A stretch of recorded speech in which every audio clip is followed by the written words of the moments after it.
And I knew what to respond. What did you learn? The thing about a shadow in life, and I think we can get past that Heisenberg paradox, or whatever, Heisenberg theory. I think I can. I think we can measure that shit.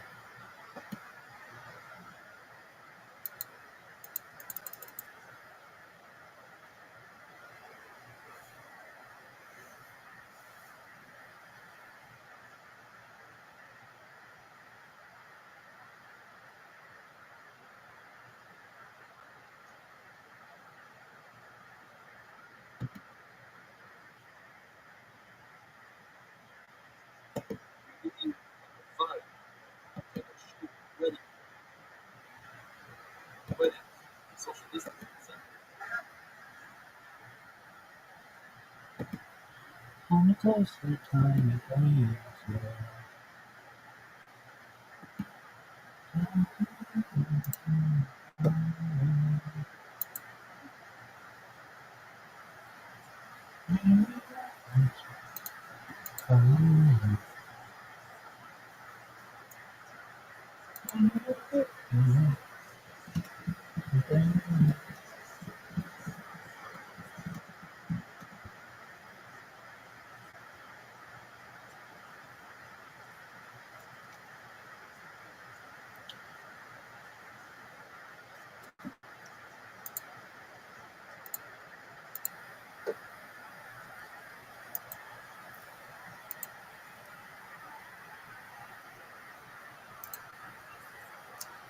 How do you think his fantasy football team is doing?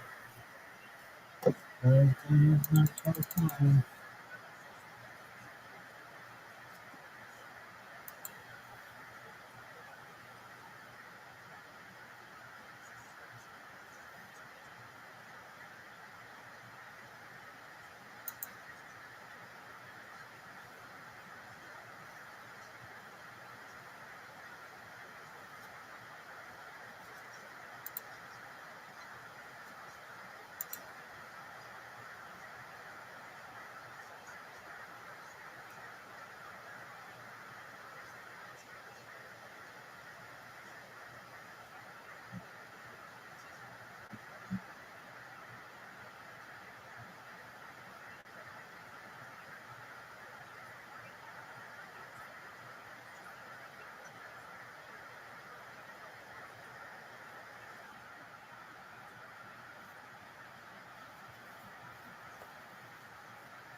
Come on, you little bitch.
That shadow thing. That's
everyone. How are you?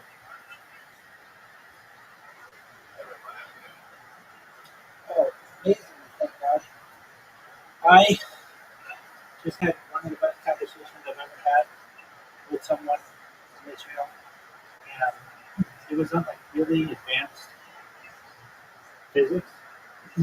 And we both learned a lot. And it was just unexpected. I just had people, one after another, people come into the Discord tonight with just really just amazing discussions. We had someone come in who wanted to talk about freedom of speech and race, and that was a really good conversation. And somebody come in talking about traumatic brain injuries and Neuralink, and that was an amazing discussion. And this last person who came in, we talked about Big Bang and Big Crunch and the advanced physics and the speed of light. Just, oh, it was just wonderful. How have you been, my friend?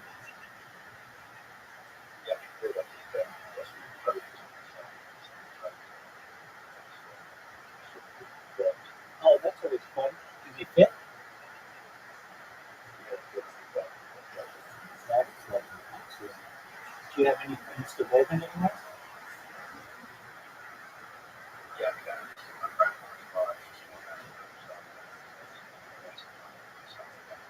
That's wonderful to hear. Is grandma a good mind?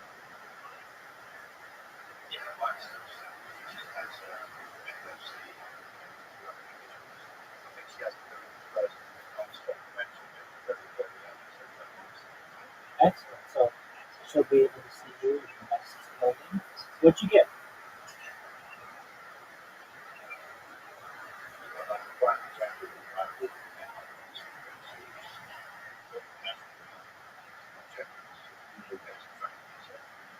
Oh, wow, you got that. Okay. Love the biker jacket. You know, I haven't seen it. I'm sure it's cool. Sounds cool. Your tracksuits. What kind of what kind of tracksuits? What colors?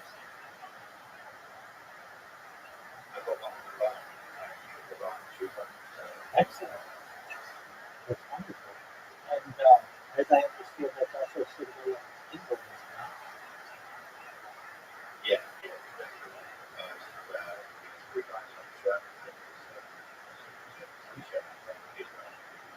yeah, absolutely. Perhaps the last track from Huntington. Okay, so we have tracksuits that you got. You got some trainers as well. Excellent. And those are they going to be for like athletic use, or those are just to look nice?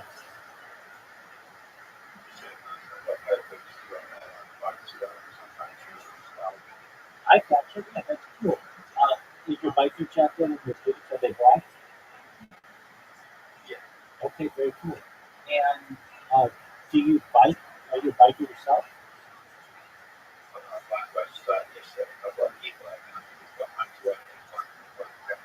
You know, I think that's really cool though.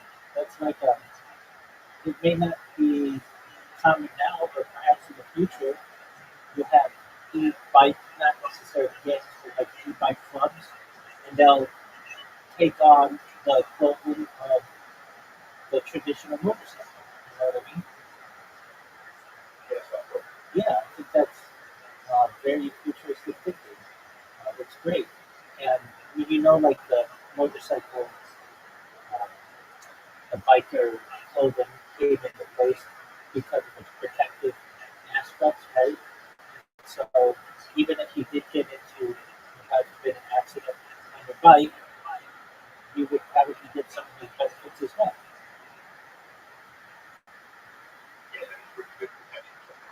Exactly. And prevent road rash and all those things. Do you wear a helmet when you ride your e-bike?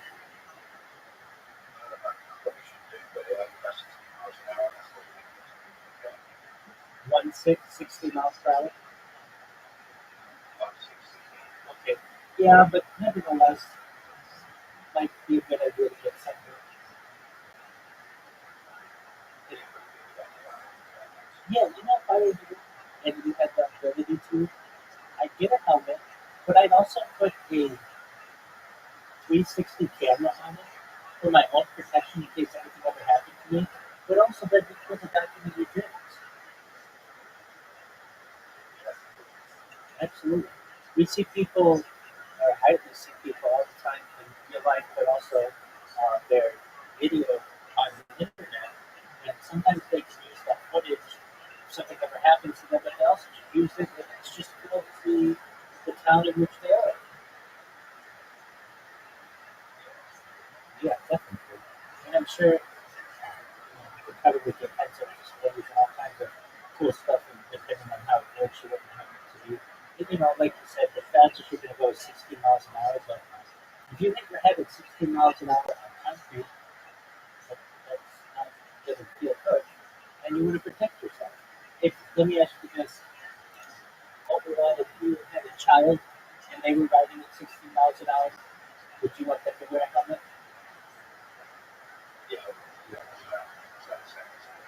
Exactly. 100%. And okay, so how long have you been riding on the bikes? Oh, so it's brand new. Amazing. I was just going to ask that. Okay, so does it fit inside like a trunk or something?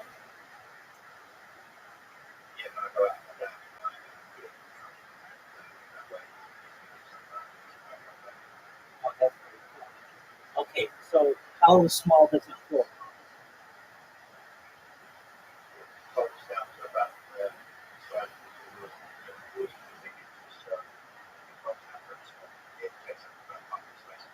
Oh, excellent. How much does it weigh?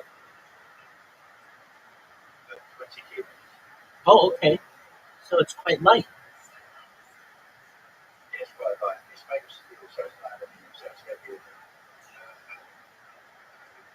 Okay. And why did you go with steel as opposed to aluminum?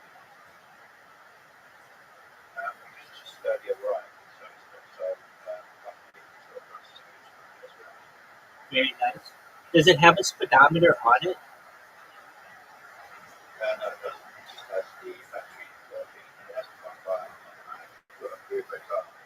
Oh, okay. And do you,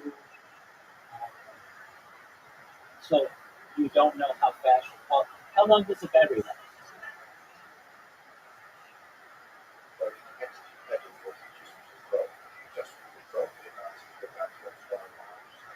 Oh, wow. Okay. And then what if you pedal?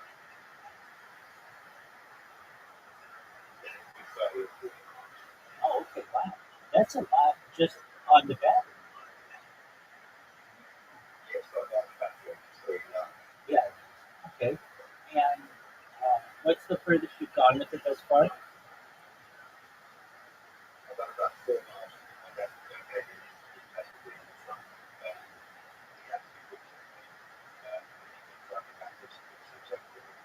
Sure. Now,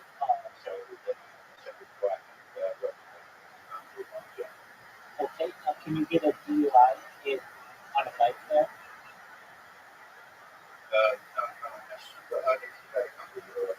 Okay. I got you. Right. Exactly.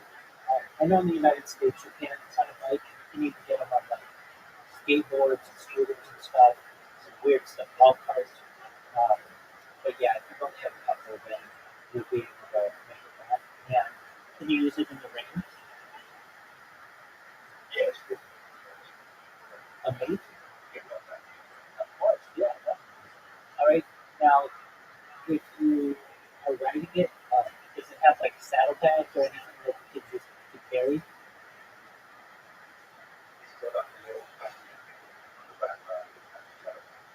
Oh, amazing. So you're all set. Do you drive a vehicle as well, a car, or you just bike?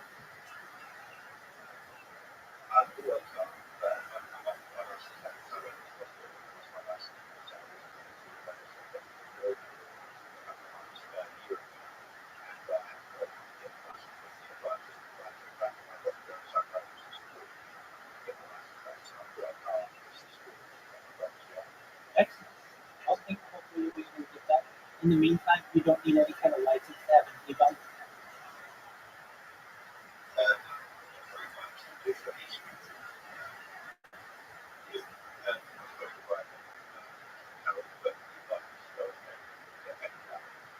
Oh, interesting. Wow. Even though the e-bike is bigger or larger than a scooter, you do need to get a license for the scooter, but not the bike.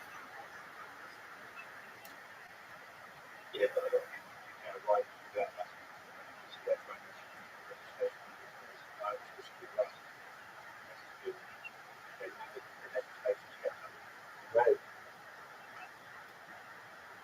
Now, I saw something recently where somebody they got a ticket or something in the UK for riding a scooter. They thought it was preposterous. Um, but yeah, they hadn't gotten anyone out to introduce the legislation for the bike. And then you had to put your own lights on the back. They came with one in the front. Does it have a headlight? Okay. And do you, like in the United States, at least with like a motorcycle, you need to have three lights on the front. You only need one light on an e-bike.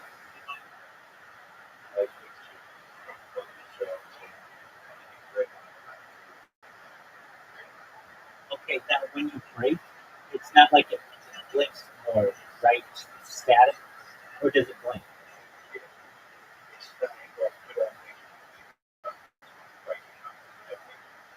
Okay, very cool. And you can go up to now. Let's say the battery's dead. Can you still pedal it like a normal bike? Oh, it's weird. So you can really ride this bike under ideal conditions, 100 miles, right? I mean, you just 25 of them at the beginning would be powered, and then 75 just a standard bike.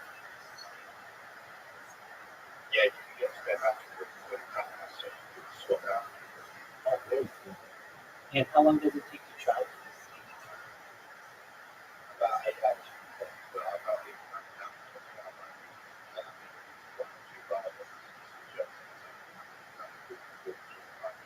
Is there a battery indicator on it so you know how much you've got left?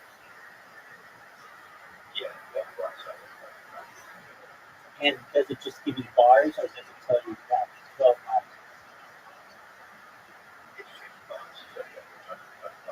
Okay,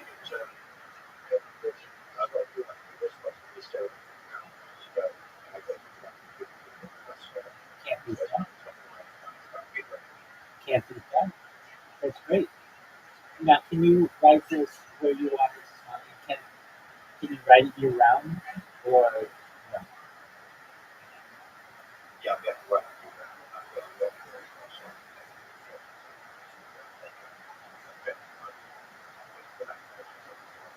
Yeah. So, how do you lock it? Like, what is it on the bike? Do you like loop it through the wheels or something?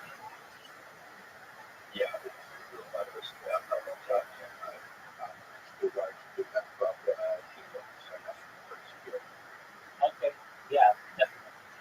Oh, so okay, you probably do that. In the United States, many times it's like you lines. I know what you're saying. Yeah, I was gonna say, do your best to stay away from the road flags because those are much easier to break. So, all right. And when do you think you're gonna ride again?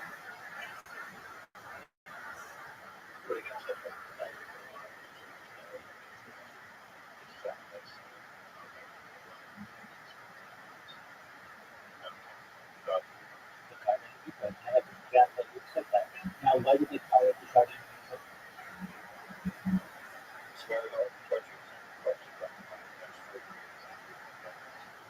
It's a, you get strong.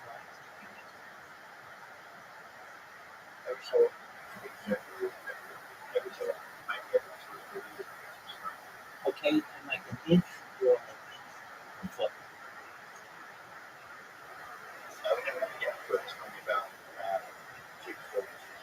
Okay, so not that bad. Now, do they sell the roads very well, or they just let it go?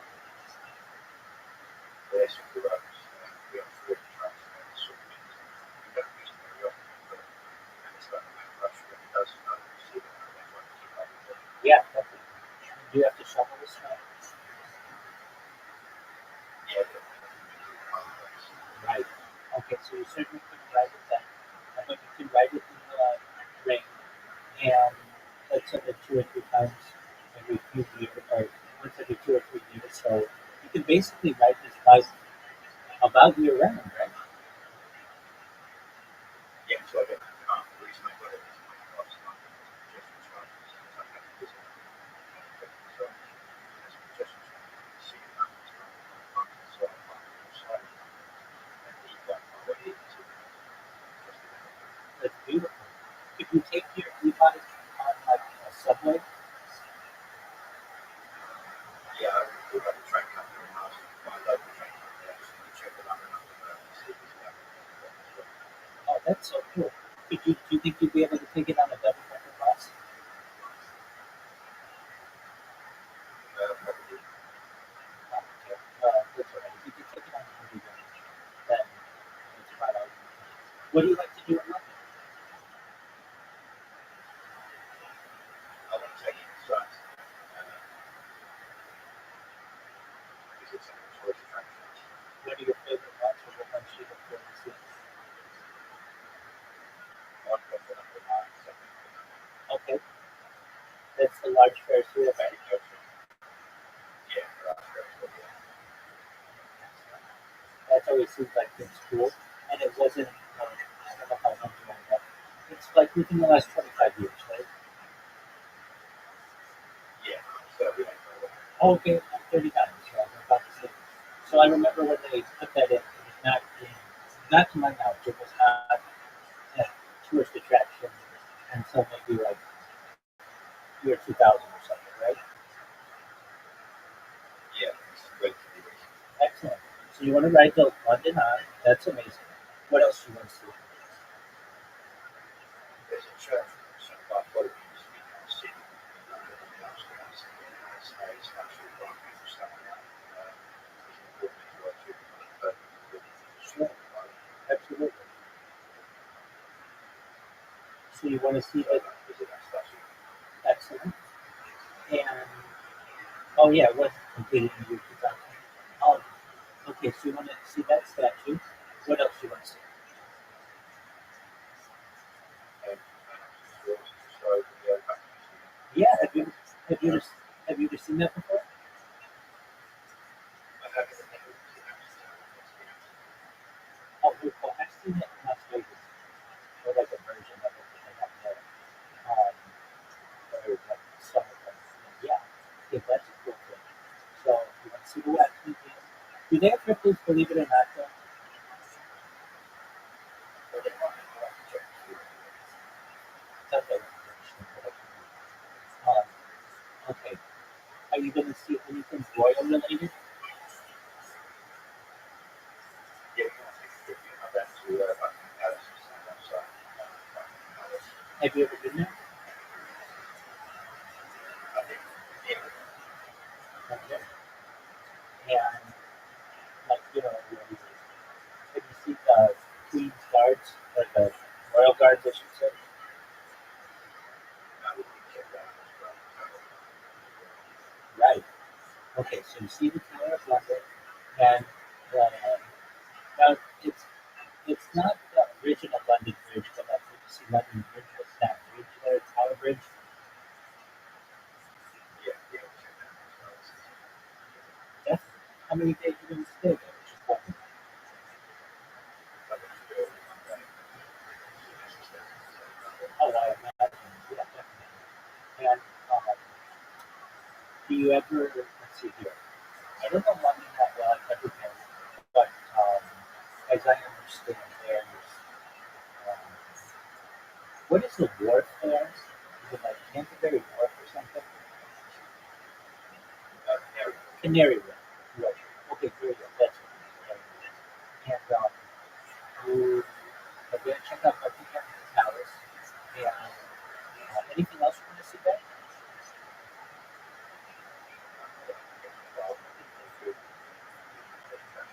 oh, I just moved to It's a, yeah, it's okay. And are you going to do? Are you going to see the city of London? maybe that's 5%. So maybe something.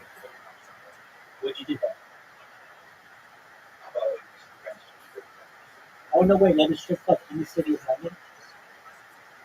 Yeah. How was One that? of my friends used to work in it. Yeah, it's cool. It's my first and only time. I've actually worked in City Centre. But it was like very work there, so it was really fun. Was it fun?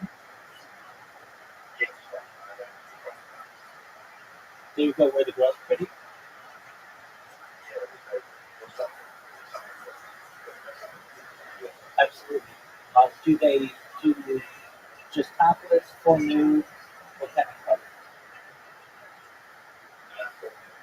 Oh, okay. Cool, cool. There you go. Okay, excellent. And do they allow alcohol as well?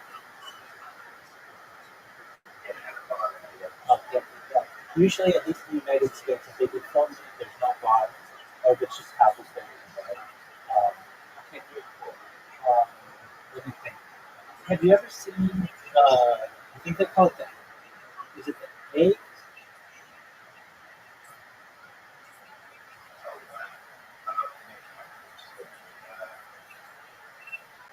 It looks like one of those, what is it? Guild, guild,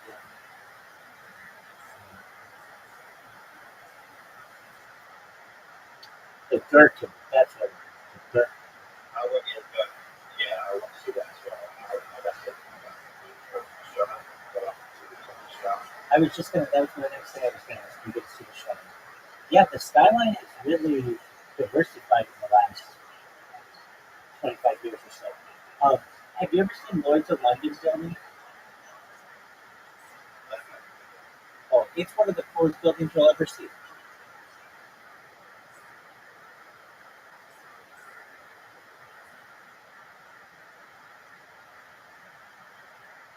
Oh yeah. Yeah, absolutely, that's a cool one. Yeah, that's right on the Thames, isn't it? Or the Thames. Yeah. Um, and I think in one of the movies they blew it up. One of the James Bonds or Mission Impossible. Yeah. Yeah. Oh, very cool. Yeah, that's an interesting looking building. Like, I like architecture, so even though I'd like to see these things in real life someday, but I noticed a lot of London's architecture and how diversified it's become, and it's very unique. They have a lot of unique buildings, like the Thames House, 105 building, Buckingham Palace, and um, the Shard, the Gherkin, the Lloyd's of London building. Those are phenomenal. Um, what are you going to eat there?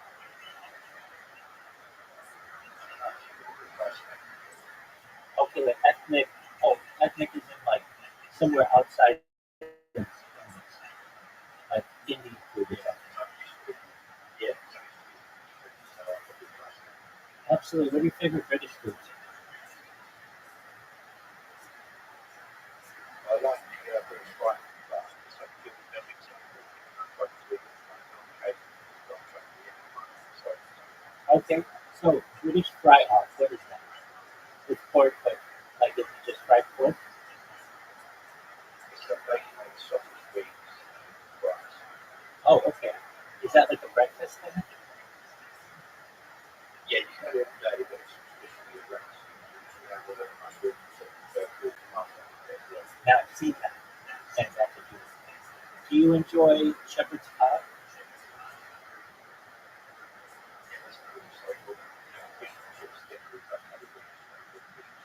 Absolutely. I love meat pies from the it's one of my favorite things. Okay, and do you think you go to a pub there?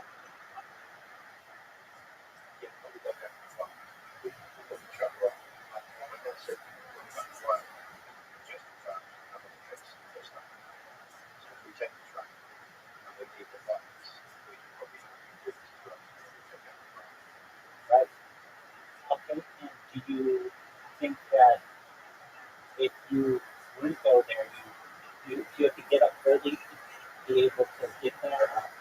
leave it a decent hour.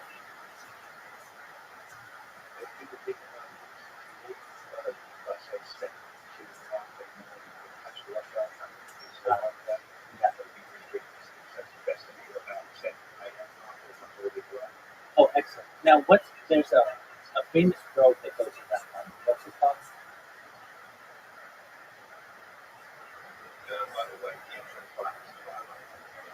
That's it. Um, when you travel there, do you think you'll park outside the M25 or inside the M25?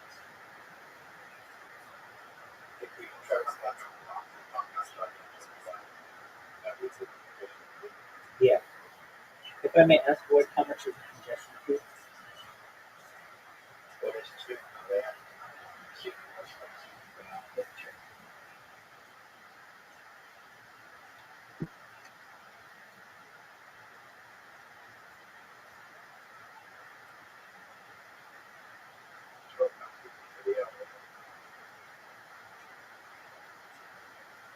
Wow. That's per person?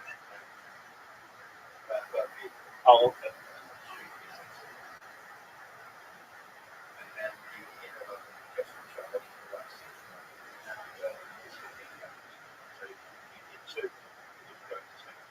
Right.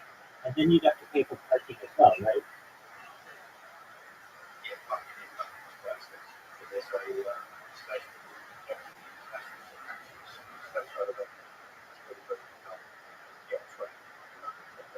Oh, very much. Wow.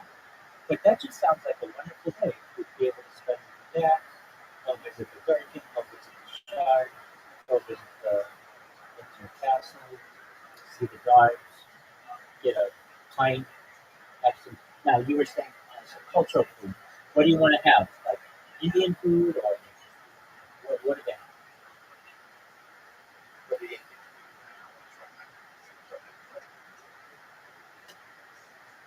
Excellent. What kind of what kind of African food?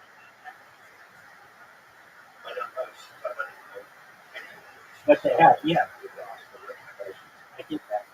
I hear that Indian food in London is better than you get in India. Now, not to put down India by any means, but like, and I don't mean it that way by any means. If anybody's watching this in the future, I love India, but just basically, um, well, and there's something that I heard. London has something like 8 of the top 10 restaurants in the world. It's very competitive when it comes to its cuisine. Yet, or no, this is what it is. Of the top 10 restaurants in London, 8 of them are French restaurants, but it has like 8 of the top or 10 of the top 15 restaurants in the world. Is that correct? It has excellent food, correct?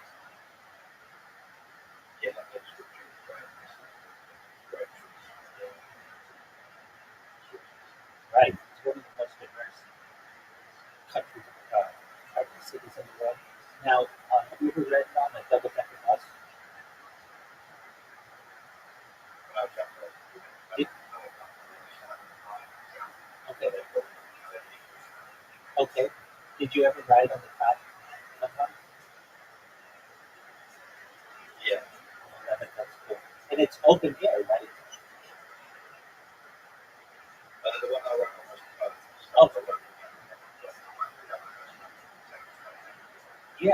Oh, now that's something to do. So you get to be a little bit of a tourist in your own country, which would be neat.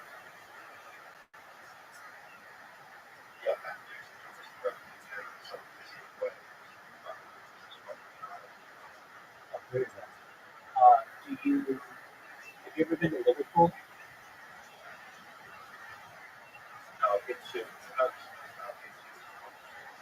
Okay. Is it something that you want to do? Go to Liverpool? Okay, very well. Who did you for in football?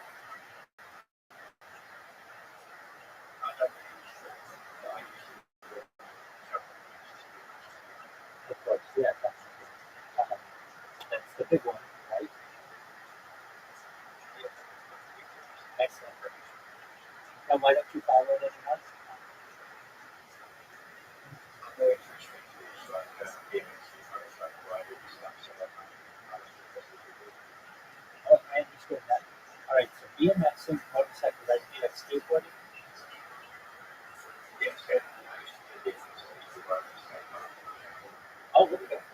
So you're really good bicyclist. Like not only do you do the e-bike, but you've been a BMXer in the past. Yeah, yeah, after graduation, Do you do any mountain biking? I haven't recently, but my dad's like he lives well, rode downtown, so Oh wow, did you have fun? yeah, he wants to sort of like, Okay, because you were saying that you guys were going to park and then drive into the city and just pass the sea on them. And you thought to yourself, like, well, he's going to get one. And then you guys would be able to go e-biking in London. And there isn't any uh, congestion fee for a biker club.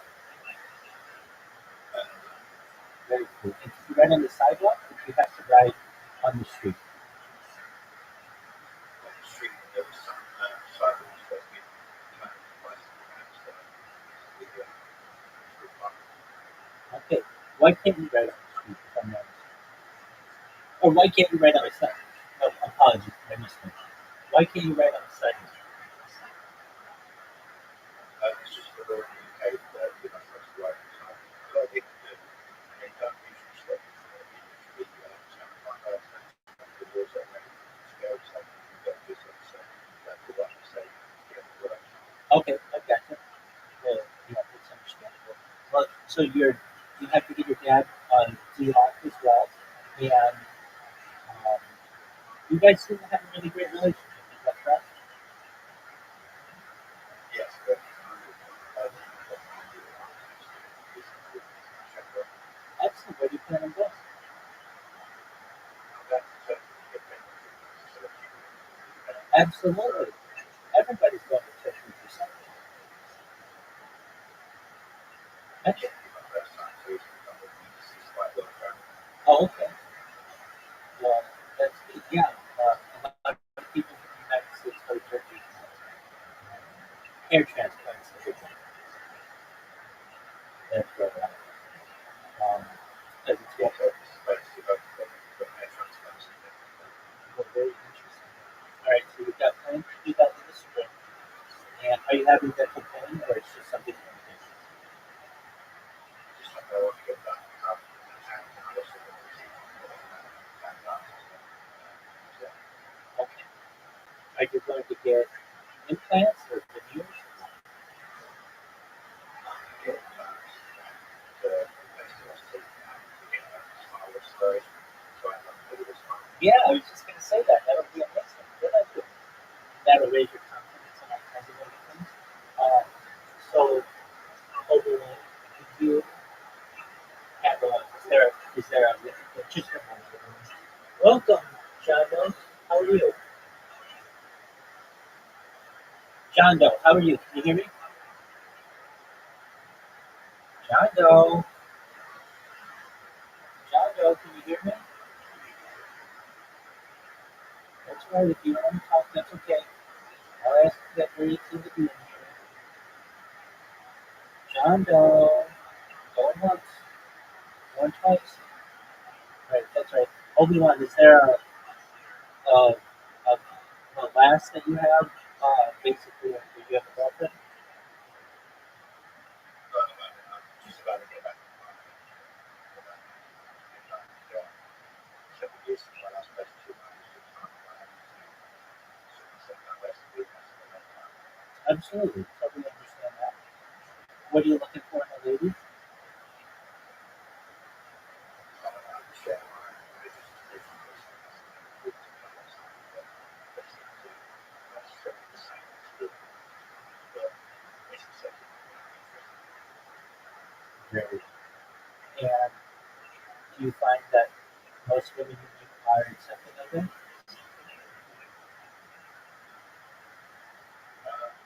It's still some people don't accept it. Oh, we all have a strength. But I understand what you're saying. You've got you've had a unique journey to where you are. Um, so do you think you're going to wait until after the dental restoration and then you'll be able to get any girl you want? That's That's what I like to hear. Well, that's wonderful. You've got quite the adventure coming up. You've got Instagram. Well, you're going to go for a bike ride today. Instagram. You've got plans to go to London with your dance and then travel to Turkey. You're a man of mission. That's phenomenal. Is there anything that you want to do, like in the next 5 years, anywhere you've been traveling? Yeah, actually, that's like that. So, Turkey, Syria, Israel, That you, that's a wonderful thing to do. yeah, probably. Absolutely. Do you want to go by yourself, or do you want to bring your family? I'll be my dad. He's been into cycling before, so he's in the area. Absolutely. Okay. Definitely. Okay, great. And you just have a wonderful relationship with dad. That's wonderful.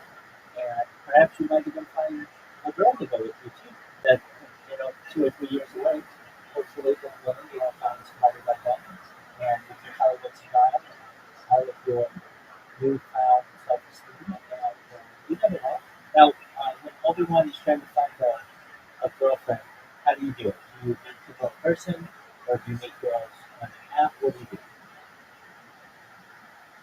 I'm going to combine, I've already set up my date, so I'm not testing it. But I don't like the stuff that's like that. I like the person. So I feel bad. It's my date.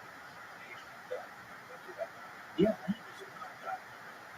well, you can't match with that. I understand. All right, and um, you do you have a career or at this time? This time I'm coming down working this day. Right, right, right. And do you want to get back into a career or no? Yeah, I'm going back to work. Okay, what would you want to do if you could do anything?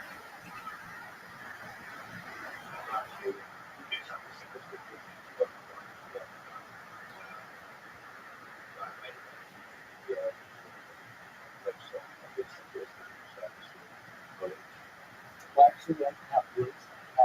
So I think probably the thing that makes the most amount of money is working for a company remotely. But if you want to be an influencer, which I typically this is, I can help you to become one as well.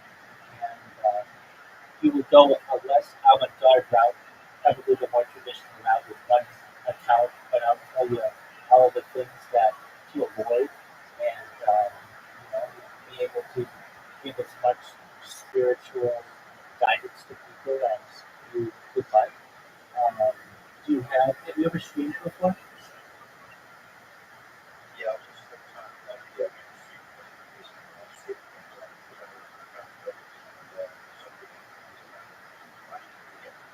Yeah, no, stuff with them and stuff. What about Grand Theft Auto 6? Are you going to get that?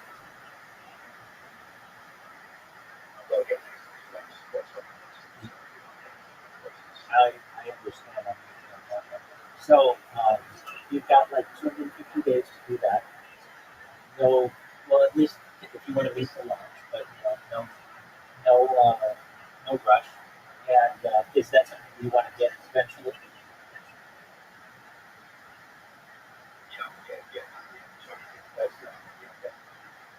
Just for one, I'll give you the exact amount of time. So it's 247 days, 19 hours, 38 minutes, and 18 seconds. So, right, yeah. And you can never trust getting anything out of it for additional anything. And they'll kind of have a timetable on them, so that's the reason. Um, is it possible? So it's not like usually the pound is like about with the exchange rate, maybe twice the dollar, sometimes a little less. Uh, can you buy one in the United States and have it shipped to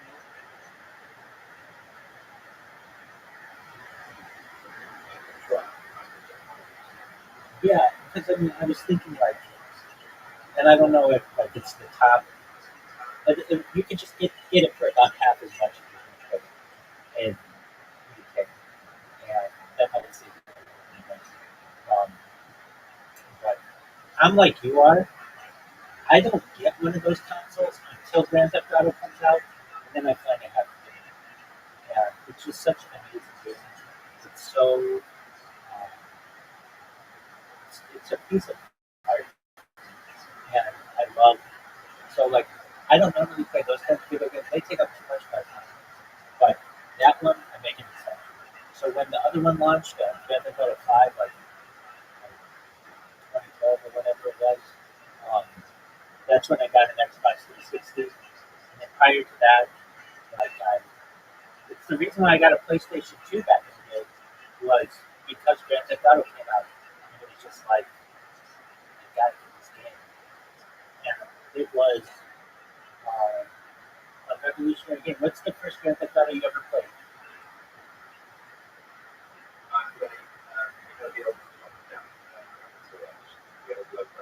Yes, I do.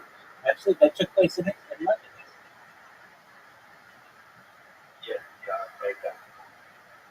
Excellent.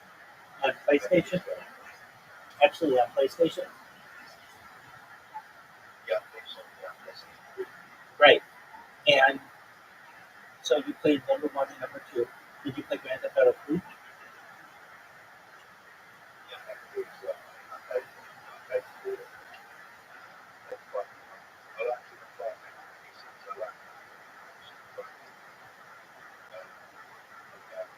Absolutely. Did you play Grand Theft Auto Vice City?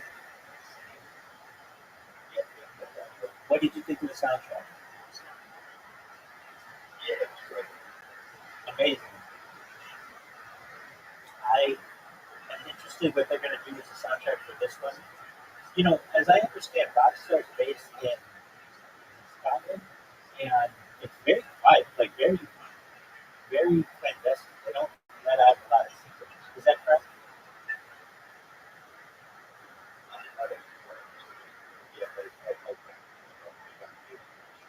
Yeah.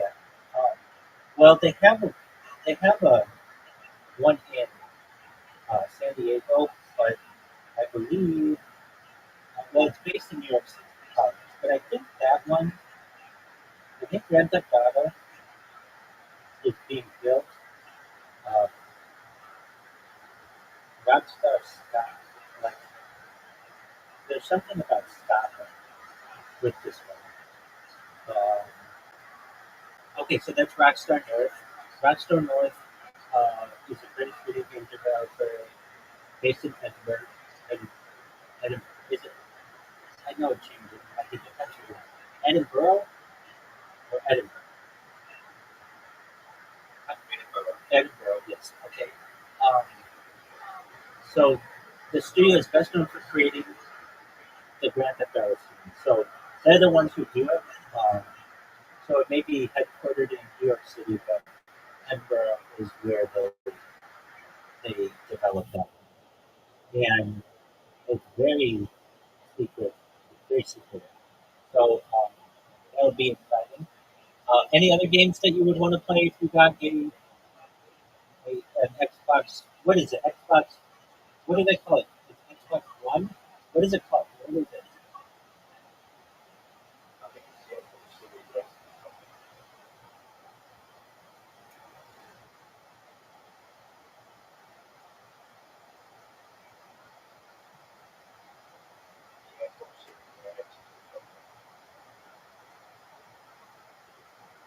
Just a moment. What's the difference?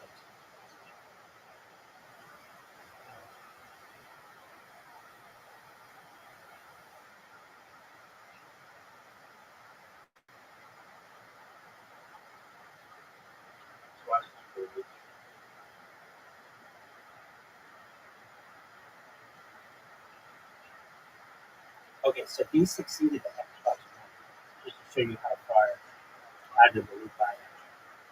All right, so it launched on 2020. So yeah, in the United States you can get the Series X for $499, and you were saying it was going to be like 500 euro or 500 pounds, right? about half as much.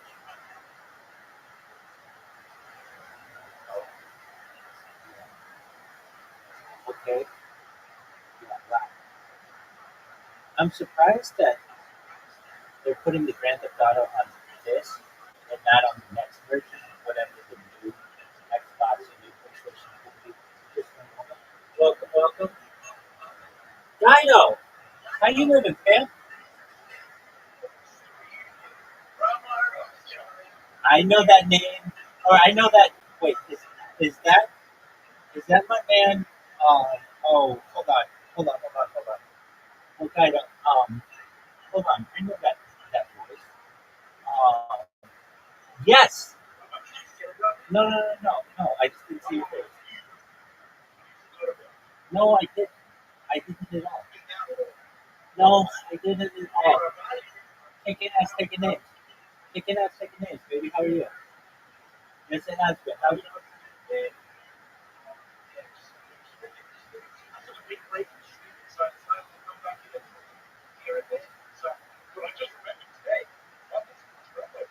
You, you know what, Guido?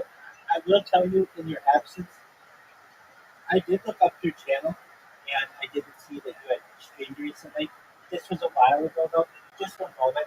Obi-Wan, if you don't mind, I'm going to catch up with my friend here, Guido. I hope that's not an issue. It's been a long time since I've spoken with him. Is that okay? Yeah.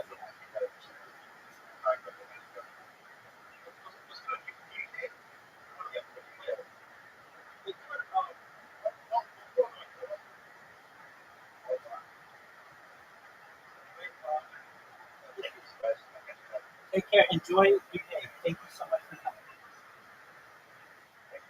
Absolutely. Oh,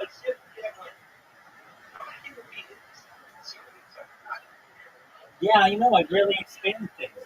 Um, so we just surpassed 2,000 people in the server last week, and you know that's really good for like just an individual who organically gets it to grow. So I will say I looked you up. Not it was like maybe in the last 3 months I looked you up one or two times, and I noticed you hadn't streamed. So first questions about you. Why did you take the time off?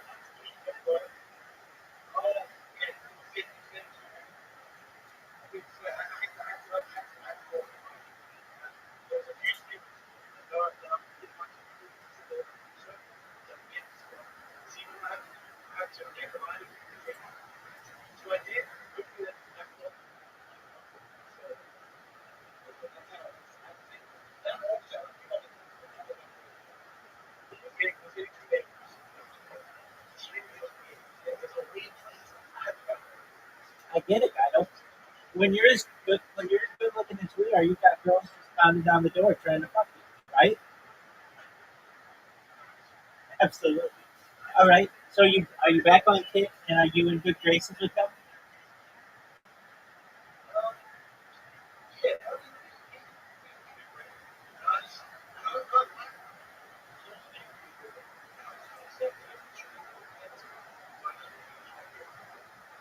We're done. No, I totally get that, dude. Kick is so full of bots. So is Twitch, but Kick itself is like it's ridiculous how much people bot each other, and there just aren't as many people as people think that are on there, especially in the chat. So it's really hard as a streamer to go on there and get any interaction because it's dead. It's absolutely dead. I totally get that. All right, are you ready for an update?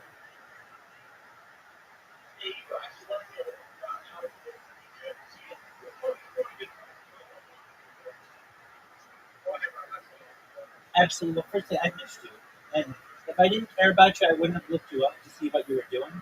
But it was like, oh, he hadn't streamed. He had no, you're good. You hadn't streamed in a while, and it was like, um, I hope he's okay. But it's not like I could go in and troll you without that, without you being there. Okay, so what did I do? Well, if you may or may not remember, but starting like December 31st, 2024, like the end of last year, I stopped spamming people on TikTok. I said to myself, you know what? I'm gonna be I'm gonna be a good rabbi. and I'm going to stop spamming people on Kick, and maybe Kick will let me stream on there again. So I stopped spamming people from January 1st, 2025 until like June of 2025, so just a few months ago. And I started spamming people on another platform. We'll talk about that. But then in June of 2025, a friend of mine, he's a big time streamer on Kick. His name is X Straight Savage. He's a partner. He came in here as he does. He's a really nice guy. He said, Rabbi, you spam people, but that's not like that big of a deal. Like, it's not like literally there are people who like do criminal acts on stream and they get their accounts back. Have you ever thought about just like trying to get back onto Kick? And I was like, you know what?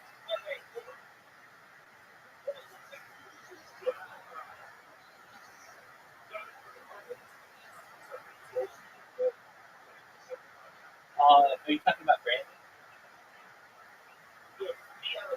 Yeah. So Brandon and I met a couple months ago, or maybe or so, and he basically asked if he could just live in here with me, and I told him go for it.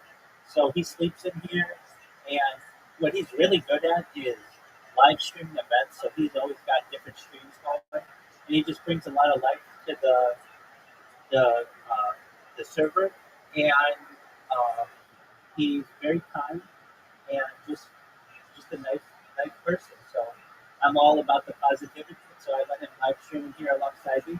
And then we've got my friend in here, Miss Aquarius. She sleeps in here with me many nights. She's a very nice individual and just likes having a connection with a human interaction. So that's what we've got here right now. And then this other person, Toronto, I don't know them. They just came in earlier. But I get a lot of random people, so everybody's welcome. Does that answer your question?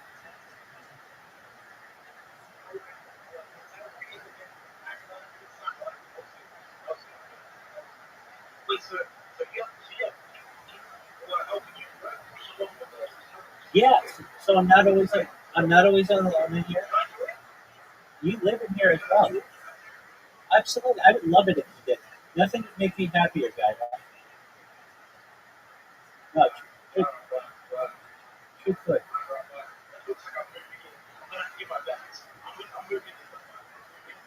Welcome. Absolutely. Your lighting got a lot better. No, you couldn't do that. That wouldn't be a possibility. You look maximum sexiness, but you just look brighter. You look really great, though. Okay, so absolutely. So a streamer came in, and they're like, Rabbi, what you did wasn't that bad, and everybody knows about you now. Why don't you try streaming on Kick again? So I went, I made an account, and I started streaming. And I streamed for like 24 hours, and then all of a sudden I noticed I get banned. So I go and I'm like, hey, why did I get banned? They're like, email us with your main account, and we'll talk to you. So I emailed them with my main account, and I explained to them, like, look, I haven't spammed you guys in 6 months, and I think that that's a long enough time. You literally have people that do illegal things on stream, and you let them back sometimes in 3 weeks or a month or something like that. So like 6 months is a 6 months is a long, like self-imposed ban. Exactly. So exactly. So I asked them, can I live stream on there? They said no, you could be as a I said to them, okay, well that's cool that you want to use this term indefinitely. But like, what does that mean? Does that mean a lifetime ban, or does that mean just like a limited time? They're like, it means indefinite. I come back to them. Okay, well, is that like 5 years or like 50 years or what is it? They say it's indefinite. I say, look, please, can you just tell me, is it a lifetime ban? They say, for all intents and purposes, yes, it's a lifetime ban. So I said, okay, that's good. So you're telling me that it's the year 2025, and in the year 2075, in 50 years, if God willing, I'm still alive and Kick is still a thing, you won't let me stream on there? And they're like, yeah. Now, I know, like, Eddie and I are friends on Discord. I know I could go to Eddie and plead my case and maybe get something changed, but I'm not like that. That's fine. I'm not going to use those connections. I'm going through the right channels and whatever. So I said, fine. but I want you guys to know that like that leaves you no choice than to spam kick. You're giving me no option. Like the smart thing that they should have said was don't like come back in a year and we'll consider it. Basically, that way they could push me off again if they keep just saying come back in a year, and then I'm going to be on my best behavior. But here, these people are saying no, you can't stream ever. So I have no choice than to disrespect your platform and despair. So all of a sudden, and I told them I'm going to come back even stronger with more bots and better bots. They didn't respond. So I pretty much there very soon thereafter started creating really good kickbots. Now, here's the thing.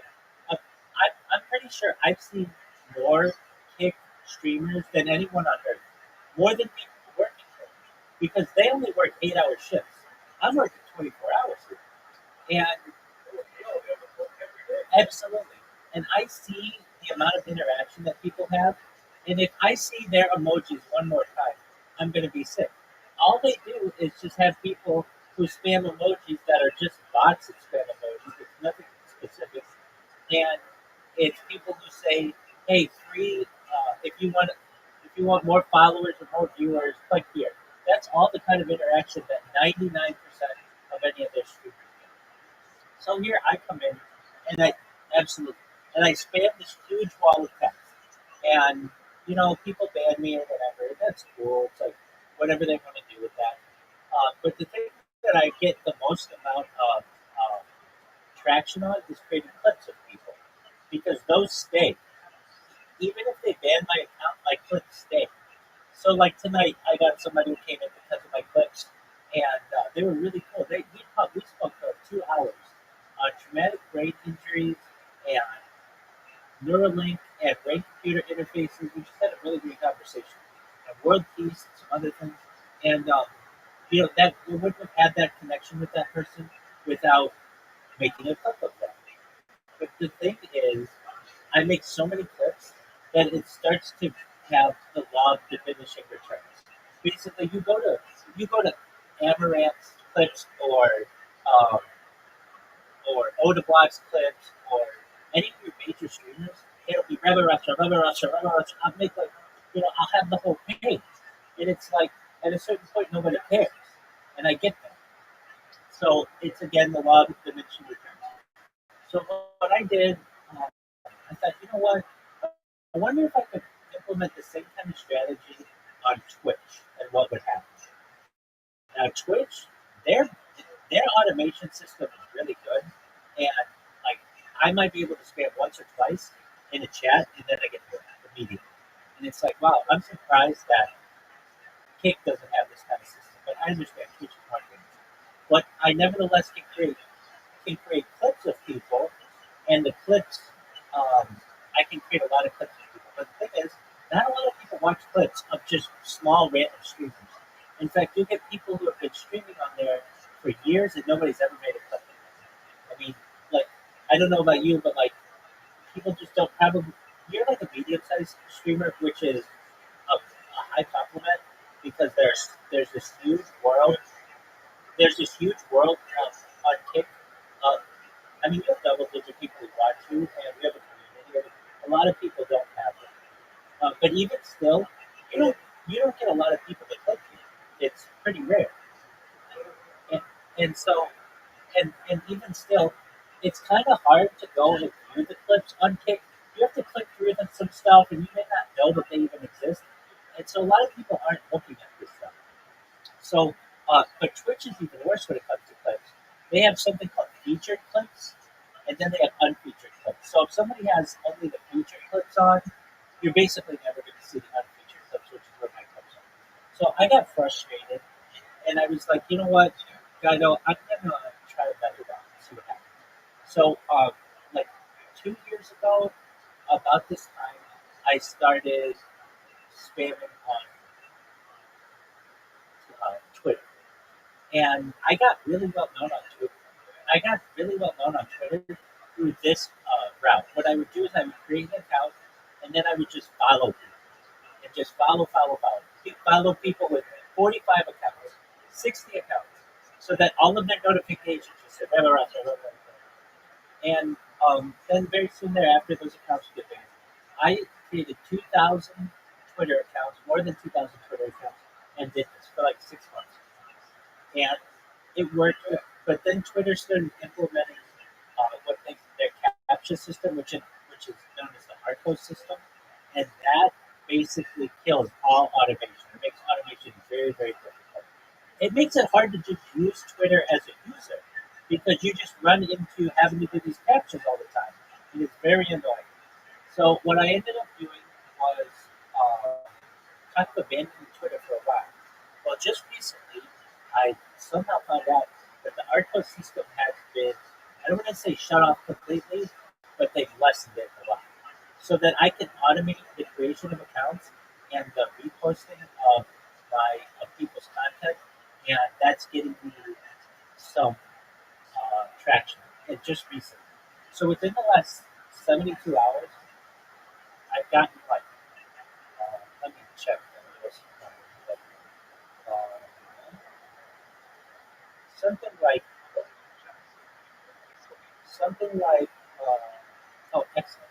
I got like 20 people to join, not just join, but stay in the Discord, and I've gotten like I don't know 30 people to join or something. Like that. A lot of people just hop in and don't know what's going on. Oh, I fell. Are you okay?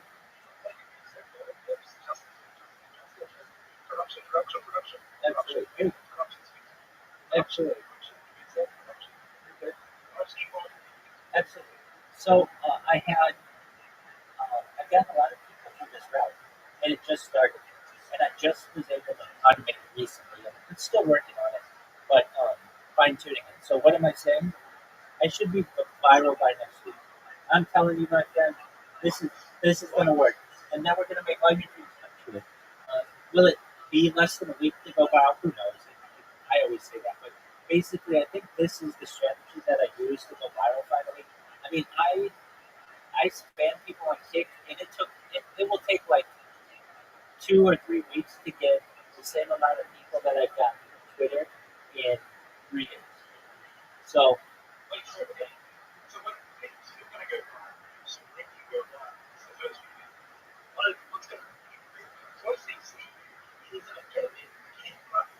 yeah,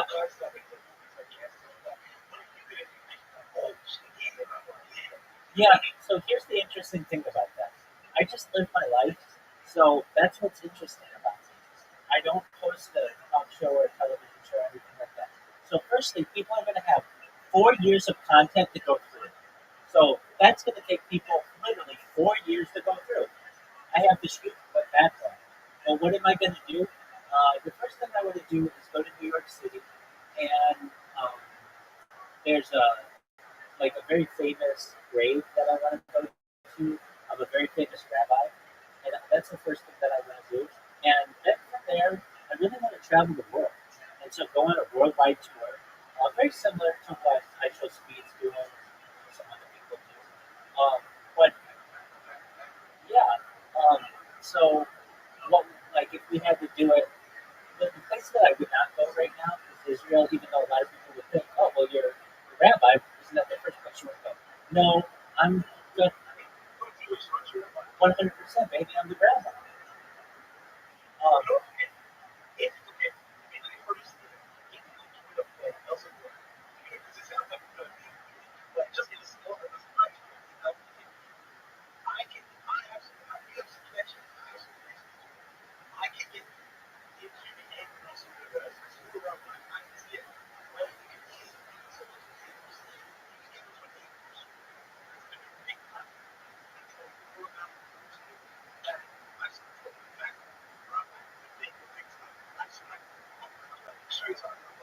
Guido, Guido, Aiden Ross and I did an interview last spring, so he already knows who I am.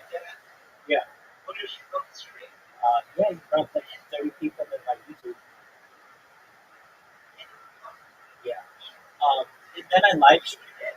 Well, perhaps. And then I live streamed in his Discord for 16 months straight.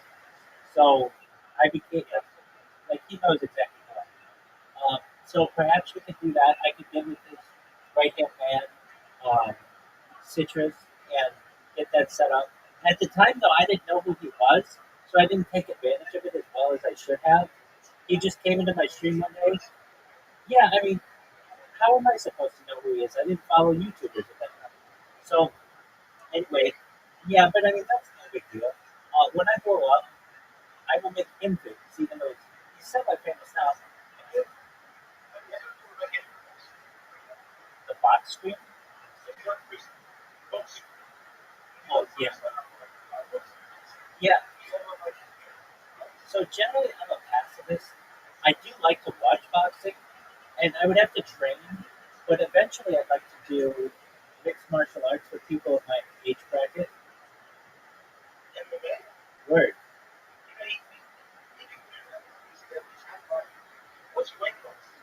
too much. It's more than what I wanted. I'm probably at a heavyweight right now. Word.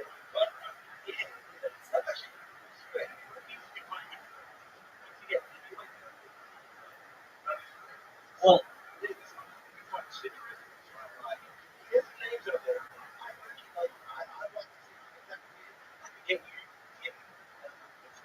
in the UFC, you can't be more than 265 pounds.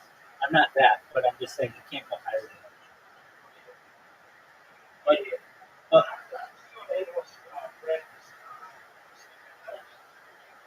yeah, I would do it for charity. But yeah, I mean that's yeah, that's I mean truthfully, you watch Dido, I don't need that money at all. I will have yeah.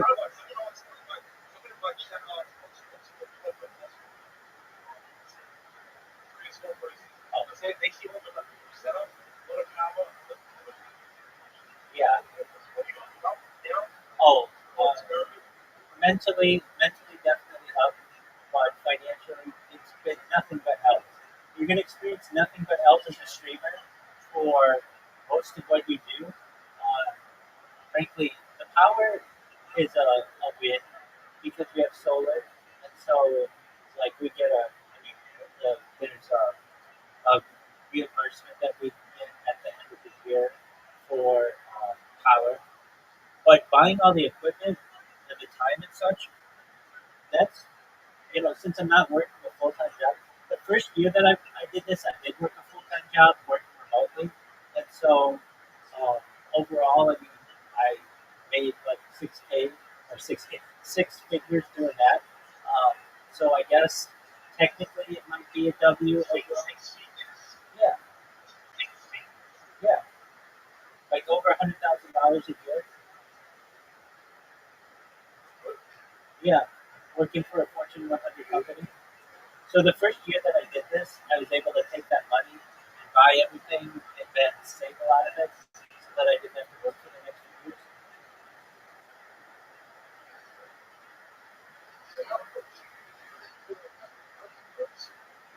No, I don't think I'm ever gonna have to. I don't think I'm ever gonna have to work for them. Word. Yeah, I mean, I get people who come to me. I'm a certified project management professional guy, though, so I'm like an expert in project planning and organization. And I get people who come to me and basically either request that I consult for them or complete projects on behalf of their organization. And I can make thousands of dollars doing that if I need to, just play money. So I think though that this will blow up, and I think sooner rather than later. And when that happens, I'll never have to work again. My children would never have to work. My grandchildren would never have to work. You're never going to have to work. Yeah, enough. I mean, I'm sponsored by a cryptocurrency, and it's worth about $100 billion itself, and I'm well invested in it.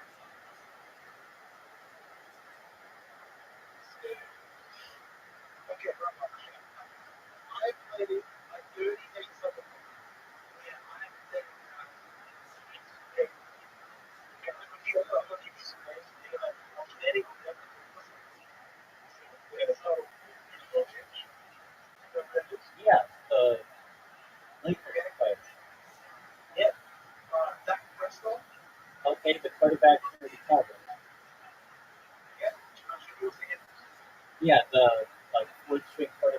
Cleveland Browns.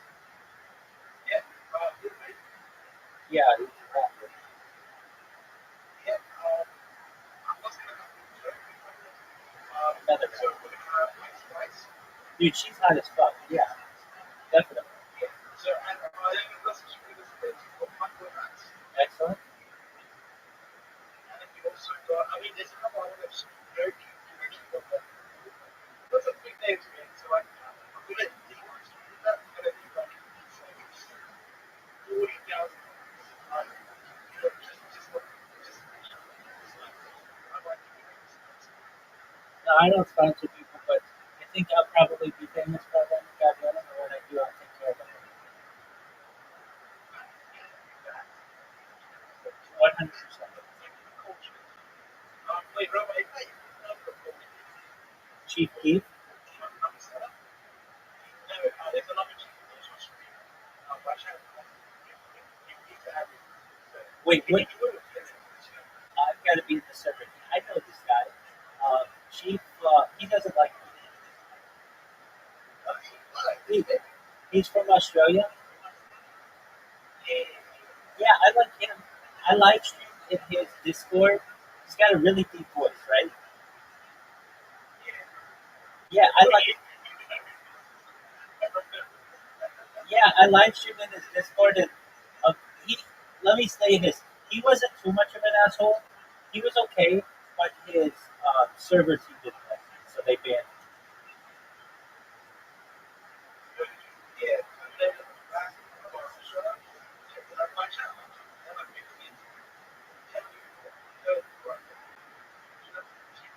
I,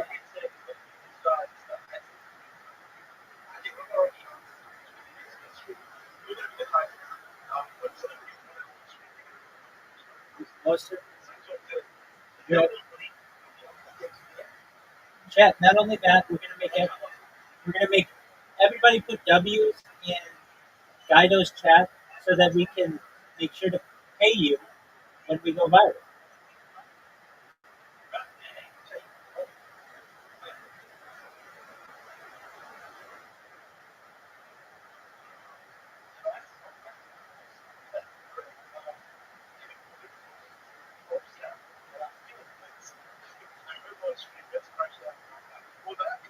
Yo, baby.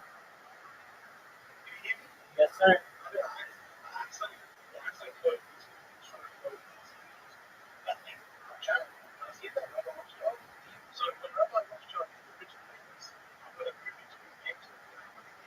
Yes, absolutely. Absolutely. I already know when we're going to do it. It's going to be in West Los Angeles, and we're going to get TikTok to sponsor it. It's going to be a TikTok house. And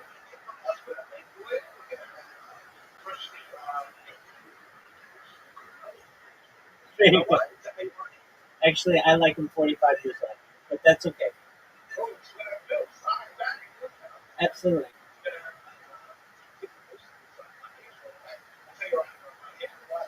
You know, I don't know who that is. Who's Angela White? I'll look her up.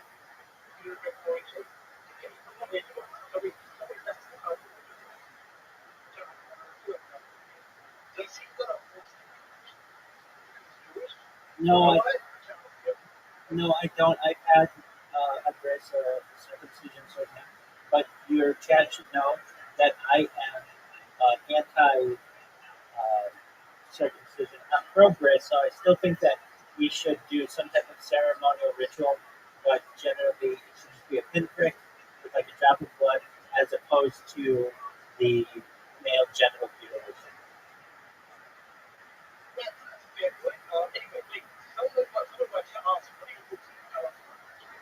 Yeah, I want world peace, so I don't want anybody to die.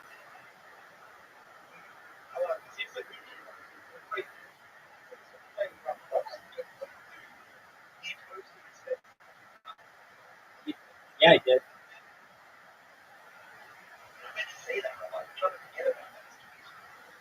No, that's how I'm going viral.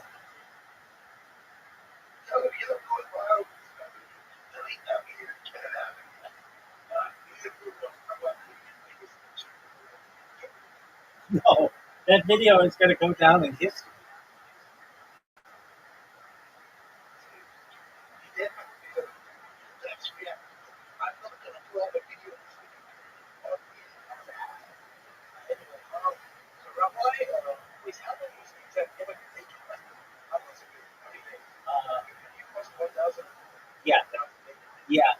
I will unless I'm less than 1 month away from 4 years. So that's like if we want the exact date. Um, let's get the date calculator.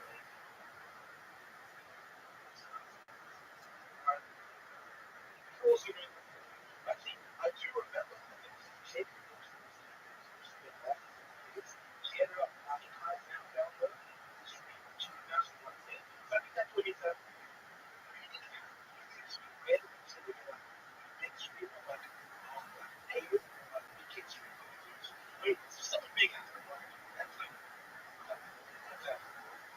Excellent. What I do is different than what she does. I archive all my footage. So there's a difference between there's a difference between yeah, she's a Twitch person, isn't she? Yeah. Yeah, it is. Something like that. But the thing is, she just streams. Anybody can do that. What's difficult is archiving the footage so that you can go back and see what I was doing 3 years ago. You can't do that for her stream. And not only that, I'm live on 22 different YouTube streams simultaneously. So you can watch me. Well, so I want redundant streams, and I want people to be able to see me from different angles. So, if, for instance, like I'm blocking the camera in a view, or one of the apps crashes, or something gets disconnected, I always have backups and backups and backups and backups. And then also, if one of my accounts gets banned, then I want backups of that.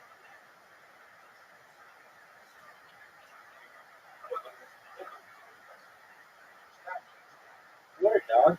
I mean, do you want to watch someone's life from just one angle, or do you want it to be from like 20 different angles?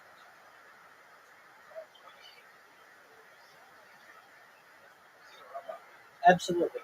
All right, so if you want the amount of days we've been live streaming, it's like 1,435 days.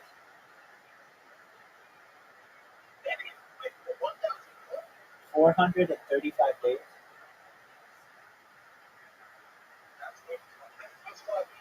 No, that's 4 years.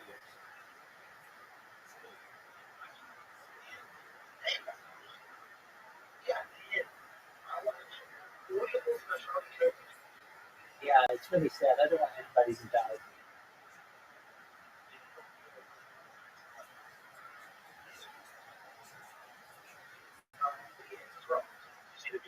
Sadly, yeah, from what's going on.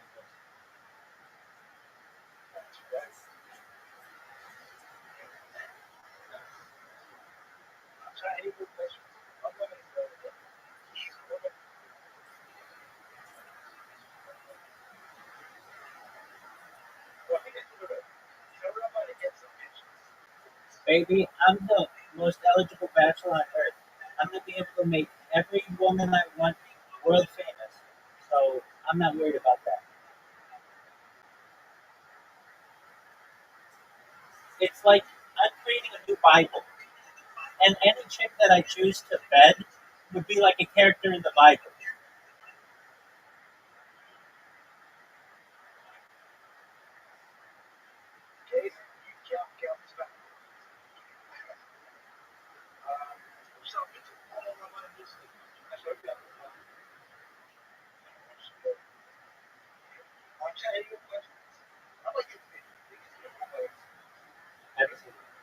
If you, baby, it's the same thing every day. It's the tie-dye T-shirt from the cryptocurrency that sponsors me. It says Harry Potter on the side. It's amazing.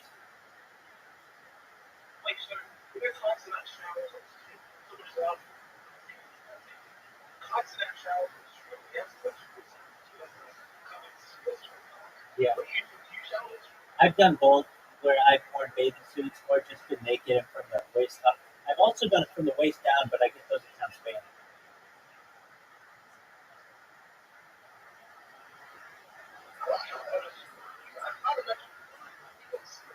No, I do.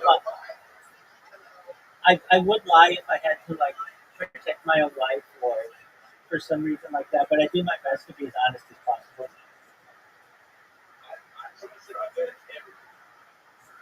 Yeah, you want to see my puke?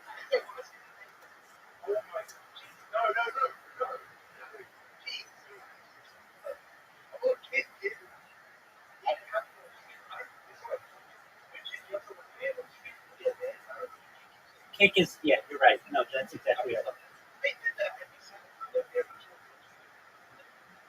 I recognize that.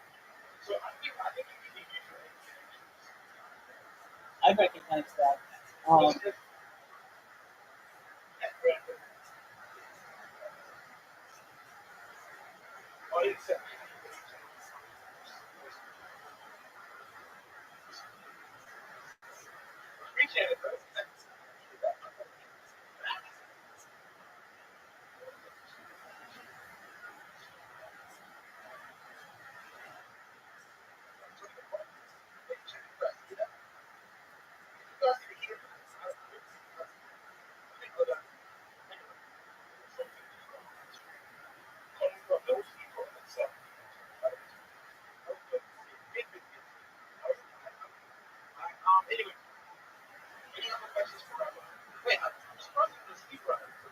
yeah, dude. 5:04 in the morning. I've been up all night. But I've had some amazing conversations with people. I had a guy in here from Israel, and we spoke for like 2 or 3 hours on advanced physics. Prior to that, I had somebody in here who had suffered. They were a veteran, and we talked about brain computer interfaces and quite a few other things. I just had a friend in here from England, and he was the person who was, stuff I was talking to before you came in. And then prior to that, I had an excellent conversation with a young lady regarding like freedom of speech, and like it was just wonderful.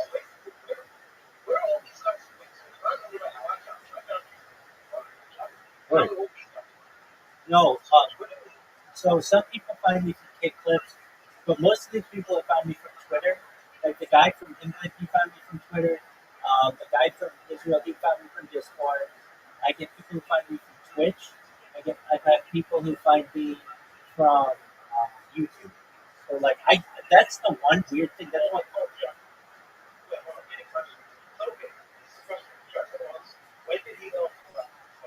today, like it, like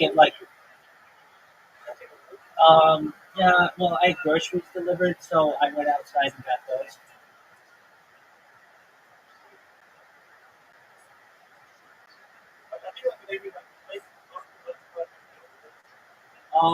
Last time I touched gas was also yesterday. Prior to that, uh, one of my roommates has a garden, and I helped him in it for like 10 minutes and running some systems. So I was able to do that. And I also went to the mail. I also went to the mailbox.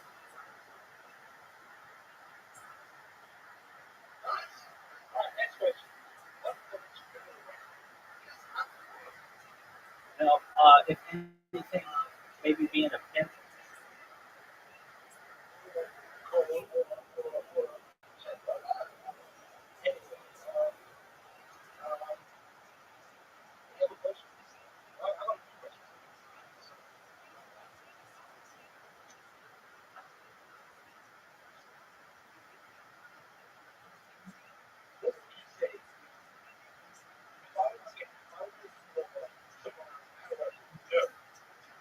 Create a bot and spam people, and it would take more than just a month. So if you want to move up in general, that's what. Yeah, okay, without botting. Do man on the street interviews with people. People love that shit. So you just go to a popular place with a microphone, and you just do interviews with people regarding anything, current events, sexuality, their spouse, or significant other, whatever. Yeah, yeah. So the way that I find that people actually gain audiences is not from Kick directly or uh, Twitch directly. It's by having other big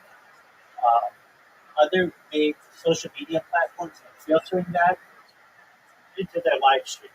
So what you would do if you would do an interview with like a hot chick on TikTok, and you'd be like, all right, what are your red flags in a guy? Go. She'd be like, when he lies or when he cheats or whatever.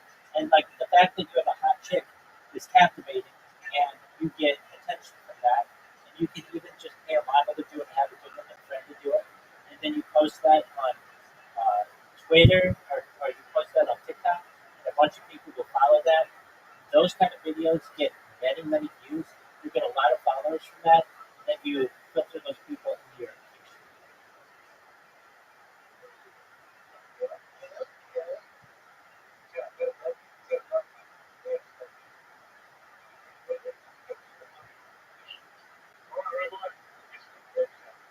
Absolutely, I know.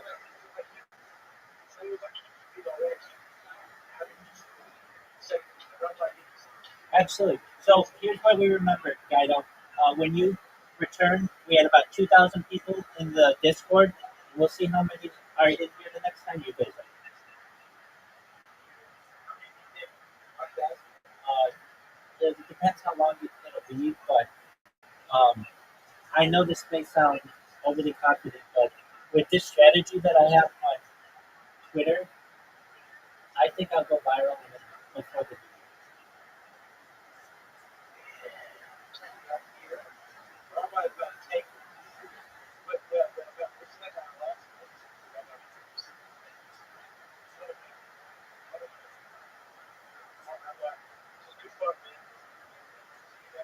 peace, Guido. Much love. Blessings.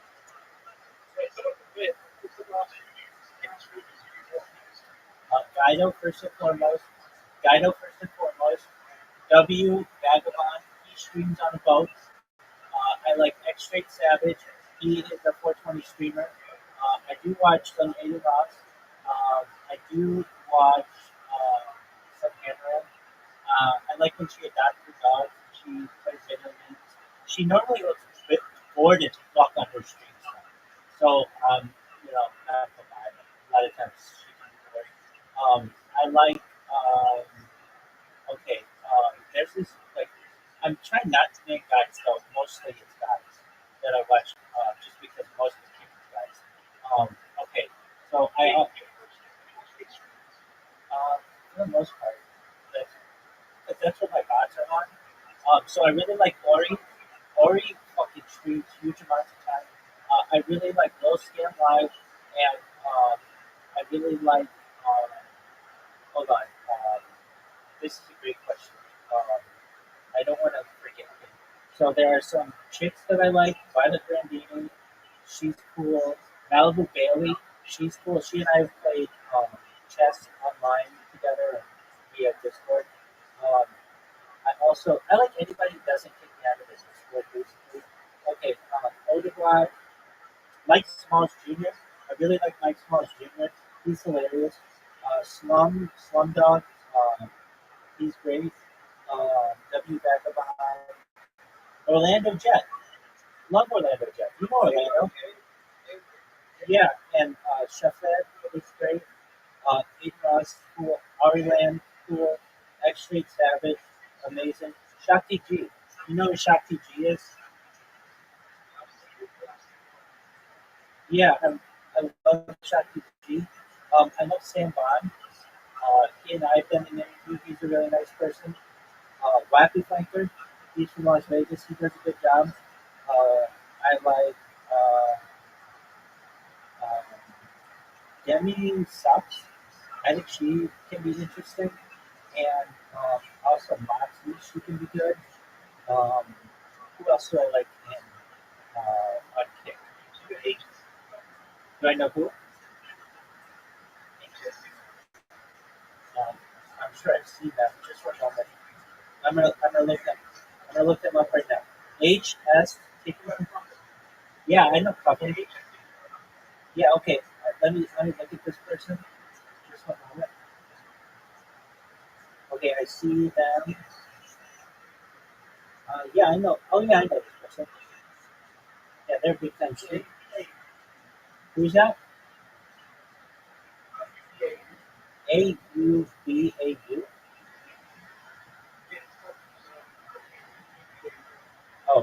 I think I got banned from that, so I didn't even know.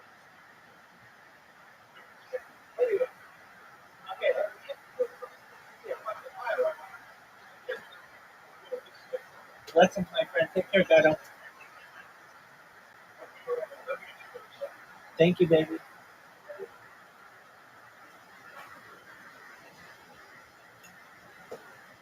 You eat cheese like spoon? Fuck yeah, baby. Sexiest motherfucker on earth.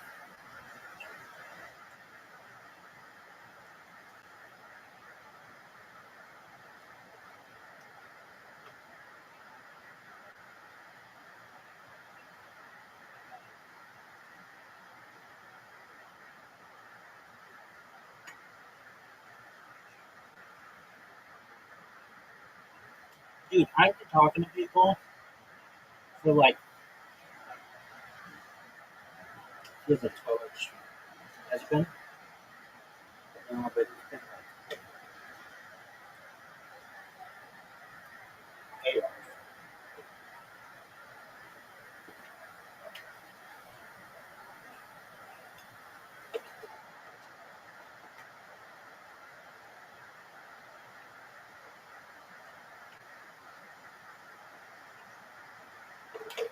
Did you miss Gato?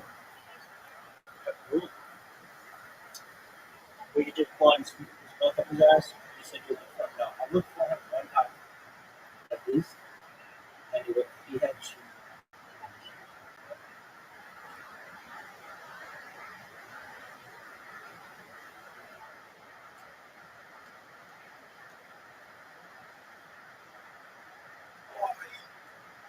Dog, fuck.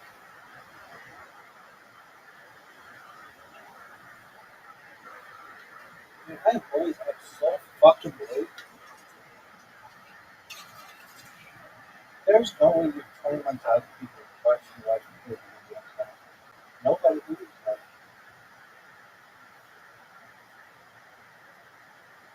That's like a large world.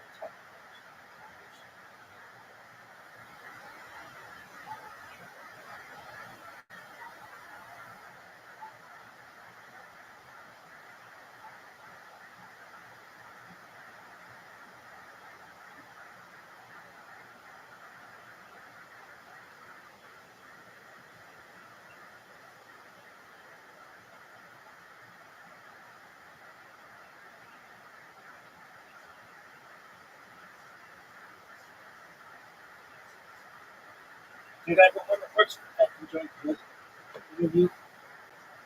But like, how they told Mr. Coles, 5 or something. And that was like, yeah, I should,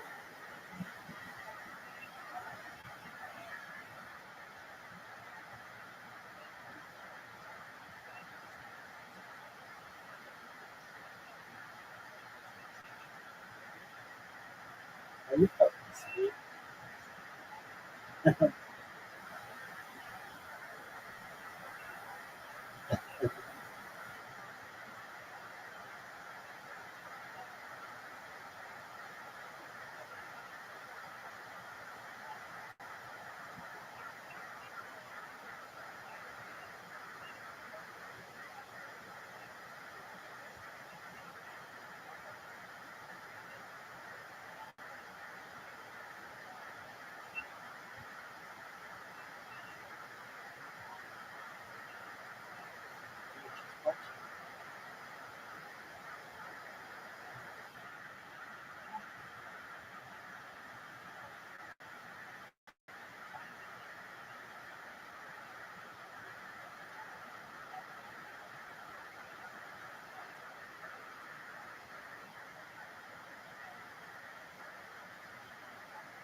Yo, that no one gives a fuck.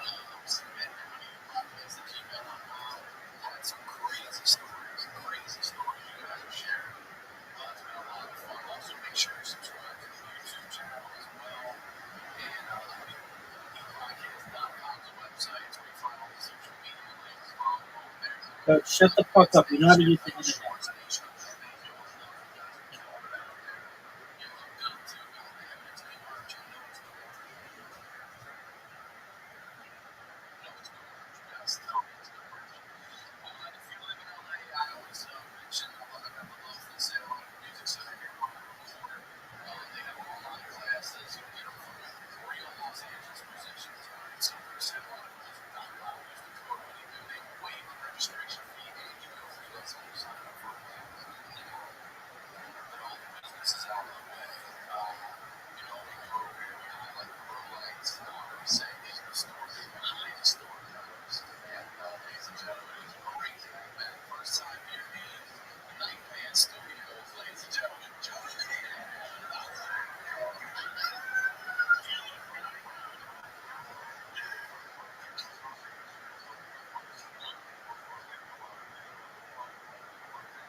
Good podcast.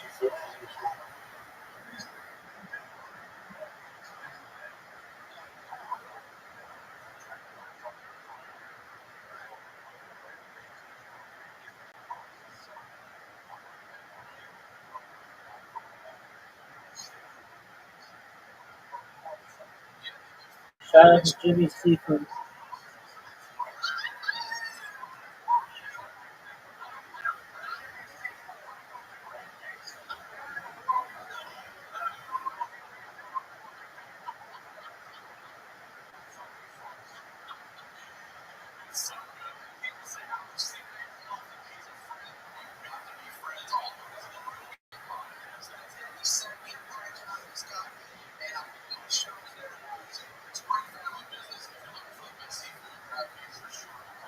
So, shut the fuck up. Shut the fuck up. Shut the fuck up. Shut the fuck up. Your shit is too old. Too long.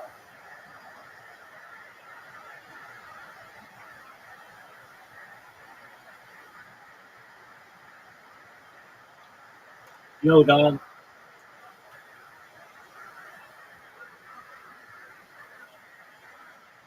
How many? 13 hours. Guaranteed.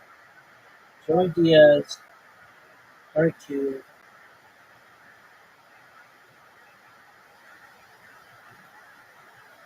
12:30. Yo, R200.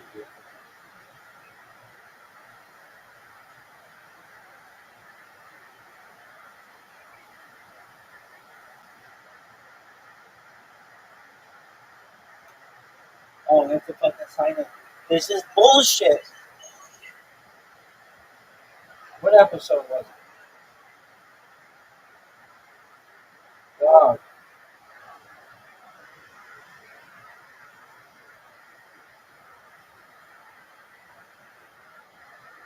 Dog, I'm not signing it. Signing it is for bitches.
Oh, hold on.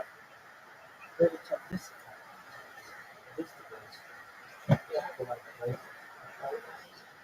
There's a criticism, folks.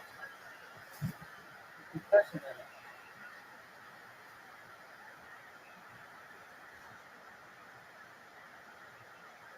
Who you be with?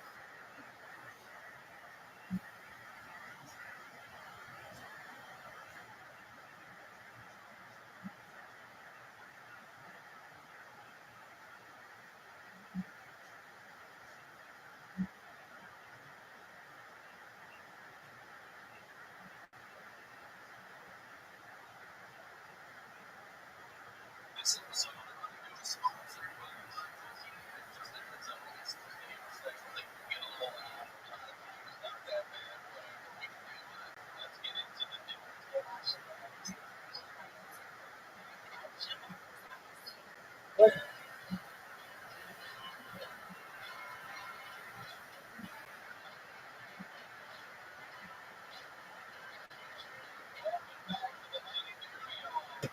You are oh, fuck. What is this bullshit? Here, Rabbi, I heard you get me in the new Bible. Here, Rabbi, can I get my own book? Can I do it through? Baby, I don't want to be like some stupid ass bitch like Sarah. I want to be like Ruth.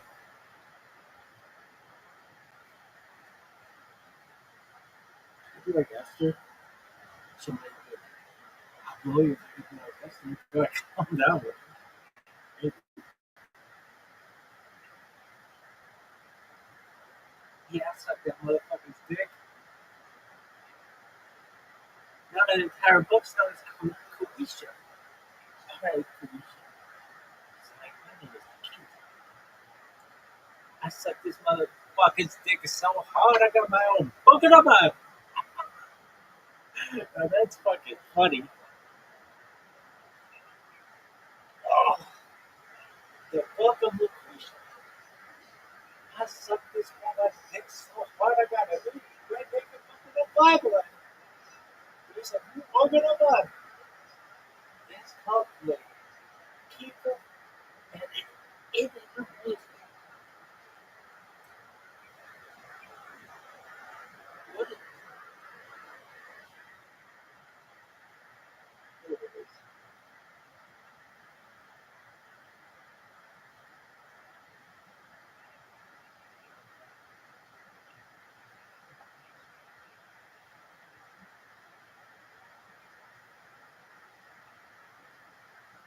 Who you be with?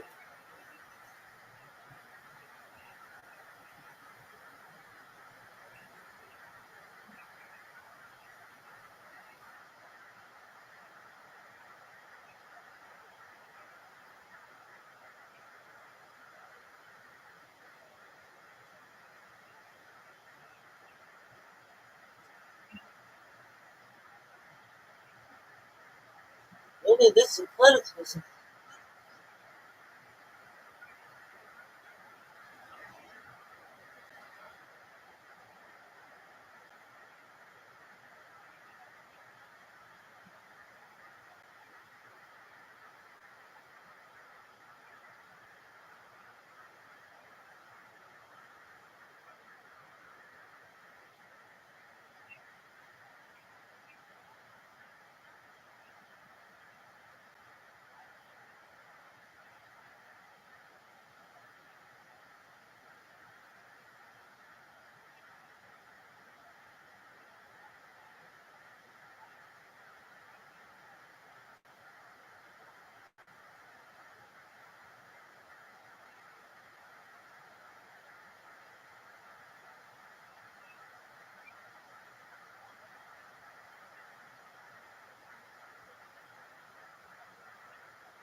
Who you be with?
Are you fucking serious?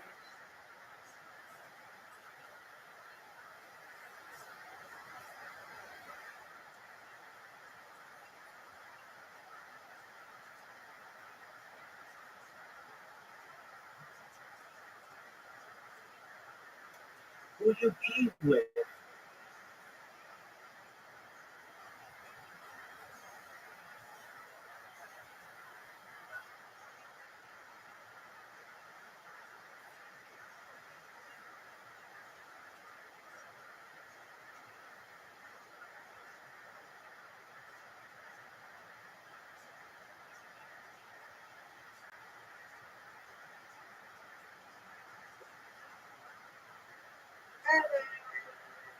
Good morning, Mr. Aquarius. How are you? I'm lovely. I've been talking to people for like 8 hours straight. Did you know that girl who was in there? I have not stopped talking with people since that person. Most certainly. And people from all over the world. I had that girl, I don't know where she was from. Then I had a friend from England. Then I had a friend from Israel. Then I had a friend from England came back. Then I had a friend from I don't know where they're from, and then just had a friend from Australia who's not Zoo. And now I got you. You ready to take on the day? Hit it hard, girl. And God willing, we'll play tonight. Thank you again for being so sweet and understanding that. Let's talk to that person.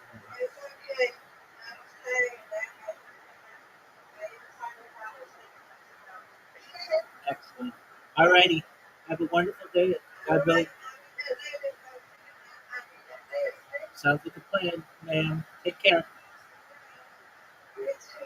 Thank you.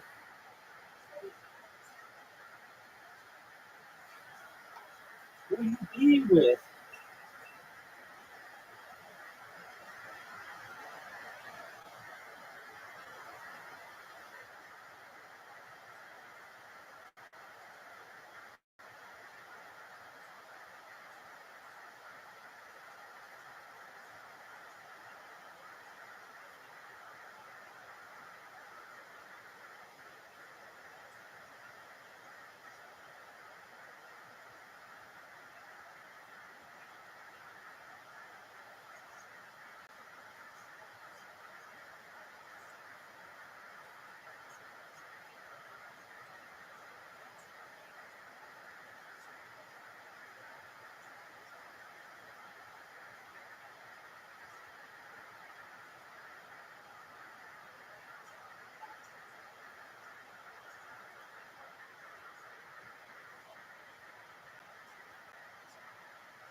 Shabbos Daf Kuf Ches. This week's Mishpacha magazine has a 4-page write-up about from official catering in Baltimore.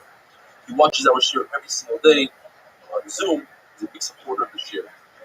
And he writes in the beginning of the article, it says that he contributes a big part of what he's doing here, galvanized by an important life lesson he learned during Eli Stefanski's popular 8th Daf shir on Brochas 53.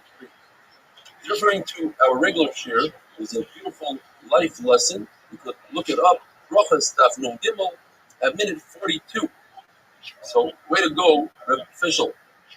Talking about life lessons, today's daf is one of the most fascinating davening shots with so many different life lessons. The Gemara starts off with the famous machlokes: how many meals are you meant to eat on Shabbos? The Chachamim say 3. The Bechitza says 4. And our Mishnah is mashma that it's 3. There's a Mishnah that says that if you only have 2 meals to your name, the person is very poor, you shouldn't take from the tamchi, which is the daily tzedakah. If he has 14 meals, that means 2 meals per day, 2 times 7, 14 meals. He has enough for a week. You shouldn't take from the weekly tzedakah. The issue is that on Shabbos you need at least 3 meals. It should be 15 meals or 16 meals according to Rabbi Kiva. We must say like Rabbi Kiva. Rabbi Kiva has the concept as Shabbat Chachol about the star of the Briyos. It's better not to take from tzedakah and not have 3 meals on Shabbos. So this is a mission that says that if a poor person is traveling, you must give him at least a tikkur b'kudan. It's a weight of a bread and enough for a bed and a pillow. And then it says for Shabbos, you give 3 meals, not 4 meals like Rabbi Chitko. You must say that we're talking about a situation where he comes with a meal. And when he leaves, you're going to give him an extra meal, say the Ladar. You're permitted to wash dishes on Friday night, because you need those dishes for Shabbos morning. You're permitted to wash Shabbos morning, so you need that to do. You're not allowed to wash dishes when it's for after Shabbos. And here starts the Agat of the Sugya. If you keep and you are very careful about the Shalish Sudas, 3 meals on Shabbos, you'll be saved for the Shalish Peronios. For the Mashiach, Yehenim, and the Muhammad Gargumah. If you're Ma'anik Shabbos, meaning you delight in Shabbos, and the Gemara is going to explain what that means. They give you Nachma B'limit Tzarim, heritage without boundaries. As it says in the Pasuk, Sanagel Hashem. And later it says, Nachlas Yaakov. So get the Nachla of Yaakov, not ever Yaakov is promised. That's the Yom of the Kedma.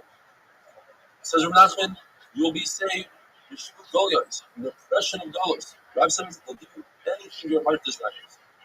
What does it mean to be Ma'anik Shabbos? In those days, beautiful dishes of meat dish, or large fish with garlic, every generation in every place with their own food that they're Ma'anik. If a person can't afford it, even if he makes one small dish of Pasida Harsana, the Kavod Shabbos, that is his Ma'anik Shabbos. The Berlin says, if a person keeps Shabbos, he will constantly with all the proper halachas, even if he did have a desire like in the generation of Enosh, they'll forgive him, as it says, Ashrei Enosh. And it says, Kados Mechaloi, we don't read it Mechaloi, but Machuk Loi. The famous Gemara, if Klal Yisrael would have kept the very first Shabbos, then the nations wouldn't be able to rule over them. Rav Shimon Yochai says, if they would have kept 2 Shabbosim, they would have been redeemed immediately. The Gemara says, brings Rabbi Yossi 7 different things that Rabbi Yossi says he wishes he'll be part of in Gan Eden. He wishes he'll be from those who eat Shalish Sudites. He wishes that he'll be from those who finish Hallel every day. Now, it's also to say Hallel every day. What he meant to say is the 2 Mizmayim and Sukkah Zimra. Hallelujah Hashem and Hashemayim, and Hallelujah Keil B'Kajai. Yodan says there's a great mitzvah to daven Shafras with the nights as the sun comes up, and to daven Mincha as the sun goes down. He says, I wish I could be from those people. He says, I wish I could be from those who die from intestinal disease. It's Yisur Mechaprim, gives forgiveness to the Averis. He wishes he could die as he's performing a mitzvah, and he wishes he could be from those who accept Shabbos early and let Shabbos out late. He wishes he could be from those who could bring people into the Beis HaMedrash rather from those who bang on the beam and say, time to stop, it's lunchtime.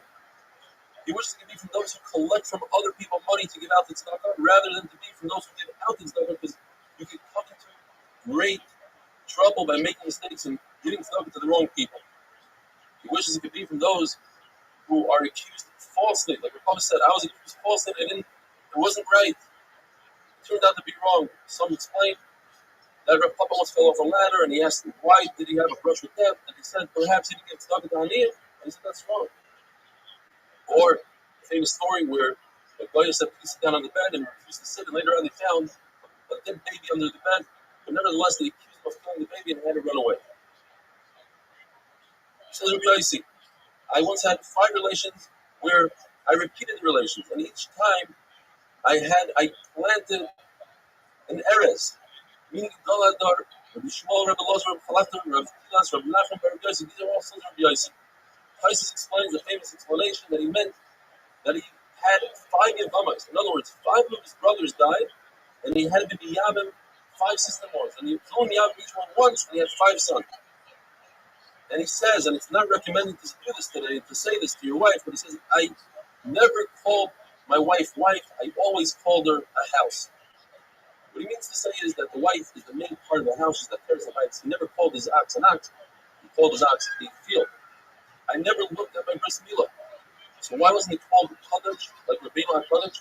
It was Rabbeinu Rabbi, Rabbi Danasi, the author of the Mishnah. Not only did he not look at the bris, but he also didn't put his hands below his belt ever. Says Rabbi Yossi, I used to get dressed with such sneers that the ceiling is never seen the inside of my shirt. I never contradicted my friends. So if my friends told me, get up and duchen, be a kain, even though I'm not a kain, get up and duchen. In Lashon Hara, if you say something that can be explained in 2 ways, and you say it in front of that person that you're saying it about, that proves that you're not saying Lashon Hara. So Rabbi Yossi, I never said something that I had to take it back. Gemara says, there were different Amoraim that said, I excelled in a certain mitzvah, and that should be my sechar. Like Rabbi Nachman said, I excelled in 3 meals on Shabbos. Rabbi said, I excelled in Iyum Tefillah, having kavanah by davening. Rabbi Shua said, I never went Daled Amos without a head covering. Rabbi Shua said, I was extremely careful with tefillin.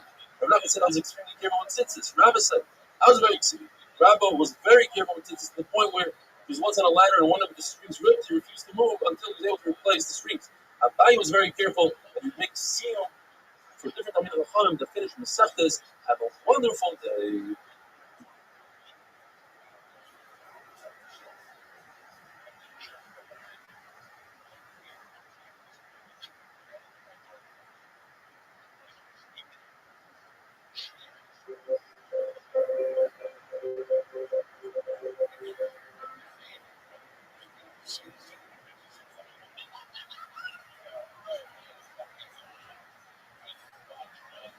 Shabbos Daf Kofi Pes, today's email comes to us from Tzvi Fine, a very inspiring email. He says he just recently made Aliyah, and his son Danny kept on telling him about that stuff. Maybe he listens to. Finally, during Corona, he was forced to stay home. He decided to join the shir. Now, at the age of 75, I am finally hooked on a shir. I make sure to wake up early so I don't miss any of it. On a day that I cannot join it live, I listen to it on YouTube. It always amazes me how many people tune in from all over the world. You make it so interesting and even fun. I hope to be inspired by you for a long time to come. Thank you to be fine. It's never too late, and it's never too early. And today's the perfect time to start the daf. We're continuing with the amazing series of the Shabbos Kodesh. Rabbi says that Talmud Chacham, who comes to him to be judged, he wouldn't go to sleep until he found something to make a space for him and go in his direction.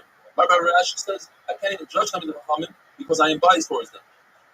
Rabbi Chanina would put on his finest clothing and he would go out and he would say, Boi, the Shabbos Hamalka, let's go out and greet the Shabbos Queen, and the famous thing that we say in Chadodi, Rabbi Yana would say, Boi Chalo, Boi Chalo. Rabbi Nachman would make a tremendous amount of these oiled wafers, 3 saw. Rabbi Abba, he would buy from 13 different butchers meat, he'd bring it home, and he'd tell his chefs, be energetic, hurry, make this one, and then I'll bring more meat later. Rabbi Abo, even though he was very wealthy, he sat on an ivory chair and he fanned out the fire. Rabbanon would wear black clothing on Erev Shabbos to show that even though he's getting dirty, he wants to get dirty in the Kodesh Shabbos. The famous saying, Rav Safra Machret Reisha, Rabba Malach Shebuda, Rav Safra would singe the head of the animal to get rid of the hairs. Rabba, which anybody could do, the servants could do, but he wanted to do himself. Rabba would salt the fish. Rav Huna would light the candles. Rav Papa would make the wicks. Rav Chizda would dice the beets. Rabbi and Rabbi Yosef would split the wood. Rav Zero would light the fire. Rabbi Yitzchak would flip around heavy boxes and things from Shabbos. He'd go back and forth. And he said, it's as if Ami and Ravasi would be my guest, wouldn't I be schlepping their things? And the Gemara says, don't say that Ami and Ravasi would be schlepping boxes Erev Shabbos, and they would say, if Rabbi Yochanan was our guest, wouldn't we do this? The famous story of Yosef Meiker Shabbos. There was a guy, a wealthy guy, who went to the stargazers, and he was told that he's going to lose all his belongings. The Yosef Meiker Shabbos, he had a trick. He took all his belongings, and he traded it for one jewel. He put that jewel in his hat, walked over a bridge, the wind came and blew it into the water, a fish came and swallowed it, and the fishermen took the fish out right before Shabbos. There was no one to buy the fish. They had a great idea. Let's go to Yosef Meiker Shabbos, who probably traded this unbelievable fish for the fish that he has, and so it was, and he became wealthy. He was able to sell that jewel for 13 attics worth of gold. Rashi says that's an exaggeration. Eliyahu Hanavi bumped into him and said, the idea is that whoever borrows the covered Shabbos Kodesh, Shabbos pays him back. We're asked, how do people gain wealth in Eretz Yisrael? They have the concept of Aser, B'Shvil Sh'Kasach, you give Meiser. You become wealthy in Kislar's, you don't have food to give Meiser from. Over there, it's because they are Mechaven Shabbos. More tells a story about it. Rabbi Abba was a guest in Kislar's, and they brought out a golden table that needed to be carried by 16 people. That's how heavy it was. And it had 16 chains of silver with all the beautiful dishes and food and desserts and fragrances. And when they put it down, they said, Lashem ha'aretz u'laya. When they took it away, they said, Hashemayim, Shemayim, Lashem ha'aretz, the son of Bnei Adam. And he asked them, why do you think you reside for this? And the person said, I used to be a butcher. Anytime an amazing piece of meat, a cut of meat came from, I would take it and put it aside for Shabbos. And so I would do the entire week. They said, Ashrecha shezapiso barf ha'makayim, shezapicha l'kach. Shezapicha l'kach. Rabbi Yeshua ben Chananya told Caesar, you smell that unbelievable aroma? That's a very special spice called Shabbos. It only works for people who keep Shabbos. The Pasuk says, Toish Hashem Chuba, referring to Yom Kippur, you can't be Mechaber Yom Kippur with food, Mechaber with a nice, clean clothing. If you add it to Rav says that if you eat at a certain time, you should eat the Shabbos meal earlier. Shmuel says if you eat at a certain time, you should eat the Shabbos meal later. Rabbi says those of us who are used to eating meat and wine during the week, on Shabbos, depending on what you do during the week, you eat it at a certain time, either eat the meal earlier. If you eat it earlier, make your meal later. Rav Sheshes, who was blind, wanted to make sure that his Talmidim get to the meal on Shabbos at the right time, and he doesn't prolong the shear. So he puts Talmidim where the sun would hit in the summer, or where the shade would hit in the winter, and they would have to get up and run away and go eat the meal for Taik Shabbos. Reb Zera, who would teach Talmidim arguing and learning, he would say, please, I'm begging you not to be Michal Shabbos. Are you talking and learning and not enjoying the meal? You're not being the kind of mitzvah of Taik Shabbos. Rabbi says that an individual should say Vayichulu. It's as if he is a part of HaKadosh Baruch Hu. We don't read it Vayichulu, we read it Vayichalu. Together with HaKadosh Baruch Hu, they created the world. You see from the creation of the world that words have power like action. It says in the Pasuk, Kvar Hashem, the words of Hashem, Shamayim Nasu, the skies, the heaven was made. When a person says Vayichulu Friday night, two Melachim, they come in and they put their hands on his head and they say, B'sar Avinecha. One of the malachim is a good malach, the other one is bad. When they come and they find a candle lit and the table is set, and they give a bracha, the good one gives a bracha that she find this the following week, and the bad malach is forced to say amen. If Chas v'shalom, they don't find that he makes the plala, and the good one says amen against his will. A person should set his Shabbos table, even if he's full and he's not going to eat only kazayas, Lav Malka as well, set the table. Lav Malka, if you drink hot water or bathe in hot water, or you eat fresh baked bread, hot baked bread, it has powers of healing. Rabbi Avo, or the chef, a young calf, a tilta, the third born calf, so that he, Amatzi Shabbos, he would chef this so that he could be part of the kidney. So his son Avini, when he grew older, he said, I don't understand, why didn't you just use the one that you use for Shabbos? Erev Shabbos, save the kidney from Amatzi Shabbos. So he tried it out, and he put the one animal that he was supposed to chef on Shabbos, he left it alive. And on Shabbos, a lion came and ate that animal. They didn't gain it. Shmuel Levi says, the famous saying, whoever says, Amen Yehish Rabbi, meaning with all his havana, with all his intent, they destroy 70 years of the Zardin. If he has some sort of Have a desire that he did. So be mindful. Rosh says, if you say Amen with all your kavanah, you open up the gates of Gan Eden. Amen stands for Kel Melech Ne'eman. The Gemara says that a fire is only found in a place where there's still Shabbos, and it happens on Shabbos where you cannot put it out. The Gemara gives us 7 reasons why Yerushalayim was destroyed. Either because of Michal Shabbos, they didn't say Krishma in the morning and the evening, they stopped the children from learning Torah, they didn't have Rosh Hashanah, they took bribes, they didn't give each other Musar or Chacham, they were Mevaysham Chacham, Rav says, what is Mevaysham Chacham? There's no remedy for that. They stopped being truthful in business. I'll take you to Mashiach, don't touch my anointed one means the children that learn Torah, who are going to be out Torah, is referred to the Chachamim. The world only exists because of the Torah that children learn, and Rabbi says that the Torah of adults doesn't compare to the Torah of the younger ones having a wonderful day.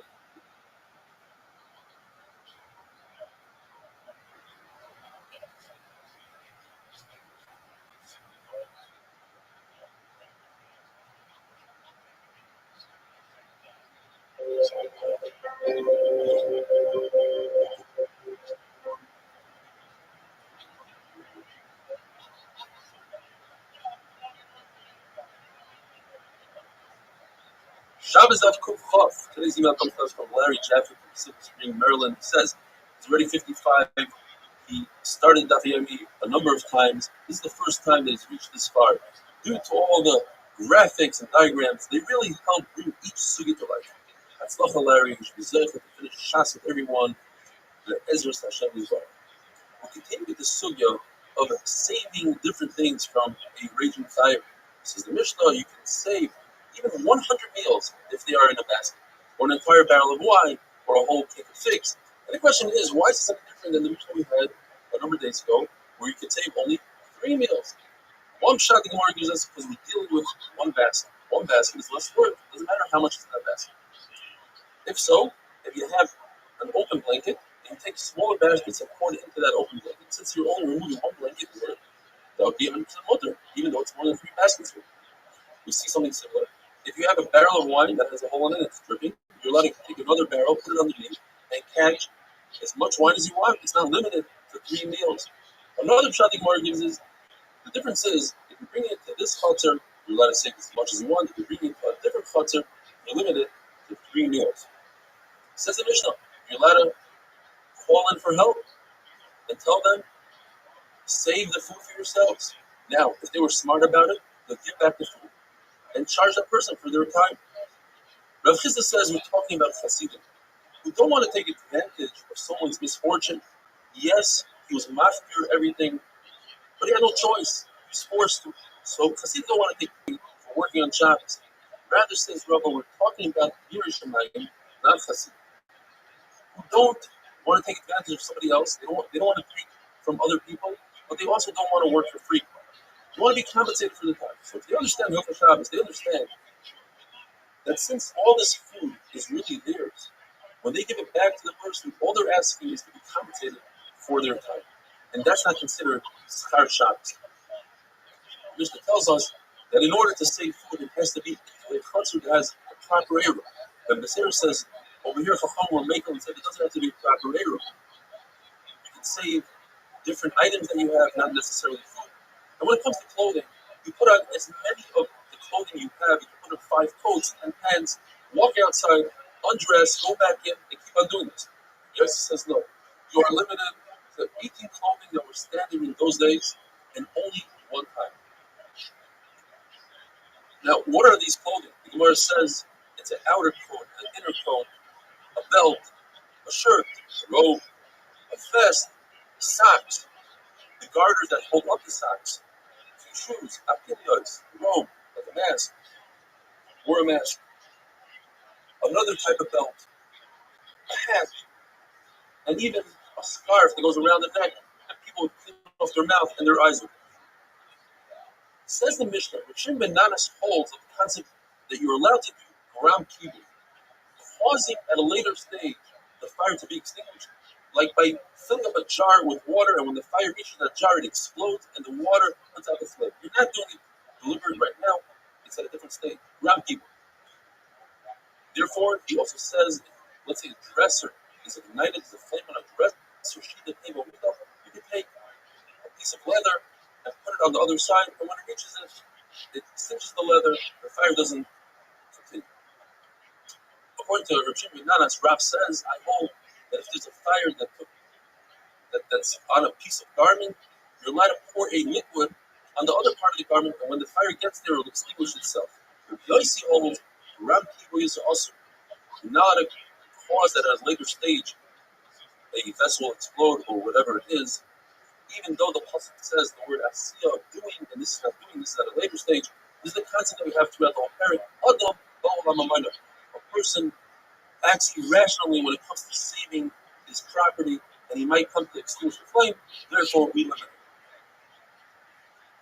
it. If a person puts a candle on top of a plank of wood, deliberately, that plank of wood becomes a basis to that candle, and therefore it's also in Shabbos to move that plank of wood. Even just to shake off the candle would be also. If you forgot it there, then you are permitted to shake the wood so the candle falls on the ground, even if the candle is lit. The candle might continue burning on the floor, it might extinguish itself, but it's not 100%, therefore it's mutter. The Brisa says, we're allowed to open up the door. According to Rashi, there's a candle right by the door. According to Brisa, the candle is on the door itself. And if the flame goes out from the wind, then it went out. If not, not. Rav cursed those who did so. And he said, even according to Rabbi Shimon that holds, Dover, Shahidim, Skad, and Mutter, you didn't have any intent for the flame to go out. But in this case, since it's obvious that it's going to go out, that's called a separation.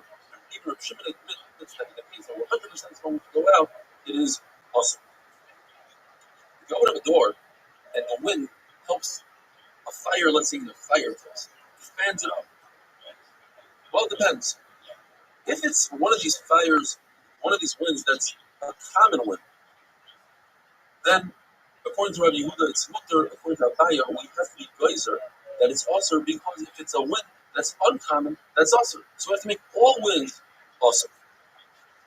We have to explain in Brisa and say that Brisa has no rabbanon in its own Rabbi Yossi. That is, the Brisa says, if you build a wall out of vessels that don't contain any water are not going to explode, for instance, a vessel made out of metal, or even earthenware that comes from different places that are very strong, from Shichin, from Chanaan, then it's okay. Very interesting thing. If a person has Hashem's name written with ink on his body, well, halacha number one is you're not allowed to stand unclothed in front of Hashem's name. So we have to make sure that it's covered. You're not allowed to go into the bathroom with Hashem's name. And you're certainly not allowed to erase Hashem's name deliberately. However, you're allowed to go into a mikvah, you're allowed to go into a bath, as long as you don't rub the name off and it comes off by itself. That's called a grama, and that would be mutter. Even according to Rabbi Yossi, because it says in the pasuk l'saso, you're allowed to do so deliberately, but the grama, it's mutter. If a person has a tefillah mitzvah, let's say he's a zav, and he has to go to the mikvah. Since you're not allowed to stand unclothed with Hashem's name, he must put something on it, such as a bandage, a reed. But he has to make sure that it's loose, that the water can get through, so that the bandage doesn't create a chatzitza. Don't cover with your hands, so you might forget that you're covering something, you'll take your hand off and expose Hashem's name. Now, what if a person doesn't have something to cover his name? According to Chachamim, that tefillah bismano, to go to the mikvah when the time comes, is a mitzvah and you must go right away. Chachamim say it's not a mitzvah. Therefore, go around, look for a bandage. But according to Rabbi Yossi, that it's a mitzvah to go right now. Therefore, don't look for a bandage. Go in and cover with it. And finally, if the ink is dry, then that creates chatzitza. Same thing would be with blood, honey, milk, and ink. If it's moist, like in our case, then it doesn't cause chatzitza. Have a wonderful day.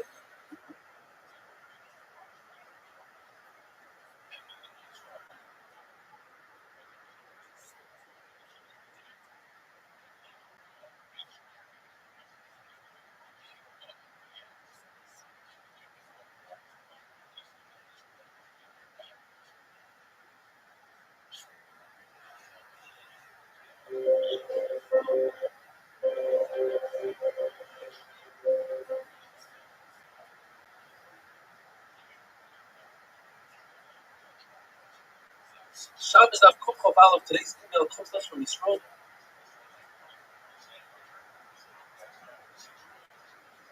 G.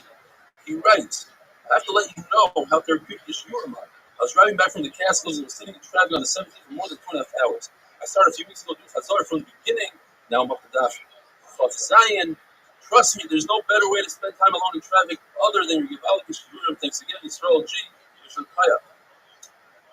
Famous concept of Amir La'akum Shkos. It's awesome to tell a non-Jew or even to hint a non-Jew to do malacha for you on Shabbos.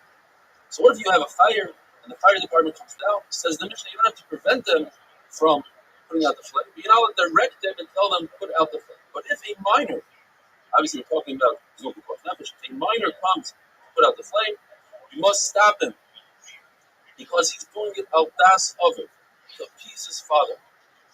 Let's say there's a situation where he's doing the malacha, not for that, so for his own sake. Let's say he finds keys in the Rabbi and he wants to play with them. You don't have to prevent them. As we pass in the Kadam Eichel and Veilos, if a Kadam is in, or this second pass in, if a Kadam is in the Veilos, ain't pleasant mitzvah, you're not mechuyev to prevent him.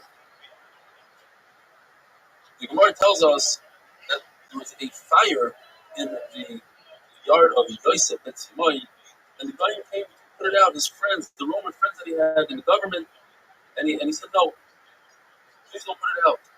It's Shabbos today. The Gemara tells us he paid them very nicely, and the nace happened that rain came and put out the fire. The Chacham said he didn't have to do so. As we learned in the Mishnah, if a guy comes, you don't have to prevent him. Rabbi says that when it comes to fire or any loss for that matter, you can announce and let it be known that whoever helps you is not going to lose. They will be compensated. You don't say so, you say you won't lose. That's the halacha, but you cannot prove it from our Mishnah. Says the Mishnah, you can take a bowl, flip it over, and put it over a lit candle so it doesn't cause damage, over waste. What he's going to explain, we're talking about chicken waste, which is moktzah, so that the child shouldn't touch it. Then over, you take a bowl, flip it over, and put it over and trap a scorpion. The word says that according to Rabbi Yochanan Zakkai, he saw somebody do so, trap a scorpion. He said, I'm afraid that he might be chayv l'chatos. You know, it's luxury to kufa. Rabbi Yochanan Zakkai holds like Yehuda Yechayim. Where does a story that Rav Oven gave a couch to 2 out of 3 guests, to Rav Yehuda, to Rav Yirmiyah, but not to Rav Chanan, the son of Rav. And Rav Chanan took exception to that. And when he heard Rav Oven teaching his son our Mishnah, he said that you cannot cover the waist of a child so that another child shouldn't touch it. He said a very strong lashon. He said, Oven Shakya. Oven is a shaitan. And he's teaching shtusim to his child. Why? Because the feces, the waste of a child is not mukta. A dog, it's ready for Achil's pellet. So therefore you just pick it up and put it in the garbage. There's no reason to cover it. And there's no issue of noilad, since you're anticipating it. You expect it to happen. And therefore, our mission is talking about the waste of a chicken, which is mukta. Yes, there's a concept of graf children. Anything disgusting, you let it move. The Gemara brings a story that there was a dead mouse by Rav Ashi, by his summon, and he said, pick it up by a tail and move it out. It's a graf children. So too, the waste of a chicken to be put to the move. The reason why over here you can't move it and you have to put a key on it is because he was already in a pile, in a heap of trash in his own hut. No head to move for graf children. Shmuel Levi says that any animal that can cause damage, you're allowed to kill on Shabbos and it's chasing.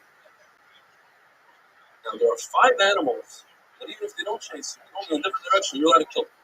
And they are the Egyptian fly, very dangerous, the Nineveh hornet, the scorpion that lives in Tadyav in Iraq, the snakes are very strong, and a rabid dog, a mad dog, anywhere in the world. There's a Tana that said from the Rabbi Rabuna that if somebody kills a snake, it's not in the spirit of the Hasidim. So he said, what you just said is not in the spirit of Chachamim. Chachamim are not happy with this Hasidim. But his own father, Rabbi, said that somebody once killed a bee, and he told him, did you finish with all the bees? The bee has many friends. In other words, it's not a good idea to kill a bee on Shabbos. The Gemara says an amazing thing. If a person has an opportunity to kill a vicious snake, it's a big fuss. It's midgadol, it's fuss ayidei. But if he had a brush with the snake and his life was in danger and he wasn't able to kill it, that's the reverse sign. That's a sign that he was supposed to be harmed by the snake, and his Baruch made a nace that he should be harmed. So he has to start thinking what he might have done in order to deserve this. And then the Gemara says it's only in a situation where the snake was hissing at him. And it was in a matzah of sakana. Where does a story that once a snake fell in the dispendish of Rabbi, and Yivasi, somebody from Neva, came up and killed the snake. And Rabbi said a cryptic statement. He said the snake met his match. The Gemara wasn't sure, was it a good thing that he killed the snake? Or perhaps it wasn't such a good thing. The Gemara remains with the suffix. Rabbi said that you're allowed to kill a hornet and certainly a snake, but you can't bring a raya from that. Why? Because there's a concept called the fitula. If you're walking and a snake passes by, you don't have to go around the snake. You can continue walking. In fact, you're allowed to step on it and kill it on purpose. But it's not fitula. He's just walking. He's not going out of his way to kill it. And that's what the Shulchan Aruch passes. When it comes to spill, for instance, the Shulchan Aruch says you do have the concept of a fituma, but you can't have kavanah. You can't do it on purpose. Gemara does a story that Abba Bar Marta owed money to the rich fellows. So the people of the rich fellows brought him in and they were tormenting him that he should pay back. And it was on Shabbos. And the rich fellows noticed there was spit on the floor. So he said, cover the spit. So Abba Bar Marta said, what do you have to cover it? You just walk the feet to a line and it covers itself. There's no problem of baina of Mashlikumais. So the rich fellows said, this guy's Talmid Chacham.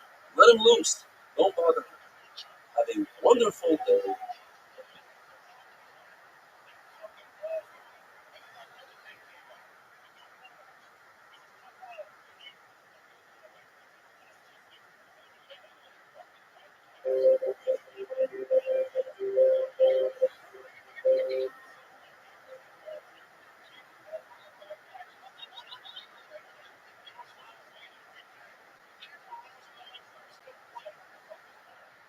Shabbos Daf Shulchan Beis, today's email comes to us from Alton Morel.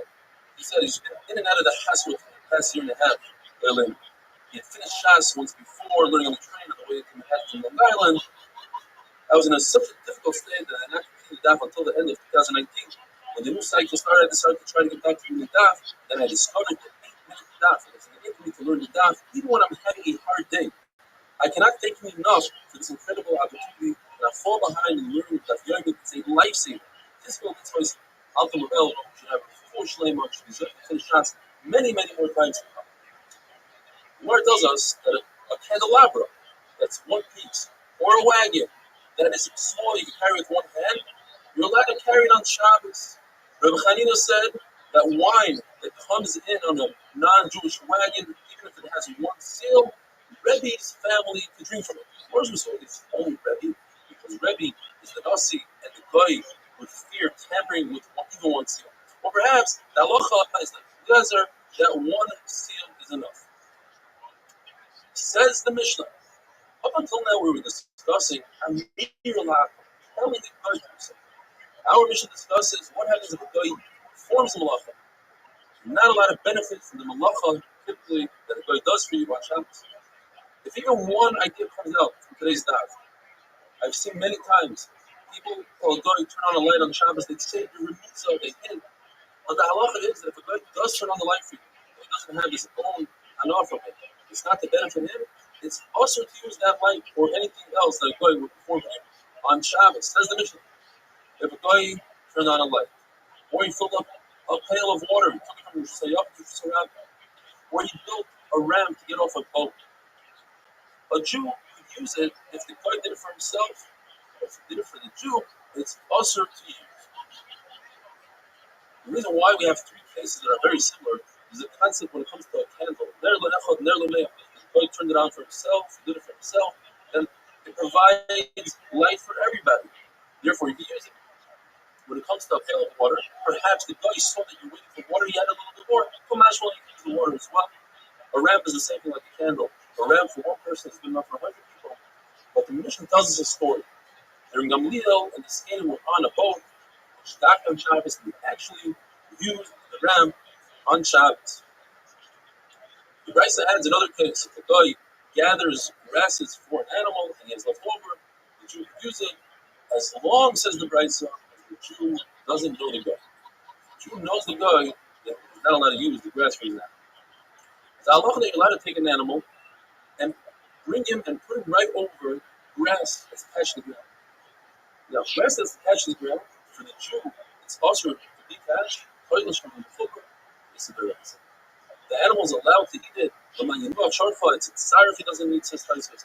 It's allowed to eat, it's allowed to be punished for Shabbos and those. However, it's also for the Jew to bring the animal over cut grass. That's in Muktzah today because it's cut on Shabbos. And the reason is, since it's only Muktzah the Rabbanan, we're concerned that you're going to touch the grass and get to the animal. If you just leave the animal up to that grass, that's 100% okay. Rabbi Gamliel, who used the ramp that the guy built on Shabbos, either we're talking about that the guy did it not in front of Rabbi Gamliel, so he didn't do it for him, or we're using the concept of Ner Le'echad, Ner Le'meah, since the guy already built it and it was for himself, so it doesn't matter that someone else is going to use it. It's just like a candle. When it comes to a bathhouse or even a candle, so it depends. If the bath water was warmed up on Shabbos, and most of the people in the city are goyim, you could use it immediately after Shabbos. If most of the people in the city are Jews, you have to wait enough time after Shabbos that would take you to warm up that water. That benefit from the fact that the goy heated up the water on Shabbos. Now, we must say that the goy did so because he had in mind to do it for the Jews. Otherwise, it's ner le'echad, ner le'meh. Once he heated up the water, what's the difference if the Jews don't use it? But since he did it for the Jew, now we have a problem, and therefore you have to wait if they shias. The Gemara tells us the story. A guy came in to help Shmuel. Let's say Shmuel was at a certain fancy place, an hotel. The guy comes in, turns on the light for Shmuel. Shmuel did not want to benefit from the light. He turned away. And once he saw that the guy was reading a newspaper, the light, then he said, okay, the guy lit it for himself, and therefore I can. So let's remember not to benefit from lights that were turned on by a guy, unless the guy benefits from that light. And with that we finish. Hadron Allah, cold kiss. Says the new parrot, the Mishnah starts off saying, and we're going to be discussing the different types of muktzah. Now we're talking about a kli, a tool, a vessel that is designated and designed for something that's allowed to do on Shabbos, allowed to do something that's on Shabbos.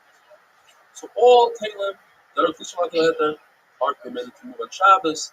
Not only that, there are doors as well. So if you have a pass to the door, even if the door came off, even during the week, you're allowed to move the door, you're allowed to move the box. But a house door, since the house is Mechul Karka, the door is Mechul Karka, if it came off the hinge, you're not allowed to touch it on Shabbos. The Mishnah starts off. We're going to say the Gemara, whether or not we're talking about Bishma left a hammer to crack open a nut. If you don't crack open a nut, or an axe to cut the figs, a saw to cut cheese, the saw is Bishma left or a hoe, a shovel to shovel out the figs, a pitchfork to feed a small child, or some sort of spindle to spear a piece of fruit to put in a strawberry, says Rashi, or a needle to take out a thorn, or a larger needle for those who need shacks to open up the door. Abaya explains the Mishnah that even though, as I said before, these doors that fell off, even if these doors fell off during the week, the Brisa says that a shida type of mingle, certain dressers and boxes, you could take the door off, but you can't put the door on. And when it comes to chicken coop, you can't even take the door off. So Abaya explains that there's a concept, when it comes to vessels, you're not allowed to build them on Shabbos, you're not allowed to take them apart on Shabbos. So he explains the Brisa, not that he is permitted to take the door off, rather the Brisa is talking about when the door came off on its own, and you're not allowed to put it back on. But certainly, you can't take it off. You can't take it off, and you can't put it back on. Rava says no. There is no issur to build on Shabbos a kli and take a kli apart. So therefore, you can take the door off. The only issue is to put the door back on. That's a zera. Perhaps you'll put it on better. You'll put some sort of a nail in there. You'll put it very, very hard, very well. And therefore, that's a makal b'kadish, and that's also have a wonderful day.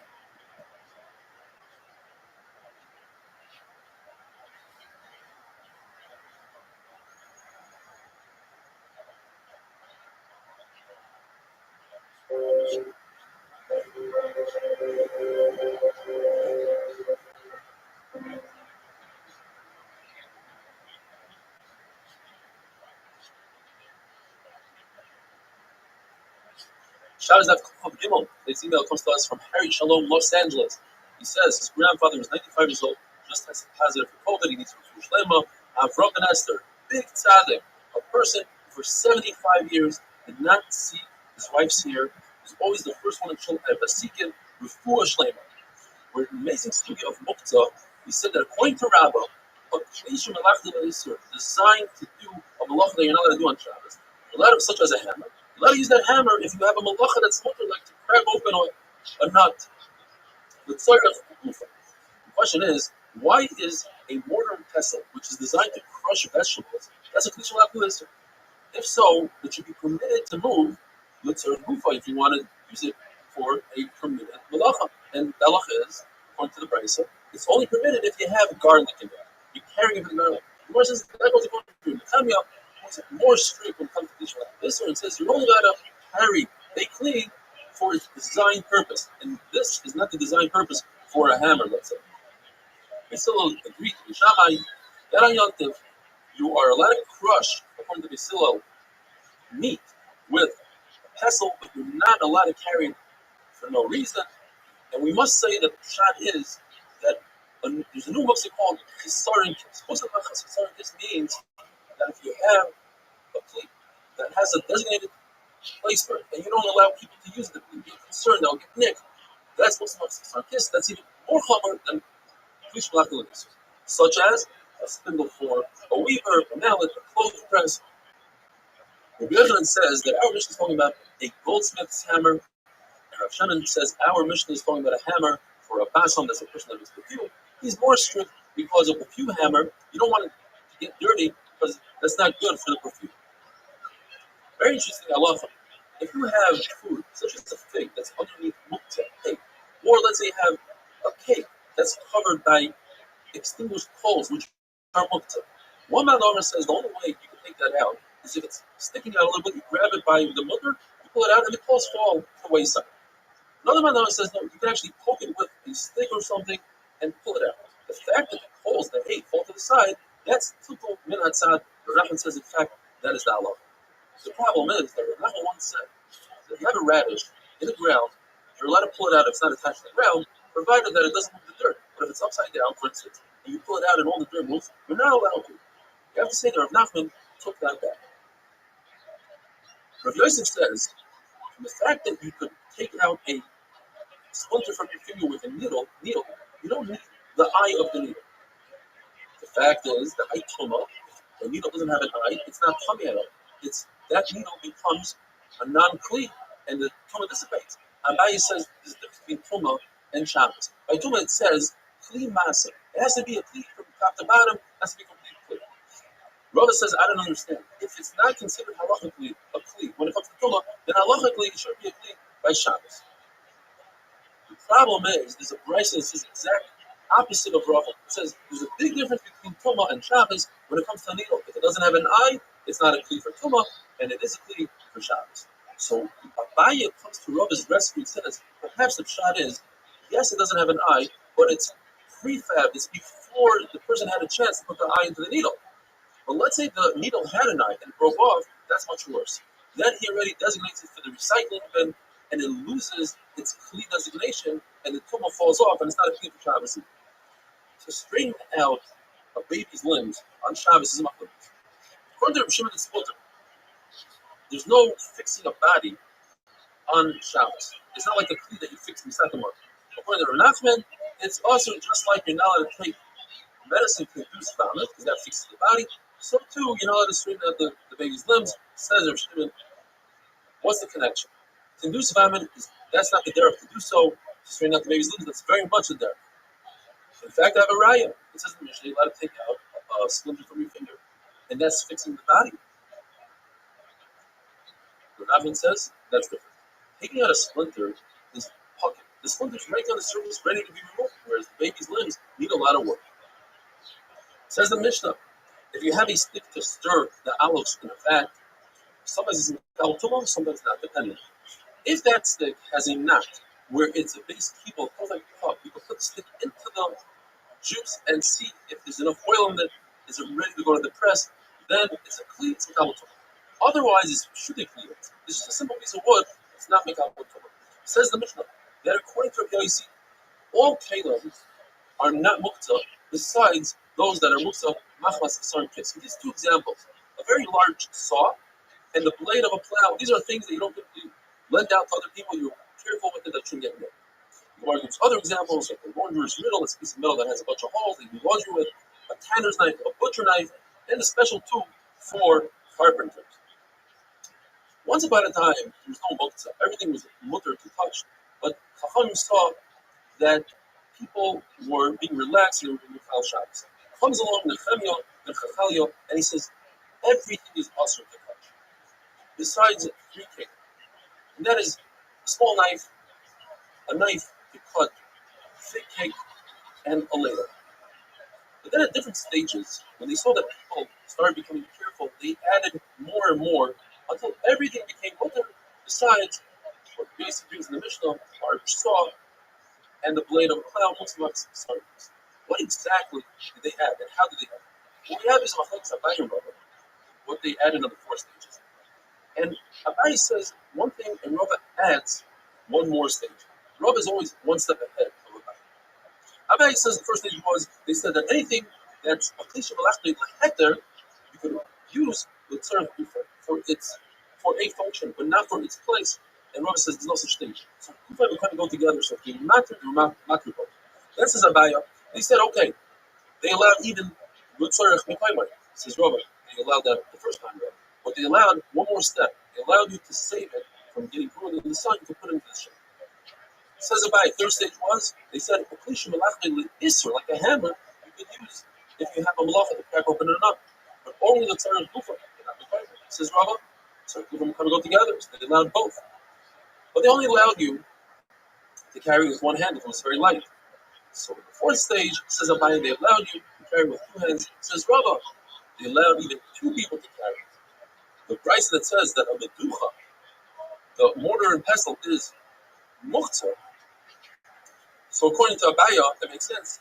It was muktzah because you want to move it to certain mekayim. Rabbi, you have to say you want to move it, the chamal itself, into the shade. Have a wonderful day.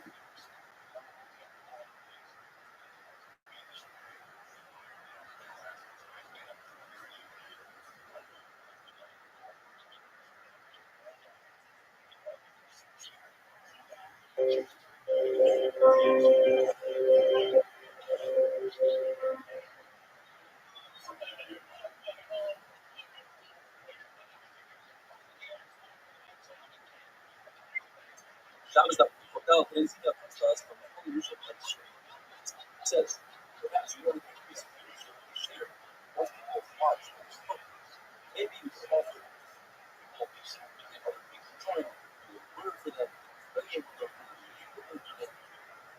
maybe we'll slide in as an incentive. Getting people. Bottom line is, research says once a person gets extremely stop, especially since the shoes. You have a great idea. The shoe tells you an story, unrelated to the shoe tells you whatever, as long as it's spread of people that love the shoe, just let's get people done. As we heard, the Chayim of Chachali came along and said, he said, everything is much. It says the Gemara, the Lothar says, there are four Chinese places that must have happened before they started relaxing Muktzah. And Rabbi argues on all four. The first one is, our sugya, if you have a mortar pestle, it's left with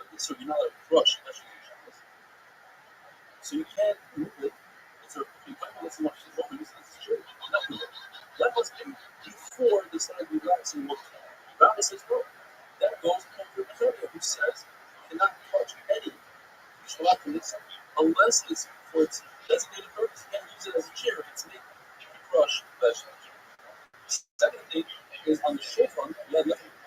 And in order for there not to be any mold between the bread, they put small rods. Those rods are usually not the head to hold bread. The definition says you cannot touch them on Shabbos after you eat them before Shabbos in order to take out bread, and then you put the breads in on Shabbos, and on lots of Shabbos you reinsert the bread.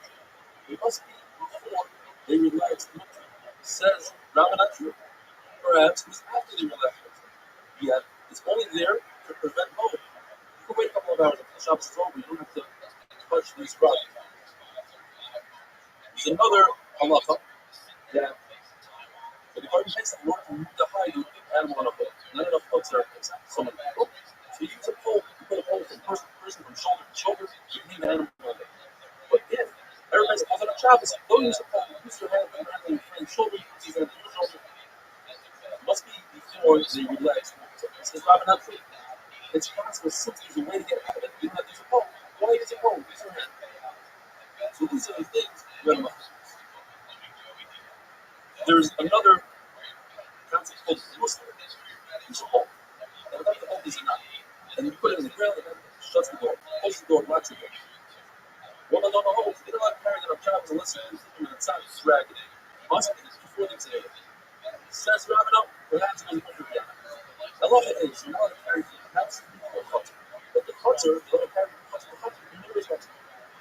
Here the shiloh is, the threshold that's outside of the door is not considered as part of the chutzner, and therefore I'm allowed to carry this clothes. But perhaps it's considered as part of my house, and that's why there's not no holes, and I'm allowed to carry from the house into the chutzner.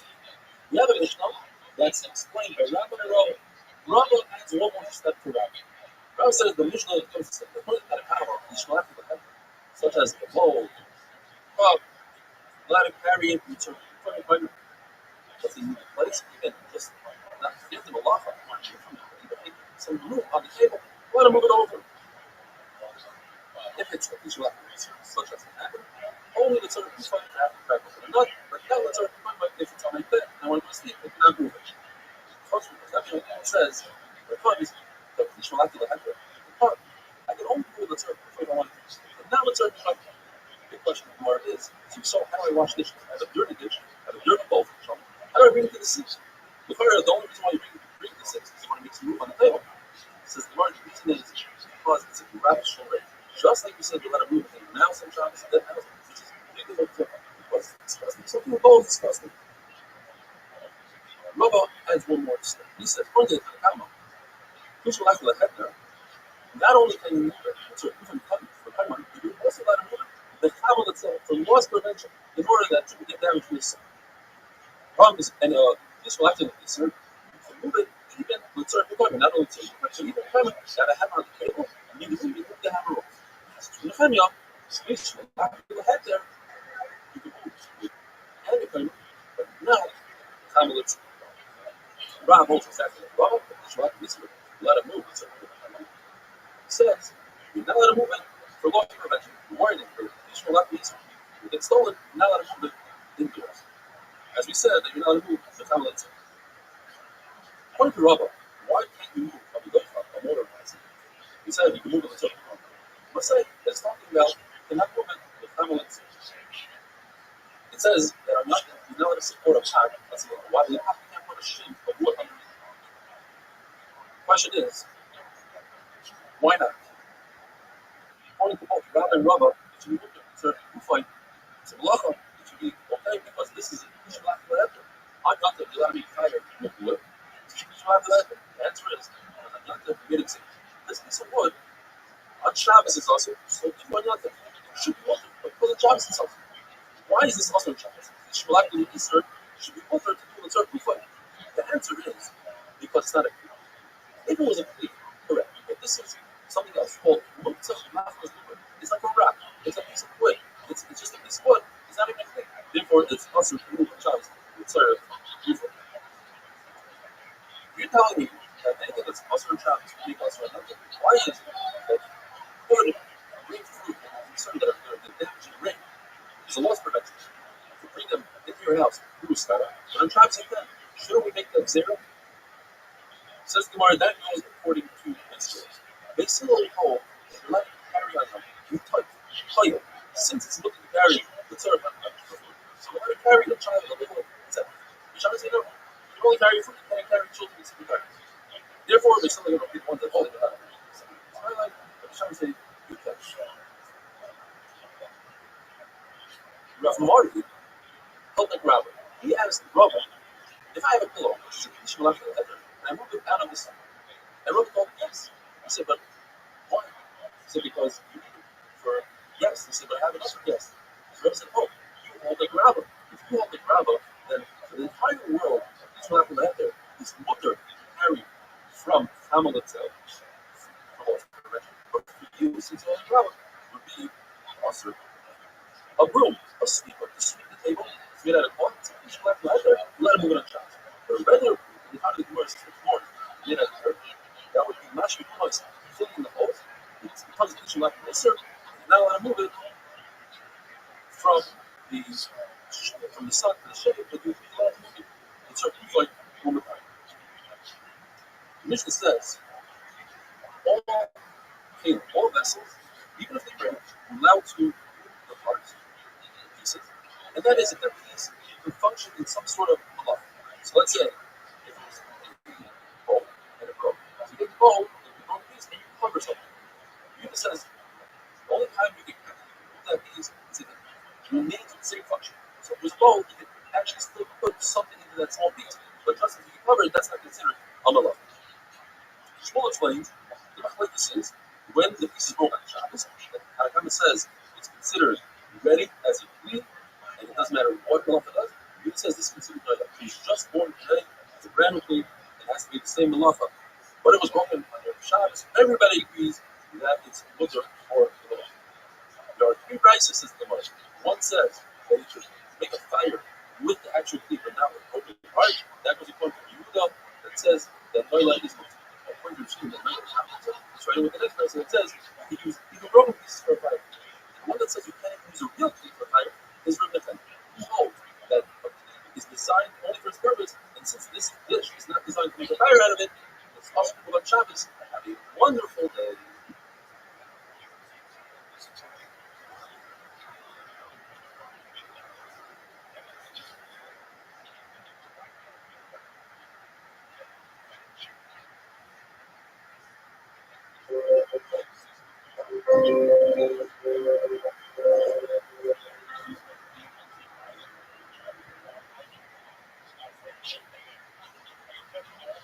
Shabbos Daf Kuf Chavei. We plan on making a one-of-a-kind siyum from Shabbos on Zoom, where all the viewers from all over the world, from Australia, from South Africa, from Muncie, from Borough Park, from Chicago, Switzerland, England, Italy, many, many more, are all going to join us on Zoom. Each location, each city is going to have one place where everybody's going to gather and we're going to transmit. There's going to be a speech from there. So we have Yossi Klein from Superior Piping or Plumbing in Muncie says that he's willing to take on, he wants to be the representative of Muncie, and he's going to organize the Muncie Fair and wants to advertise in the papers, etc. etc. So thank you, Yossi Klein. According to everybody, if you have a broken piece of a cleat, it's not mukta if you're in a chutzner. Because in a chutzner, there's always something you can use that broken piece for, cover a paddle, etc. If you're in a carmelist, there's nothing. According to Shmuel, there's nothing you can cover in a carmelist, you're not going to find open battles, mukta. According to Rav Nachman, you spit on the floor, that let's say you're sitting in shoes and you want to cover that spit. According to Rabbi, it goes even further. Since it's a kli and it's not mukta in a chutzner, so you can never remove that name of a kli from it, so even if it was just Rabbi, it's not mukta. In fact, there's a story, Rabbi's shoes got really dirty with mud, and the shamash came and he found a piece of earthenware on the side, and Rabbi started scraping off the mud. So Talmidim started screaming, Shabbos, Shabbos, what are you doing? He says, Rabbi, these Talmidim, not only they're Amaratzik, they never learned the halacha, but they go and they spread their mistakes to other people. It's not muktzah, since it's a kli in Rosh Hashanah. So it's a kli in Rosh Hashanah. You have a broken barrel, but the lid is intact. You're allowed to move both the lid and the broken pieces, provided that you don't smooth out the broken pieces of the barrel in order to make it a nice cover. That would constitute makim package. If you threw out the lid into the garbage, depends when you threw it out. If you threw it out before Shabbos, you're showing it's no longer necessary, it's not a kli, so therefore it is muktzah. If you threw it out on Shabbos, it's too late. You can't take something that's a kli already and say now it's not a kli. What if you take a shirt, a perfectly good shirt, throw it in the garbage? Any kind of beggar. Even if you throw it out on Thursday into the garbage, it's not muktzah. It's still considered a shirt. You cannot take a perfectly good kli and make it a non-muktzah. A broken piece of reed mat is not muktzah because it serves the same purpose as a very, very large mat. A large mat could cover dirt, could cover waste. So too small pieces could cover dirt. A piece of a talus gadol, a talus of a mitzvah, up to 3 fingers is considered a beggar. Less than 3 fingers, even a poor person doesn't take. But if it's not a talshel mitzvah, and even less than 3 fingers has purposes. If you have a broken pieces of a oven is made out of wood, and we're talking about an oven that was already had hesed rishon, and it was heated up and hardened. According to Rabbi and Yaakov, which the halacha is always like Rabbi Yaakov, you could carry these pieces, the same reason we said before. Yes, they don't serve as an oven, but they can serve as a battle cap. This battle cap is considered noilad, which is just created right now, therefore it's a muktzah. Rashi says we're talking about you want to take a piece of an oven and put it sideways and bake lafa pita on top of it. Typically you make it sideways, vertically. Says Rabbi Yehuda, don't you read to me in this case that it's not muktzah, it remains with the same usage. Since I'm using a broken piece of an oven as a real oven, it should remain at kli. Says Rabbi no. Because beforehand the fire was in the bottom and the lafas and the pitas were vertical. Now the fire is outside and the lafas are horizontal. It's not serving the same way and therefore it's muktzah. Rabbi says we have a machlekes whether or not broken pieces of an oven that were not connected to the ground, according to Rabbi, that's not considered an oven at all. It's not considered an oven. It's muktzah. It's not a kli. According to Chachamim, it's considered an oven and therefore it's not muktzah. And the Gemara tells us they learned from Psukim, Yutats, and Tmei Milochem. Rabbi and Yaakov says a cover of a kli does not need a handle. Says the Mishnah, if you take a stone in order to put weight on a pumpkin pail so that the pail goes in, if you draw water, if you tie it properly to the pail, it's not muktzah, it becomes part of the pail. If you have a stone, similar case, a stone on top of a barrel, you take the barrel, tilt it, that's tilted on the side, and the stone falls off. What if you're concerned that the stone will break another barrel? You lift the entire barrel up, move it to the side, and tilt it over there. That's in a case where you completely forgot about the stone. What if you didn't forget about the stone? Put it to purpose. So we have a machlekes from Ami and Ravasi. What Rabbi says? Rabbi says that the barrel becomes a bosses to the stone, and therefore the barrel becomes muktzah. Bosses and nowhere else is muktzah. And he says that it's very different than a pail. In the pail, it was tied down with a string or something. Over here, the stone is just laying there. And Rabbi holds that you don't need to take action when it comes to, you need to take action when it comes to making a stone non-muktzah. You have to tie it to a pail or something of that sort. Rabbi says the opposite. If you put a stone on top of a barrel, it's completely not muktzah because you created a covering for the barrel. And it's not similar to the case in our Mishnah where we put a stone into a pumpkin when it's not tied down, then you're not allowed to use it. Because over there, it just becomes bottle, it's going to fall out. And Rabbi holds, you don't have to take action on a stone. Similarly, we see, when Rabbi came to a certain city, he told us that we need to go out and make those stones designated for sitting on them on Shabbos. So we have the same exact machlokes. According to Rabbi, there's no action taken. And all they did was they designated their head so that they shouldn't have to move it on Shabbos, then the stones are muktzah. And Rabbi says there was action taken. By them cleaning off the stones, that is the action necessary. Rabbi Stephen Shoal says what happened over there with Rabbi was a bunch of beans, and then we have the beans. And Rabbi Michal says it wasn't beans, it was a special piece of wood, a feeler for a boat. If you say it was beans, a feeler for a boat is different. A feeler for a boat, people are very careful with it. It's an expensive piece of equipment, and that would remain muktzah. Says the Mishnah, if I have a pail and I tie the pail to a vine, the only way that vine is not muktzah and I'm allowed to use the pail is if I tie it.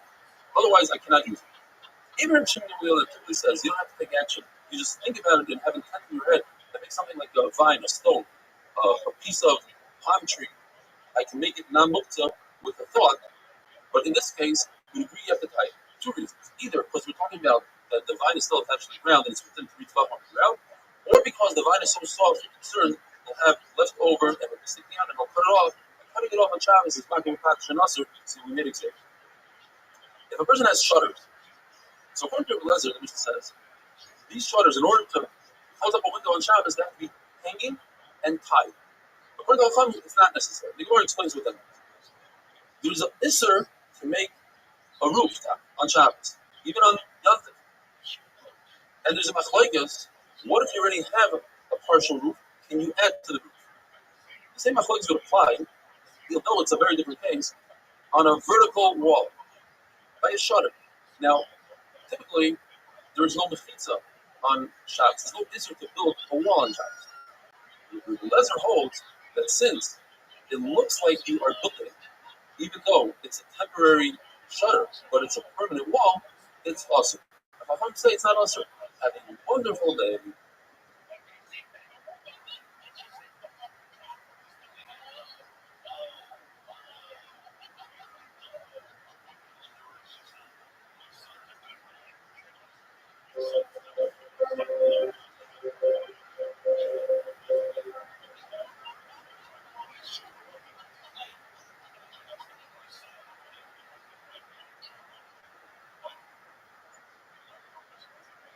Shabbos daf kuf. Today's email comes to us from Craig Goldman from West Orange, New Jersey. He says he started off the new cycle with 8-minute daf and eventually made his way to the full daf. And since then, he's never missed a single daf. He would love to be the representative of West Orange, New Jersey. So, Craig, you are the official representative. Anybody that wants to be mushtatet in the Siyum of Shabbos should contact you, and you'll arrange everything. Beautiful. We're talking about window shutters. According to Chachamim, if you have a window shutter sitting right by the window, designated for the window, it's not considered boina. You're allowed to put the window shutter in. It doesn't have to be tied. It doesn't have to be hanging. According to Rabbi, you need two conditions. The window shutter has to be tied and hanging off the floor. Only then are you allowed to put the window shutter in. Something very similar is called a nigger. This is a bolt that goes into the door to shut the door closed, make sure nobody opens the door. According to Rabbi, if it's just sitting there next to the door, there's an issue deraisa to insert the bolt in its place. If it's tied, but not hanging off the floor, it's touching the floor, you could only use such a bolt in the Beis Hamikdash. Other places, there's an issue derabanan. In Beis Hamikdash, there are no issue derabanan. There's no shus in Beis Hamikdash. According to Rabbi Yehuda, if it's laying on the floor, then even in the Beis Hamikdash, you're allowed to use it, even though it's not tied.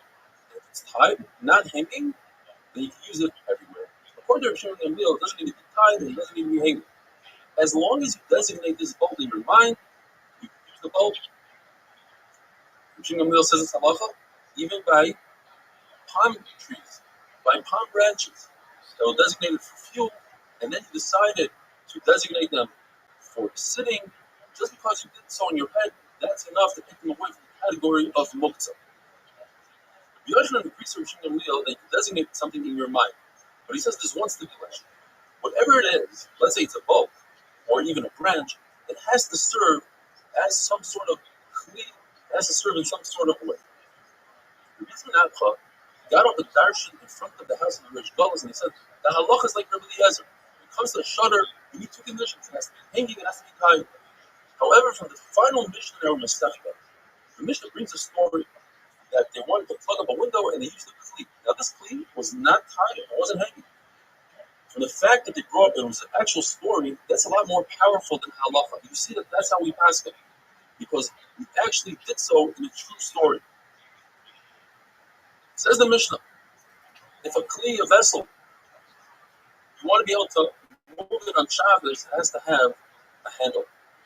The Rabbi Yechon explains that's dafka if it serves as another melacha, for another melacha. Rabbi says this handle is only when it comes to ground covering, but any type of kli doesn't need a handle. So the Gemara explained, when it comes to ground covering, everybody agrees that it needs a handle. And when it comes to kli, everybody agrees it doesn't need a handle. Machlokes says when you put a kli in the ground, do we say you might confuse this kli for ground covering or not? And with that, we finished the perek called Hakelim. Brand new perek, Mefanim. Says the Mishnah, if you have a room with wheat, hay, you're not allowed to move it on Shabbos because of the exertion that you put out while you move things. On Shabbos, you have to rest. However, if you're doing it for a mitzvah, you're allowed to move 4 to 5 boxes. The Gemara is going to explain whether that's literal or just that's the way we speak, 4 to 5. If you need the room for a shear or for Achmas and Sarchim, you can do 4 to 5 boxes. But not more, says the Mishnah, because more than that, more than 4 to 5 boxes would be a tircha, would be too much exertion. The Mishnah goes on to give a list of different things that are not mukta, such as food that you remove the truma for the kain, so it's mukta to eat. But food that you didn't take off truma some is mukta because it's not permitted to eat on Shabbos. My food that we don't know if the Amoris removed the truma is mutter. The Gemara will explain. Meiser Rishon, that's the 10% that the Yisrael gives off to the Levi, and the Levi removed the truma. The Gemara will explain as well. That's Meiser Rishon. Meiser Sheni, that's the 10% you take for yourself. That's what you have to bring to Yerushalayim. If you don't want to bring to Yerushalayim, you redeem it. So we're talking about it's redeemed. So it's not mukta. Hegdish, if you want it, you have to redeem it. Not mukta. If you don't redeem it, the Meiser Sheni that you didn't redeem it remains mukta. Says the Mishnah, Turmas, type of a bean. If it's dried, it's not mukta because you feed it to your goat. If it's moist, even a goat won't eat it, it's mukta. There's something called loaf, which kind of says it's mukta. Mustard seeds are mukta. Shimon says loaf is not mukta, since it's raven food, and wealthy people have ravens. Now, a typical person, says what Shimon is considered wealthy and is considered a prince. All of Klal Yisrael are princesses. If you have a bundle of straw or branches, if you designate it specifically for animals, then it's not mukta.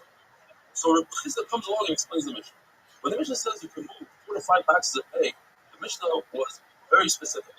If it's a small room, you can move 4 out of 5 boxes. You have to leave 1 box worth of hay on the floor, so you don't expose the floor, so you don't come to be mashed with to smooth out the floor, which is a certain point.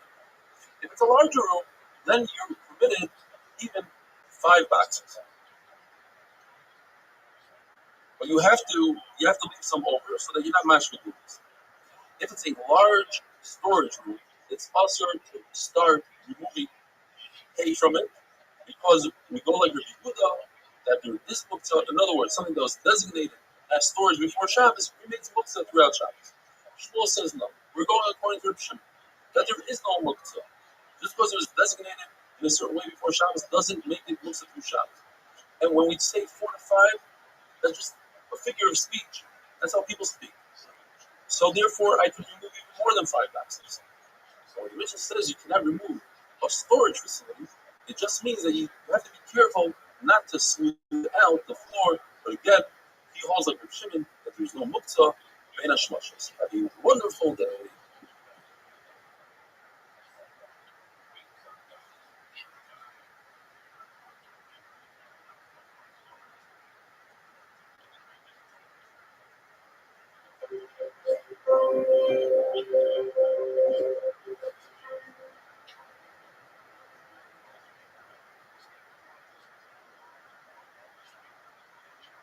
Shabbos Daf Kuf Zayin. Today's Zikr comes to us from Shia Brookwitz from Montreal. He says he's doing everything he can to spread the word about the Shir.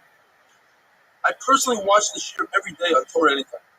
Thank you again. Appreciate your effort tremendously, Shia. Thanks, Shia. We're talking about storage of wheat. You're not allowed to move any of it on Shabbos. What is storage? A lesach, which is 15 saw. But there's a trick. If you're stuck on Shabbos and you need to make room, you can walk in and out of the storage and move the wheat with your feet. Chaya says, if you never started using the storage before Shabbos, then once Shabbos comes, everything in storage is muktzah. Reb Shimon doesn't hold it muktzah in that situation, and therefore, even if you didn't use it before Shabbos, it's not muktzah. The Gemara is Mesupa. What's better? For exertion on Shabbos, is it better to make less trips but carry more weight, or carry less weight and walk more? In fact, there's definitely a shita that says you should walk less on Shabbos. But there's contradiction in the brisa. One brisa says you should carry 4 to 5 boxes of wine and oil when you're trying to remove them from a room. The other brisa says 10 or 15. Which one is it? Perhaps there's no contradiction. We're talking about 4 to 5 boxes. The question is how many jugs are in the box? Maybe each box consists of 2 jugs, that's 10 jugs, or 3 jugs that would consist of 15 jugs. The halacha is You're allowed to remove 4 to 5 boxes per guest. So if you have 4 guests, that's 20 boxes. The Gemara asks, is it one person removing all 20 boxes, or perhaps if you break it up, each individual can remove 4 to 5 boxes? From Rabbi and Rabbi, you can't bring a Rabbi. Rabbi and Rabbi came to a certain place and were given a base measure to teach, and they saw it's not enough room. They went out into the field, and they made room in the field. They moved a lot of wheat out of the way. Perhaps over there, Rabbi didn't do it himself. Rabbi was a Nasi. Or it was too much work for him, says Pisces. So maybe he gave it to other people to do. There's no right that one person could do it all. Rab says, from our Mishnah, you see that Achnos Archim is just as important as learning Torah, waking up early for Torah, because the Mishnah gives us 2 examples of 2 mitzvahs that you do, and that you can make room in the room for it. First one is Achnos Archim, you make room for the guest, and Talmud Torah is second, you make room for a shir. Rabbi says, in fact, Achnos Archim is more important than Talmud Torah because it's mentioned first in the Mishnah. One of the famous Mishnayos, we say it every day, but we say it slightly different. These are the mitzvahs that you are awarded Greek parents in this world, and the rest remains open for Olam Haba. Which are the 4 things? Kibud Abba V'Arei, Gemilas Chasadim, Hava Shalom, creating peace between 2 people. The Talmud Torah, learning Torah, supersedes everything else. The question is, we have different Mishnayos that say different things. The Gemara explains. Achnos Archim and Bikuch Cholim are included in Gemilas Chasadim. Not only that, Iyum Tefillah, having Kavan and Davening, is also considered Gemilas Chasadim. Explains Rashi beautifully. You're doing chesed with yourself when you have Kavanah and Davening. When you get up early in the morning to learn Torah, or bring your children to school for Torah, that's included in Talmud Torah. Talmud Torah, which is also part of one of the Mishnayos, is included in Hava Shalom and other Mechavera, because once you are done with Tafsir, you see the good in everything, then there'll be less fights. Once you mention Daled Tafsir, the Gemara brings beautiful stories about Daled Tafsir. First one is a story about a man who came from Gaul. In the Shiltais, this man is Rabbi Akiva before he became Rabbi Akiva. He was still at Amaretz and he was working. He worked for Eliezer ben Ruknas according to the Shiltais for 3 years. After 3 years, he said, I want my wages. It's Erev Yom Kippur, I want to go home to my wife and child. Eliezer ben Ruknas says, I don't have anything to give to you. But after Sukkot, Eliezer ben Ruknas came to Rabbi Akiva and brought 3 donkeys with him to eat and drink. He gave him his wages and more. And he asked Rabbi Akiva, what did you think when I said I don't have anything? He said, when you said you don't have money, I thought perhaps you invested in the business. When you said you don't have any fruit, maybe they didn't have any true semesters and you couldn't give it to Amaretz. When you said you don't have any animals, maybe you rented it. Maybe you rented the fields. What about pillows? Maybe you were makdish. That's exactly what happened. I was makdish everything I had because of my son who wasn't learning Torah, but then I got a Torah Sudarim, and here I am to pay you back. There's another story. Ma'aseh b'chassid echad, Rashi says it's Rabbi Yehuda ben Bava or Rabbi Yehuda ben Eloi, who redeemed a girl who was captured, and he brought her to a hotel and put her by his feet. Next morning, he got up, went to the mikvah, and taught Torah. And he asked his students, "What were you thinking?" He said, "Perhaps you wanted to save this girl from one of us who wasn't proper, and perhaps you had a carrying because of the tircha of the way." He said, "That's exactly what happened. The Baruch should be done Milikavskos, just like you were done Milikavskos." And finally, the third story, Yeshua went into a non-Jewish woman, a prominent woman's room, locked the door. Before he did that, he removed his tefillin. He came out, he went to the mikvah and taught them Torah. I said, "What do you think was going on here?" He said, "Well, you don't want to go in with your tefillin to Makatuma. Perhaps this goya spit at you, and her spit is like the Zaba's spit, and it's becoming, that's why he went to the mikvah." He said, "That's exactly what happened." It says the Mishnah. The fact that we said in the Mishnah that you could move truma, what is the big chiddush? And the answer is because this truma is in the hands of Yisrael. Yisrael can't eat truma. Nevertheless, since it's permitted for a kohen to eat truma, therefore it's not moktzah for the Yisrael. What about D'mai? Why is D'mai not moktzah? The answer is because D'mai is appropriate for a poor person. The halacha is you can give poor people D'mai, you can give the soldiers D'mai. And everybody has the ability to just be mafkir his belongings and become a poor person, and therefore the D'mai is ready for him.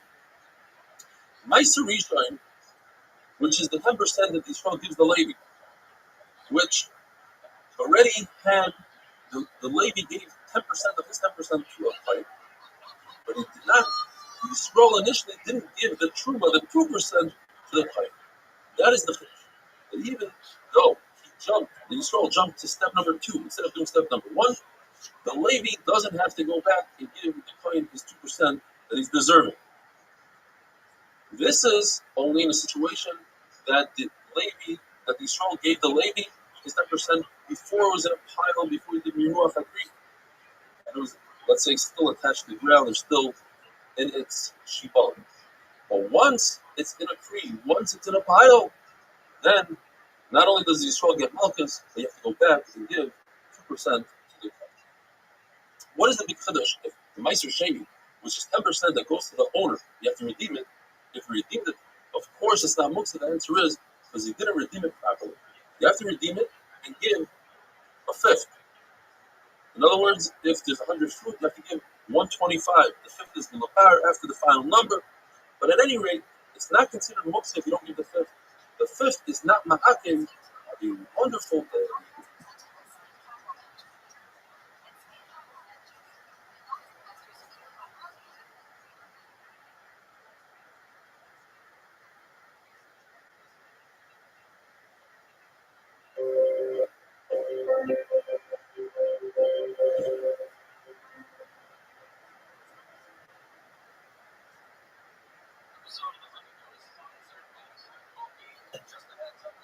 Shabbos that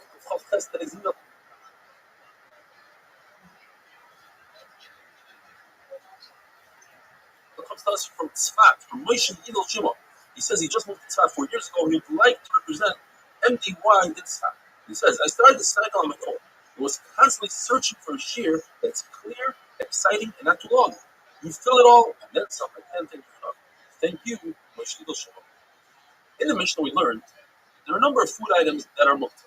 For instance, tevel, food that you didn't remove kuros ha'maitris. What's the case? The condition is that in this particular case, you weren't chayiv the rights to give kuros ha'maitris because this tree was planted in an unperforated planter, and therefore the rights are not chayiv kuros ha'maitris at all. Rabbi said chayiv. Nevertheless, it's muktzah the Rabbi. When the Mishnah says that the Levi received his 10% meiser, but he didn't give truma, it's not referring to his truma's meiser that he's supposed to give, right? Rather, it's the truma doila that the Yisrael was supposed to separate. The Yisrael went out of order. He gave the Levi 10% before he gave the Kohen the 2%. The halacha is the Levi cannot give from it because the Yisrael did so when it was in a tree, when it was in a pile, and it had miruah, who was smoothed down on top. Therefore, until the Levi gives him 2% that the Yisrael should give to the Kohen, it's muktzah. Ma'aser Sheni is step 3. You take 10% and give it to yourself. Either you bring to your shrine or you redeem it for money. The problem is that he redeemed it not properly. In other words, he used an asimai money that doesn't have an epichim, and he says in the third, it's not kesef. Therefore, it's muktzah. When it comes to Hagdish, he didn't redeem it properly. He redeemed it on real estate on karka instead of redeeming it on money, and therefore it's muktzah. We go through lists of things that are muktzah or not muktzah. The price says chatzah, which is grass that has straight roots, is not muktzah. You can feed it to the deer. Mustard seeds are not muktzah according to the price. You can feed it to the pigeon. Glass, broken glass. What do you do with that? You can feed it to an asrich. Who has an asrich? But then Malachim, princes. Now, all Chayis from under Rabbi are considered princes. Rabbi Nassan argues, he says, no, it's muktzah. Now, in Rabbi Gamliel, Amir says he meant only if he himself owns an asrich. Rashi says, even if he doesn't own an asrich, since there are other people that have asriches, you're considered a melech, and therefore it's not muktzah. Since people typically don't have elephants, bundles of branches are muktzah. So Rabbi says there are 4 different Amrim that hold this concept of B'nai Malachim, all Klai Yisrael of B'nai Malachim, they're princesses.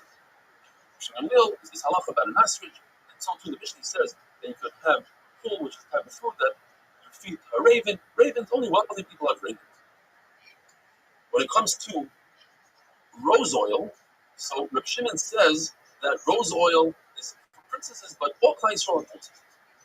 The halacha, if a person owns an expensive coat and he owes a lot of money, you take the coat off of him, and you sell the coat, you give him another inexpensive coat. Shmuel keeps saying, no, since he's a Ben Melech, he's a prince, he deserves an expensive coat, you don't take his coat off. When it comes to bushels of branches, if you decide that it should be animal food, Erev Shabbos, you're not muktzah.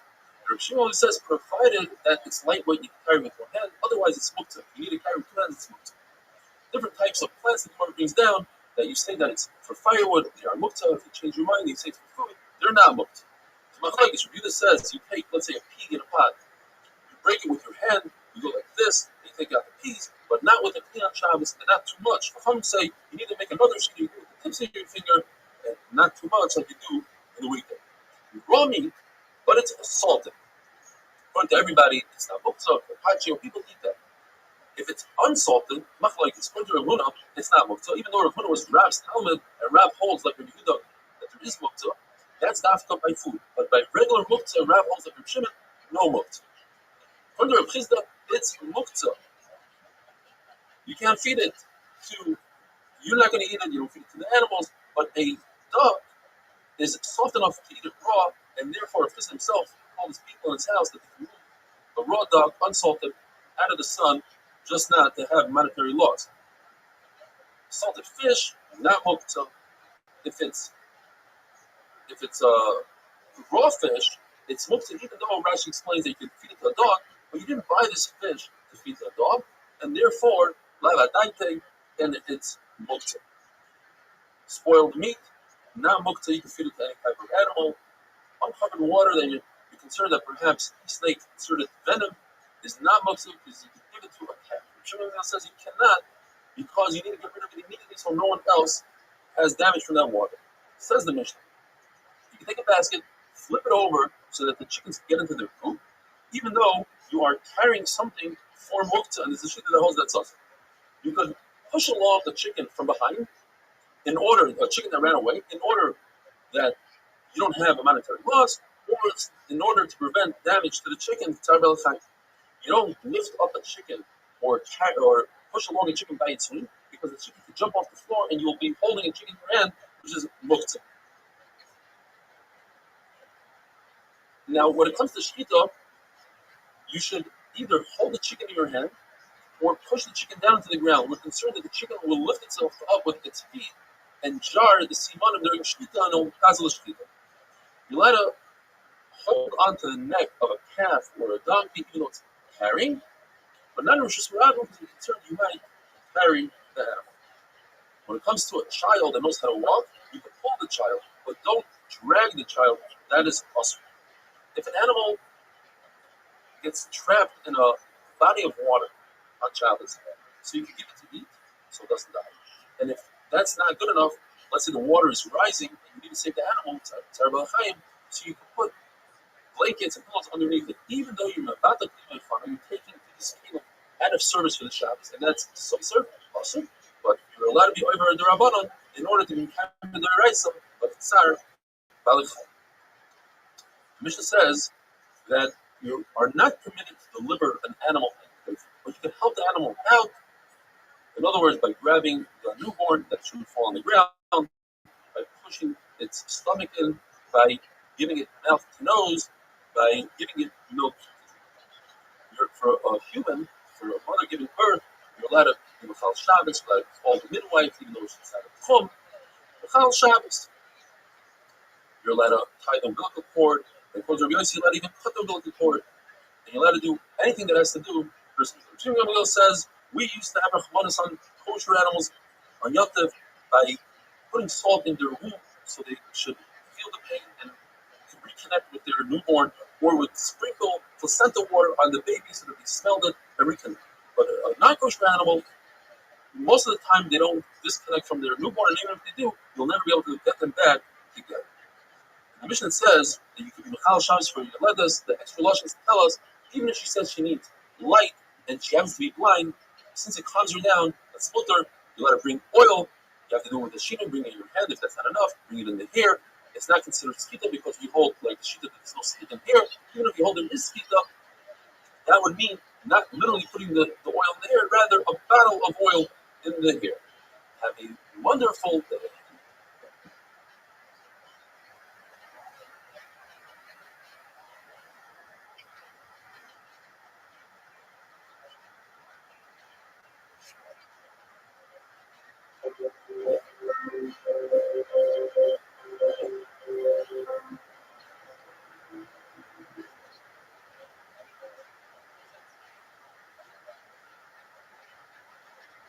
Shabbos of Kufov testing. Today's amazing email comes from Eitan Uvaria. Very long email, just read a couple parts of it, and he says, I want to thank you and your family for all the hard work you put in. The fact you have in so many people's lives is amazing. The daf has mamish changed / saved my life. It helps me go against my nature, which is being consistently inconsistent. And when he was learning Masechet Brachos, he said every single word, or the last thing his mother told his father is, go learn the daf with Eitan. The mother's neshama should have an aliyah. We continue to discuss the halachas of a woman who gives birth. As long as her womb is open, says Rav Sheshes, you mechal Shabbos on her, even if she doesn't request. But if she says do not, you're not mechal Shabbos. Once her womb is closed, the Gemara is going to describe what that is, you're not mechal Shabbos on her, even if she requests. Mar Zutra is much more mekel, and therefore we go with Mar Zutra for something that crushes heart. He says, as long as the womb is open, even if she denies help, you give her help. Once her womb is closed, even if she asks for help, you give her, not like Rav Sheshes says that if she asks for help, you don't give her. What does it mean that her womb is open? 3 sheets. According to Rabbi, when she sits down in the stool, according to Rabbi, when she has down, according to Yeshayim, when her friends help her along her walk. What does it mean that the womb is closed? There are 3 stages. From birth until 3 days, even if she says, I don't want help, you give her help, like Mar Zutra. Michal Shabbos. From 3 days to 7 days, if she requests help, we give it to her. And from 7 to 30, even if she asks for help, she's no better than a Chayla Shabbos Hakana, not Michal Shabbos. However, a guy can do halacha for her. Shmuel says, a woman who gave birth should not go to the mikvah until after 30 days. Unless her husband is there and he can warn her. Where tells a story, Rabbi's wife, who's Rabbi's daughter, didn't go by this, and she went to the mikvah within 30 days, and she became sick. So they had to carry her and her bed all the way through to Pudisa so that he could warn her. Shmuel says, you light a fire for a woman to give birth, and for somebody who lets blood, and now we're going to go into the whole sugya of bloodletting. And if Rashi says, if you make a fire for somebody who let blood, certainly for any sick person, even in the sun. The Gemara tells us that Shmuel, Rabbi Yehuda and Rabbi all burned their expensive furniture in order to make a fire after they let blood. And the concept of al-pashchis doesn't apply here because the pashchis of your body, not to ruin your body, is more important than not to mashchis your furniture. We know that if somebody walks barefoot, in other words, you can't afford shoes, that's a tremendous embarrassment. So the halacha is you should sell even the things in your house to buy shoes. Yet when it comes to bloodletting and you have nothing else but a pair of shoes, sell your shoes so you can have a meal after you let blood because it's very dangerous. Rabbi Nachman used to tell his students, tell your wives that I'm coming for a meal. And like this, they'll make a big meal and you'll have a lot what to eat. If a person cannot afford a wine, the Gemara says this is one case where you're allowed to do two. You're going to a wine store and say, I'd like to purchase wine, give me a taste. And then you give them a coin that's rubbed out and they say, well, we don't accept that one. So you go to the next one, 7 times until you drink a whole rupees. If you don't even have that, then you can eat 7 black dates, smear a little oil on your temple, lay in the sun. The Gemara tells us Shmuel laid in the sun, and Abed said, what are you doing? Sun rays are bad for your health. So he said, oh no, but I let blood. But what really was going on was the kufa of Tammuz. There's one day in the year that the sun is really beneficial throughout the entire day. If a person is not careful about the suda he's supposed to eat after bloodletting, HaKadosh Baruch Hu, one of the Chazim won't give him the What is the suda? According to Rabbi, you eat to replenish the life that's lost in a person. According to Shmuel, you drink red wine, it's the red that the body is missing, and they would make for Shmuel spleen dish because it's red. The Gemara tells us that after bloodletting should be done in a room that there's no wind. In fact, Shmuel would go into a room that had a 22.5 tefach wide wall, which is about 7 feet wide, and one day after bloodletting, if he realized something was wrong, and he checked the wall and he saw that 1.5 tefachim were missing. Rabbi Yochanan would drink enough wine until the smell of the wine would come out of his ears. Rav Nachman would drink enough wine until his spoon was literally floating in wine. Rabbi Yosef, until wine would come out of the bloodletting wound. Rabbi would search for wine from a tree that was 3 years old. If a person doesn't eat immediately after bloodletting, it's very dangerous. If that person encounters a dead person, his face will turn green. If he encounters a murderer, he will die. And if he encounters a pig, he will get cirrhosis. There are 5 things that bring a person closer to death than to life, and they are: if a person stands up quickly, right after he eats, drinks, sleeps, bloodlets, and tashmish. If a person should do bloodletting on Sunday, Wednesday, and Friday. Not on Monday and Thursday. That's when the Bezdin is open down here, as the Shemal is open up there, and they coincide, and it's bad news. Unless, of course, a person has Sufis, then he can do bloodletting on Monday and Thursday. On Tuesday, you don't want to bloodlet because that's when Mars rules on an even hour. And since Mars is in charge of Cheref and Dever, and together with bloodletting, that's not a good combination. On Friday, even though Mars rules on an even hour, since people already made it a minute, because of the fish that they eat, they're supposed to eat fish after bloodletting, and they didn't have money, they would eat the fish from Shabbos. It became a minhag, so Hashem watches over the foolish. It's very dangerous to bloodlet on a Wednesday, which falls out on the 4th day of the month, the 14th day of the month, and the 24th day of the month. And on a Wednesday, it doesn't have 4 days left to the month. It's dangerous to let blood on the 3rd day of the after Rosh Chodesh, on Rosh Chodesh, and the 2nd day of the month is weakens the body. Erev Yontif weakens the body. Erev Shavuos is a danger because there's a wind called Havayach that threatens Yisrael by Matan Torah. That same wind that threatens us today, every year it's in Kabbalah's Torah from anew. And therefore we made it clear on all Yom Tovim, Erev Yontif, that you shouldn't let blood sit on.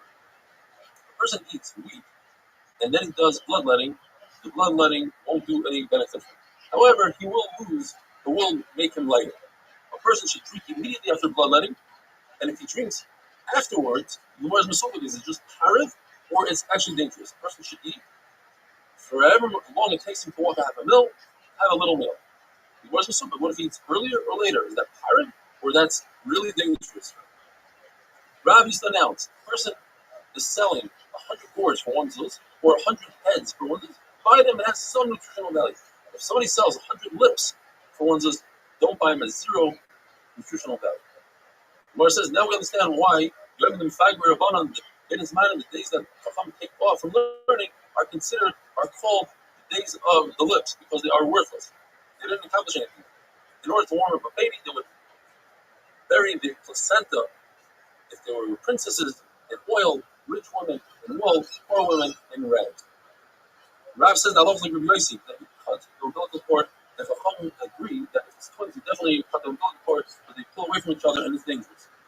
Rabbi Baruch says in the Pasuk in Cheskel that Klal Yisrael doesn't have a Kodesh type, and they're like a mother who gave birth to a baby girl and abandoned her daughter. And from this we learn 5 halachas about giving birth. First of all, Rabbi Baruch says they delivered the baby, so you see allowed to deliver a baby on Shabbos.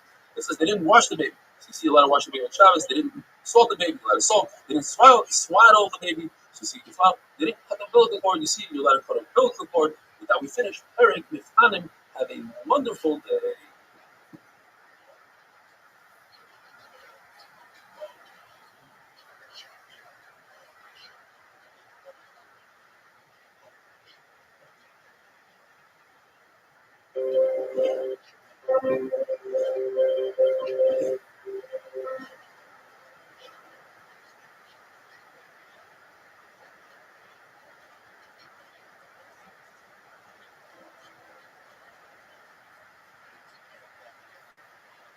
Shabbos Daf Kuf Lamed. Today's email comes to us from Phil Rosenblatt, and it's a great one.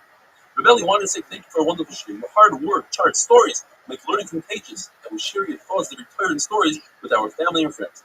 One of your students is connecting us all on Zoom.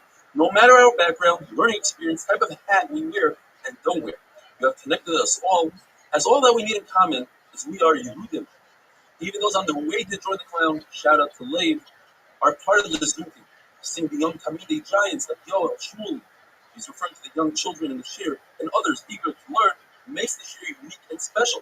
Looking forward to coming and meeting all the MDY team in person. Phil Rosenblatt, thank you. We're starting a brand new pair. Rabbi Eliezer the Mila that discusses the halachas of bris milah on Shabbos. If we have a bris milah that's on the 8th day on its time, and there's no knife prepared for before Shabbos, you can carry a knife from Rosh Hashanah, you mechal Shabbos, as long as you show the knife is exposed and everybody sees the love that we have for mitzvahs, that for mitzvah we are prepared to be mechal Shabbos. In time of danger and sakana, you hide the knife. You don't want other people to think that you're being over on full Shabbos, so you do so in front of the Eidim. The Mars Sukkah doesn't mean you plus Eidim that are watching you hide the knife, or it's just one other person together, you are Eidim that testify in other cases. talking about machshirim mitzvah. These are things that you need to do in preparation of the mitzvah. So, for instance, when it comes to a bris milah, you would cut wood to make a fire, to make coals, to heat up the metal, to make a knife for the bris milah. All these things are permitted according to Rabbi Eliezer. They're machshirim mitzvah, and Chachamim argue. In Rabbi Eliezer's town, they acted like Rabbi Eliezer. They cut down wood on Shabbos to make it. Izemel, a knife on Shabbos for the bris milah. The Gemara tells us that incredibly, they all lived long, happy lives. No one died early. In fact, when there was a Xera against Milah and Klal Yisrael, the Xera didn't apply to Rabbi Eliezer's town. The Gemara tells us that in the town of Rabbi Yossi, they would eat chicken, bird with milk. Yosef Rishbal, he was a hunter. He prepared a peacock's head in milk and served it to Levi. And Levi refused to eat it. Levi went afterwards to Rabbi and he said, "You can't believe this. Yosef Rishbal was serving basar v'challah, chicken, peacock, and milk." So he says, "So why didn't you put him in favor?" He says, "Levi, because I suspected that he paskins in this city, like Rabbi Yossi, that it's mutter." What's the source of that halacha? It says in the pasuk, something that has milk. Since chickens, birds don't have milk, therefore there's no isser of basar b'challah. Says Rav Shimon Gamliel, any mitzvah that Klal Yisrael accepted with simcha, with happiness, they still to this very day do with simcha. It says by Bris Milah, I'm happy on your word. In other words, this is the commandment that Baruch Hu gave Avraham Avinu Bris Milah before the entire Torah. Like I found a great treasure. Any mitzvah that they accepted with a fight, they weren't happy about, like a riot, like it says in the Pasuk, they were crying. Therefore, to this very day, when people make shidduchim, there's always fights between the families on the ksuba, etc. When Klal Yisrael gave their life up for a mitzvah, those are the mitzvahs that, to this very day, they're very careful with, such as Avodah Zarah and Bris Milah, as we see to this very day. Even non-religious people are makbid on Milah. Tefillin, where they didn't give up their life for, it's a little bit weaker. The Gemara tells us a story. Tefillin, you need a clean body, like Elisha Bal Knafayim. What's the story? Why is he called Elisha Bal Knafayim? There was a decree from the Romans not to wear tefillin, and Elisha Bal Knafayim went out in public into the marketplace with his tefillin. The Romans saw him, chased him down, and when he got to him, he took off his tefillin and he said, "What's in your hand?" He said, "I have a pair of pigeon wings." He said, "Let me see." So he opened up his hand, and sure enough, there were pigeon wings. From here you see that, according to Taik, he didn't give up his life. He didn't just leave his tefillin on, he took off his tefillin. So that shows that they didn't give up their life. Rashi explains that Klal Yisrael wasn't careful with the guf naki, clean body. It was Elisha that was careful. From that day on, they called him Bal Knafayim. Why did he choose the wings of a pigeon? Because a pigeon is the only bird that defends itself with its wings and not with its beak. So Klal Yisrael is protected with the mitzvahs that we do. And now we move on to the base. There's a story the Gemara said that they forgot the knife for the Bris Milah Shabbos.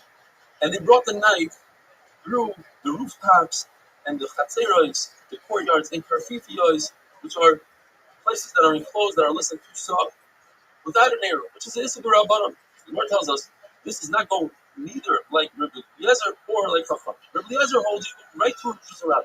So therefore there's no need to go through the rooftops. And it's not like Chacham, because they say you can't go through the Gagas and Chatzeros at all. So this is a third shita. Reb Shimon shita. Reb Shimon says that the Gag, Karfif, and the Chatzer are considered one rishus even for a regular clean, not a mitzvah. Even if there's no bris milah, you can grab a cup and go through the Gag, Chatzer, and Karfif. However, what is also according to Reb Shimon is to go out from your house into the Chatzer, unless, of course, there's a neighbor.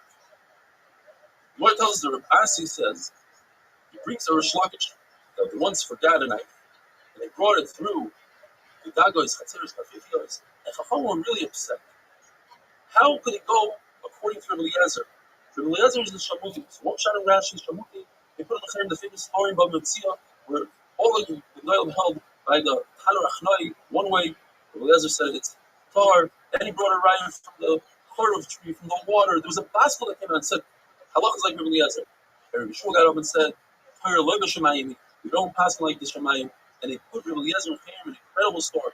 So if Rabbi Eliezer is a Chayim, How we pass with it. Another shot is Shemuti that he was a Talmud of Shabbos. We don't believe Shabbos. Or the Gemara says that he was a Yachid against Rabbi, halachic Rabbi. So the Gemara explains, Rabbi Yehuda Haggadah, his name is explains, he's Rabbi Yehuda the Moyel. Now we're talking about a Maboi that did not have a sheet of Maboi. He didn't have an era for the Maboi. And he went from one side of the Maboi to the other side. And Rav Asi agrees to that halacha. You could go from one side to the other. Or Zera asked Rav Asi, I once asked you this question. How come you didn't tell me that you hold you go from one side to the other without an era? And he said the shot is because he was reviewing this halacha of Rish Lakish over and over. And when he reviewed it, it occurred to him. But back then when Zera asked him, he forgot. But reviewing, he recalled the halacha had a wonderful day.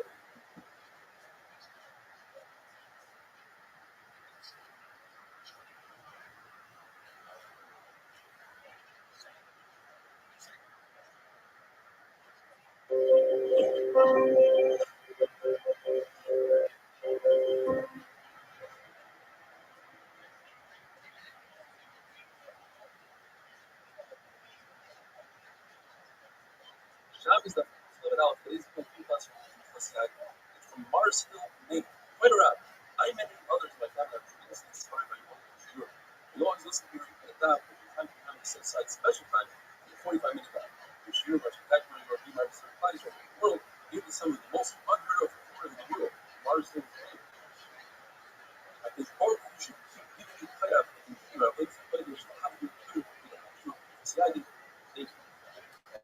Hard to grasp this like topic of beautiful, lovely, voice, materials. We do with the mother in the alley. The way it works is they have houses that lead into the courtyard. The courtyard is communal, there are a couple of houses in the courtyard, and then the courtyards that open up into the mother that has. Rav says a number of people should, first of all, he says in order to make a hero for the mother, we require that they have 4 houses that lead into 2 chatzeros, 2 houses, 1 chatzar, 4 houses, 2 chatzeros, and 1 bar. And then he says, if there is no sheet of milk, that's a hero that allows him to carry the no sheet of milk, then you can only carry 4 houses of milk in the sheet. However, that's only if there's an arrow between the house and the courtyard. You know the chatzar. If there's no arrow between the house and the courtyard, then you can carry as much as you want in the bubble. And that sounds very interesting. How is it? If there's an error, you can't carry it. If there's no way to be put. So the Merlin Mascot explains very simply. Rab goes like picture that says that a gag, a rooftop, a chatzar, a parafat, all these things are considered one roof. And therefore, you should be allowed to carry the money in the chatzar. But we're concerned if there's an error between your house and your chatzar. So let's say you take a gemara out of your house and you put it in the chatzar. You might come to take it in over, somebody else may take it from the chatzar into the bubble. And that's a problem. And if there's no arrow, no one will take anything out of the house and bring it into the chatzar. And therefore, in that case, if you carry from the chatzar to the bubble, okay? But the Gemara until it came to this Maslow had a very interesting habit. Since Rav says you need 4 houses and 2 chatzeros, perhaps if there's an arrow between the house and the chatzar, what the arrow really does is it takes 2 buildings and makes them 1. So in essence, we don't have a chatzar now. What we're looking at is a bunch of houses without a courtyard because they're 1. And Rav says you need 4 houses and 2 courtyards. You're missing the courtyard. So the Gemara, let me flip that out. What if there's no arrow? We should also have a problem. If there's no arrow, then halachically you can't go from your house into the chatzar. So that means that the money that we're looking at has chatzar, but has no houses because there's no access from the houses to the chatzar to the mother since you have a chatzar between. Well, says the Gemara, perhaps one of the people that owned the house gave his house away to his friend on Shabbos, and therefore that person that owns the house is he's permitted to walk into the chatzar without an arrow. And now you have a case where you have a house, chatzar, and mother. So tomorrow, even if he gives it back on Shabbos, there's a problem. Because at no given time, where there are 4 houses, since that one person owns the house, they're like 1 shows. It's like 1 house, not 4 houses. Therefore, the Gemara went away from it to the house. Now, only that, everybody holds a lot of make a Bishmin on Shabbos. But what about necessary for bris milah. The cut down wood to make a fire to make a knife for the bris milah. The lesson says Achir mitzvah. Chal Shabbos. What about other mitzvahs? What about a shofar, lulo, sukkah, matzah? The answer is that all those mitzvahs, including oimer, she'elechem, are like Shabbos. There are two mitzvahs that we'll go through. Oimer and she'elechem, we learn she'elechem, they bring rules from the common oimer to the Xer Shava. That's a very strong Xer Shava. The two words are extra. You have Xer Shavas that don't have the two words. Therefore, you have a clear one. You can say, look, the oimer is different than she'elechem. The oimer requires that you cut the wheat, even if you have the barley, even though you have barley that's cut, you can't use it. Here. The two mitzvahs that you cannot do much mitzvah for are tzitzis and mezuzah. If you read a mezuzah on Shabbos or Taik, even though they don't have a particular time, and you say, well, today is a great time to make tzitzis and mezuzah. Nevertheless, since I come after my clothing and I'm not fighting tzitzis, I could be after my house and I'm not fighting tzitzis, they're not going for Shabbos. Mullah, how do I know that you're allowed to cut the mullah on the in order of Shabbos in order to shake the mullah? Because it says bayah. And how do I know that you don't shake a mullah during the day? I already used up the word bayah. It says shivas. According to the Chacham, not too much shivas. So bayah tells me not right. And I think that I learned out from the mullah that mullah shake a mullah by night. Shivas tells me no only sukkah. I can use all shots according to the much serious sukkah. How do I know? Shivas yomim from mullah. It's a Xer Shava. How do I know I can make matzah, grind it, everything on Shabbos? Xer Shava. Chamisha also is shofar. You have shots in the material. Obviously, it not going to tell me that it's shofar because that's not a malach. That's a chachma. That's like you did in the past. Picking up bread from an oven is a chachma, not a malach. According to Rabbi, I learned from the word time. And blow shofar at day, not at night. Really, yes, I learned that from the shofar again. Now the Gemara wants to do a whole list. Once I know one mitzvah, should I be able to learn all the other mitzvahs? If I know matzah, I should learn all the sukkah from matzah. It says the Gemara, each one has a very special thing about it. I can't learn anything from Omer and She'elechem because they are a part of the Baruch. Maybe that's why I'm a Chal Shabbos. I can't learn anything from Lulav because Lulav, especially the Esrei or other things, it's not mad with other things. Sukkah is very special. You have to go and use the sukkah at night as well. All the other mitzvahs are only learned. Matzah is really special.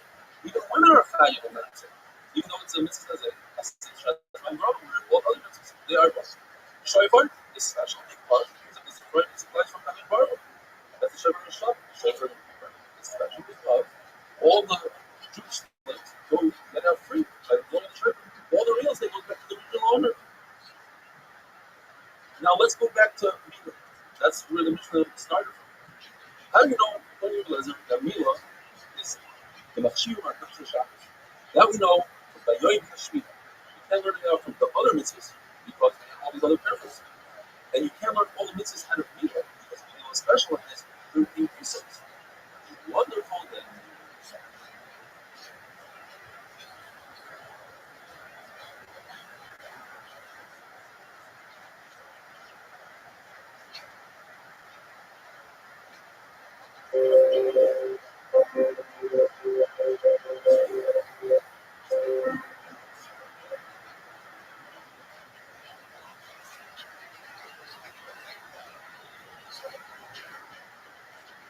Shabbos, of course, on the day, today's email comes to us from Moshe.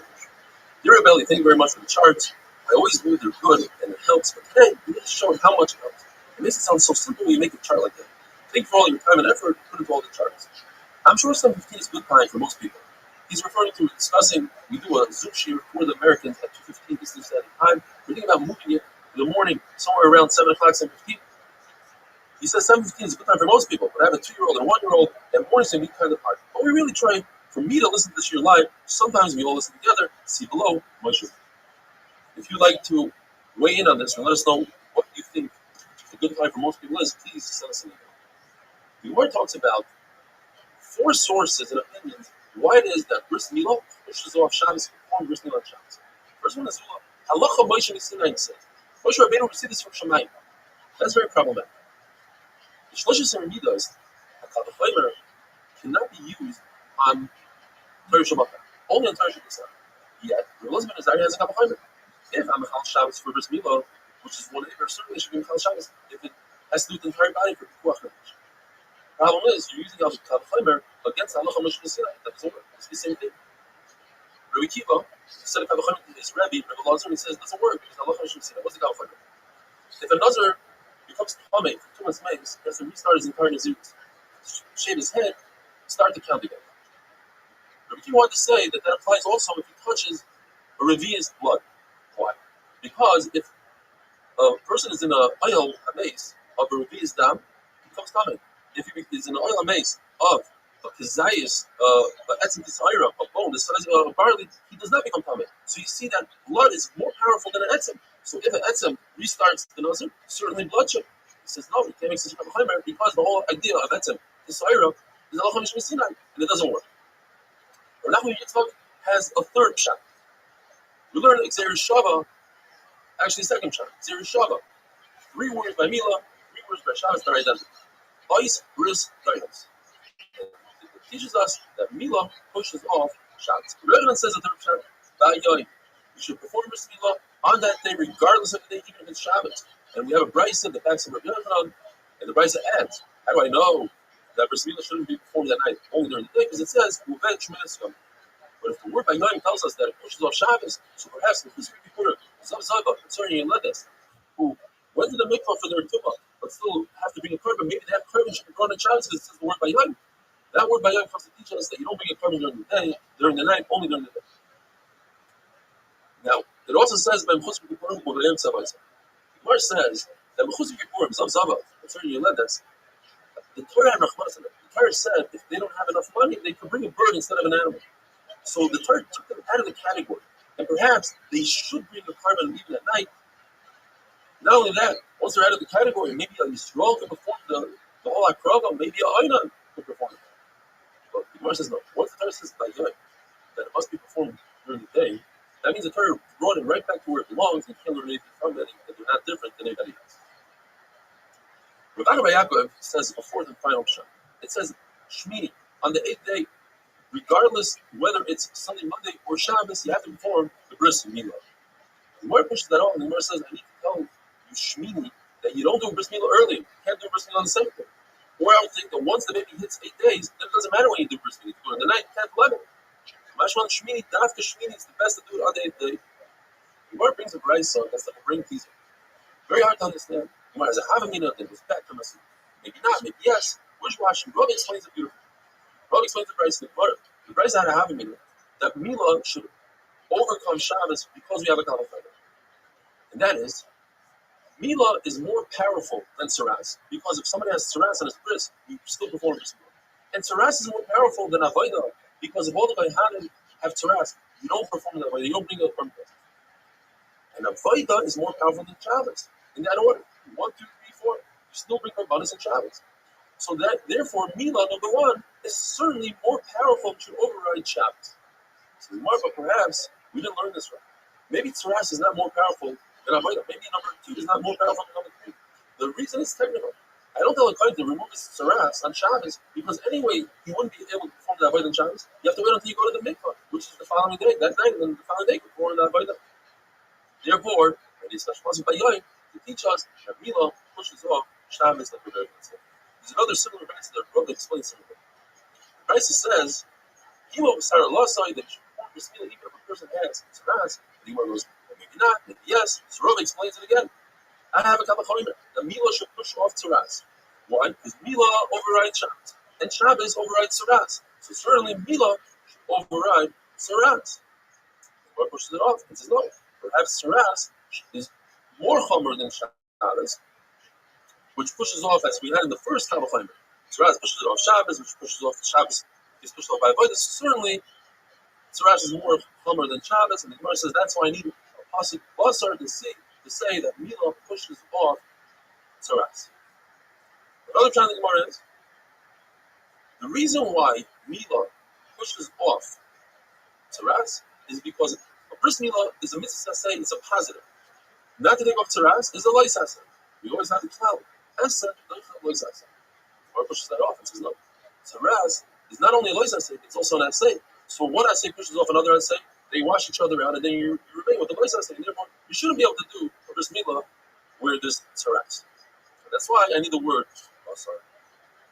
The Taik says, it says the word basar that you perform bris milah and tzaras by a baby on its 8th day. Milah is manna. It also says a pasuk on a kid or someone that's more than 13 years old, on a gadol. The Torah warns him, if you don't do bris milah, you'll have paras. But how do I know a baby, a child that's from 9 days old all the way up to 13 years old? How do I know that bris milah pushes off tzaras? Says Abaya, it's a memetzino, it's not a shabbat. Just like you see that these two, a katan and a gadol, both perform bris milah pushes off tzaras, so too a baby. Rabbi says different. Rabbi says the whole pasuk that tells us that you perform bris milah with tzaras on a katan is not necessary because I have a kalafayim. So once I have a kalafayim, this is the main can.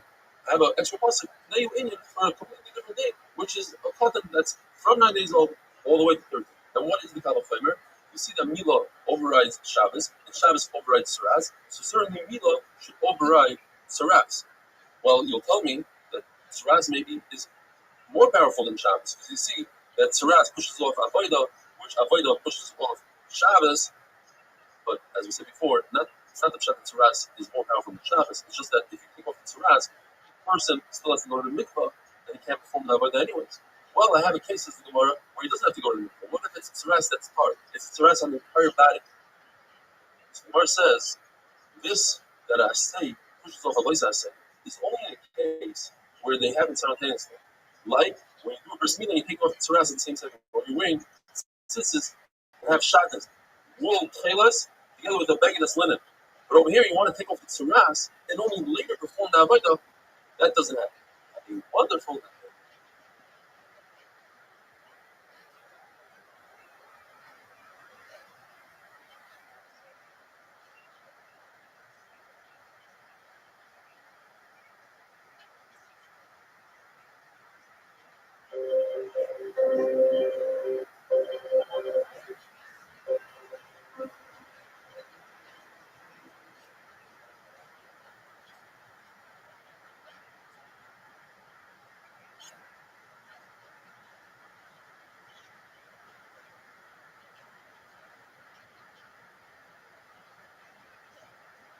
Shabbos Daf Kuf Lamed Gimel. Today's email comes to us from Yosef Nackman saying, it says he watches the shir on Zoom. His father watches on Zoom, and his sister's father-in-law, Mr. Aaron from Melbourne, Australia, also watches the shir on Zoom. We continue with Hilchos Milah. So we know that to remove a tzaras from a body is a reisa. What if the tzaras is on the bris and you want to perform a milah?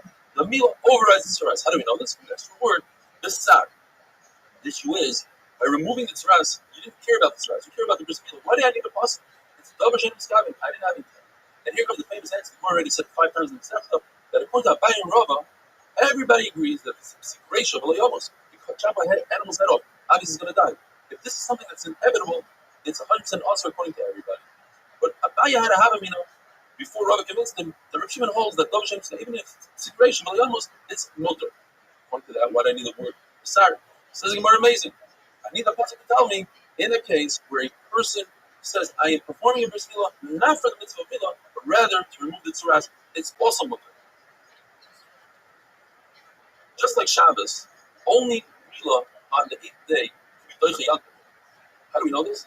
The Gemara brings 4 shittas. One shita is that just like a korban Pesach, which was shechted in the weekday, Erev Pesach, a weekday. The halacha is you have to finish everything. If you don't finish the entire korban, you have to burn it. But it says, I burn it twice. It tells us you don't burn it on Yantif morning, rather on Chol Hamoed morning. Why? For something that belongs to the weekday, Erev Pesach, you burn in the weekday. So too, if a bris milah is supposed to be the 8th day fell out on Thursday, you don't perform that bris milah on Shabbos. Abai says, because it says, Oila Shabbos b'Shabbata, you only are makriv the Oila of Shabbos on Shabbos and not the Oila of the weekday on Shabbos. So too, bris that belongs on Shabbos is performed on Shabbos, bris that belongs Erev Shabbos, for instance, is not performed on Shabbos.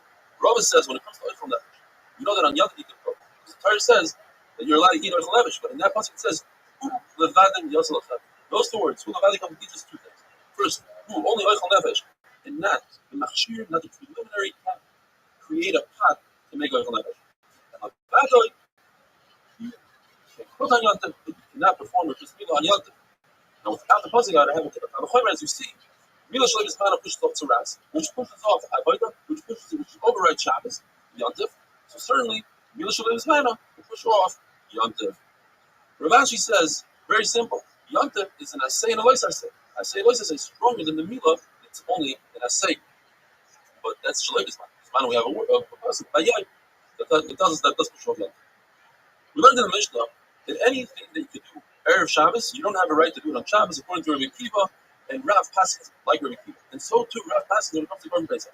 Anything you can do Erev Pesach, in other words, Shlef the Korban Erev Shabbos, to bring the Korban from Erev home, you have no right to bring the Korban on Shabbos. You have to shech the Korban on Shabbos because that's the only opportunity to shech it. Why does Rabbi Kiva and Rav have to say that looks like Rabbi Kiva in both cases? Because Bris is very special as 13 pieces. I think it's only halach by Bris. Pesach, it says, is Hilchos Kares, is Kares, so it's different. The Bris, therefore, I have to say it by both. Says the Mishnah, when it comes to Milah, you could be Mechalel, Shabbos, on all the following Malachas. The Milah itself, you like cut the Arla off. Kriya. Kriya is removing a very thin skin. Once you remove the Arla, you expose the Atara, it's called in English Corona. On there, there's a very thin layer of skin. The Mile takes it off with his finger, with his nail. You want to see a demonstration of it? I performed the demonstration in the live shear. Mitzitza, drawing the blood. And that's, as the Gemara explains, to remove the sakona from a baby. You let him put a bandage, you know on Shabbos you can have bandages with different chomaim, which is cumin. This cumin has to be ground, otherwise it doesn't work. What if you didn't grind it before Shabbos? You can put it in your mouth and chew it. That's a shinoi, and you're allowed to do it on Shabbos for the bris milah. Another thing that you used to put in the middle was a mixture of wine and oil. If you didn't do it before Shabbos, you just pour wine in a bowl or oil in the bowl, but you don't mix them hard. You're allowed to take a bandage and put it on the milah, but do not create a sleeve on Shabbos. What if you don't have a bandage? You're allowed to go to another chutzner, wrap it around your finger, and bring it back in. Why does the Mishnah say hold sarfik? Anything that's necessary for a person? It comes to include the halacha of the tzitzim that are ma'akim and not ma'akim. By the priya, that thin skin, if you don't remove the roiv, then it's not a milah. So even if the male walked away, he's allowed to come back and perform the rest of the milah because otherwise it's not a milah. But if you have tzitzim, small pieces of skin that are not ma'akim, once he walks away, he should not come back to do it. You're not allowed to do that on Shabbos. Now, how do we know this halacha? And who is the one that says? Who's the author of this halacha? The Gemara has a number of attempts. The other one says perhaps it's Rabbi Shmuel. Then we have this early in the Mishnah. Rabbi Shmuel says when it comes to the hide, the skin, the Korban Pesach, you only skin it up until the chest. You remove the ivar and put them on the mizbeach. You're not allowed to continue to remove the skin afterwards. So too over here. Once you're done with the milah, you're not allowed to come back and remove the rest of the tzitzit. The Gemara says a very interesting thing. What's the comparison? By skin, removing the rest of the skin, you're not mekayim any mitzvah. But by removing the rest of the tzitzim, you're mekayim the mitzvah. It's a kelim and bein. Beautifying mitzvahs. And there's a concept of beautifying even a bris milah. Just like you beautify a sukkah, a lulav, a shofar, tzitzis, a nicer beged, a nicer tzitzis, a better sofer, better ink, better kulmos. You wrap the sefer with special silk. So too by bris milah. Abishal says, and this might be the line of Yiddishkeit, is that kelim and bein. And bein means ani v'hu. You must mimic HaKadosh Baruch Hu. By mimicking HaKadosh Baruch Hu, you stop making HaKadosh Baruch Hu. How do you mimic HaKadosh Baruch Hu? Whatever he does, you do. So he's a Racham and a Chanun, you're a Racham and a Chanun.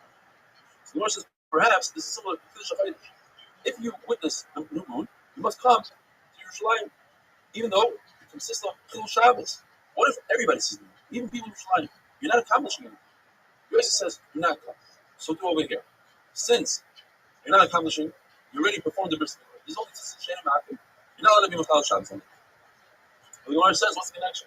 Over here, he started the mitzvah of milah. He was already mechal Shabbos. Let him at least finish. Over there, Kiddush HaChayish never started. So the Gemara says, perhaps it's similar to the halacha of the lechem hapanim and the mikdash, which they switched the lechem hapanim every Shabbos. The way they did it is they brought 4 people in, 2 holding 2 stacks of 6 breads, 2 holding the bzichim, the spoons of frankincense.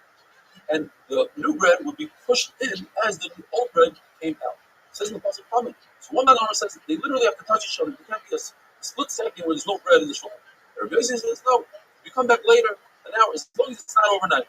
So under Rabbi Yossi, you can make absent. You can't make absent. So too by us, you cannot make absent. Once you walk away from the milah, even for a split second, you're done, you cannot come back and do the tzitzit shenim. If a gadol, something that's over 13, has tzitzit hama'akim, in other words, he didn't have a bris milah, so he's chayiv kares. A male that was told, do not perform a bris milah, Shabbos is almost over, and he didn't listen, and he performed the bris milah, and in fact, he finished the bris milah after Shabbos, he's chayiv kares because he's without Shabbos. Because when he performed the milah, it wasn't a pure milah, and that was a chapur on Shabbos, chayiv kares. As we said, a person who doesn't do the tzitza can no longer be a mile because it's a big sakana for the baby when you don't do the tzitza, just like putting on a bandage with human is for sakana purposes, it's mutter b'chal Shabbos. Have a wonderful day.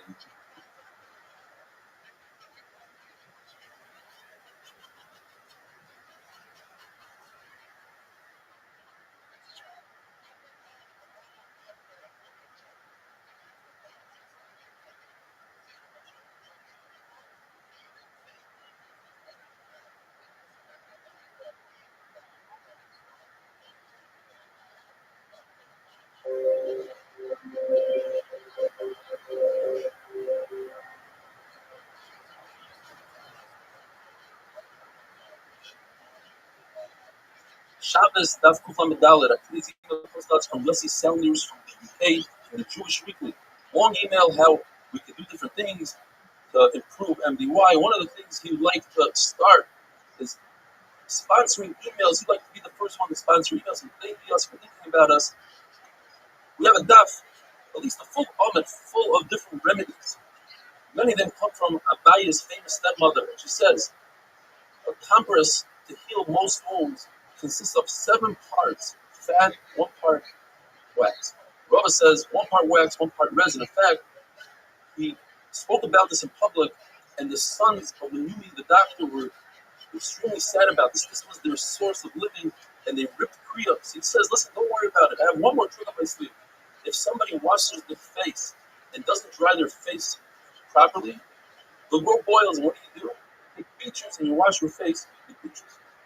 Even though the Mishnah tells us that you're not allowed to grind human on Shabbos, you're not allowed to mix really well oil and wine on Shabbos, but on Yom Tov it's allowed. Human you can use for food, so you can use it for milah. There's no danger to this chayla. On Shabbos it's also to mix the wine and the oil, even without beating it really well. According to Rabbi, it's mutter. Rabbi himself was sick and he refused to beat to mix the wine and the oil. He said, but you hold it mutter. He says, but I don't want to go against my friends. For others, he passed it mutter. For himself, he was a machmir. You're not to put mustard seeds through a strainer because it looks like butter. On the other hand, you're allowed to put an egg and take the egg white and put it into the mustard through the mustard strainer. That doesn't look like butter because at the end of the day, the yolk is also going to go through the strainer. You're not allowed to sweeten up the mustard seeds by putting a wooden coal in the mustard seeds. Because what happens is the mustard seeds eventually extinguish the coal, and that's mechaba. If it's a metal coal, then it's okay even if it extinguishes because there's no ashes that are left over, whereas in the wooden coal, we have ashes that are left over. Putting meat, a barbecue, on Yom Tov, where the juices of the meat are going to extinguish the coals, is not a problem because it's considered efshar. The meat tastes a lot better when it's fresh, and that's the only way to do it. To make cheese on Yom Tov, which is boina, would be awesome because you could do it before Yom Tov. In fact, cheese that's older, aged cheese tastes better than if you make it today, the cheese will taste okay, but not as good as it was done the day before. So that's considered efshar. It's possible, therefore it's also to do it on Yom Tov. Lisha, which is kneading the dough, is mutter to do on Yom Tov because we don't have another option. It's considered efshar. It tastes a lot better when you do it today. Abaya's stepmother says, when you put a sleeve over the bris milah, be careful that the hem of the sleeve, which is full of loose threads, is not on the actual wound, because if a thread gets stuck there and you pull off the sleeve, it can cause the baby to become a krushavcha, and a krushavcha is not allowed to marry somebody, the kahal from the Jewish nation.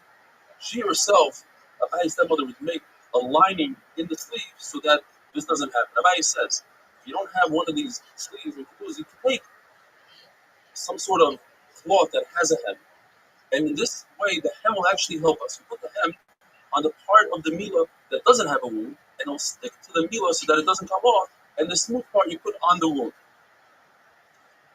Other things that Abaye's mother said is, you see that the baby's opening to go to the bathroom, the dialogue is not there, so you rub oil there, and you put the baby to the sun, and you see where it's clear. That's where the opening is supposed to be.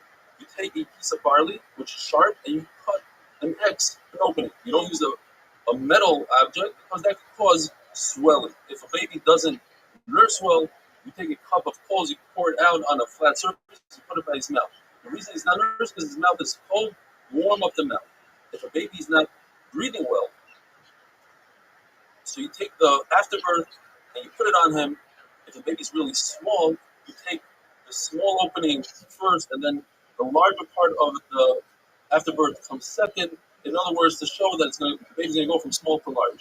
If the baby is bloated, so you take the larger part, the larger opening, and put it first, and then the smaller part. So that shows that the baby is going to become smaller. If a baby is extremely red or yellow, that's a sign that the blood hasn't been absorbed well into the body, and you have to wait for the bris milah. The Gemara tells us two identical stories, basically, with Rav Nosson Abavli. There was a woman who both of her children died during the bris milah. The third one she brought to Rav Nosson Abavli, and he said, look, the baby's too red to do bris milah, let's wait. He waited, and the baby lived, and she named the baby Nosson Abavli.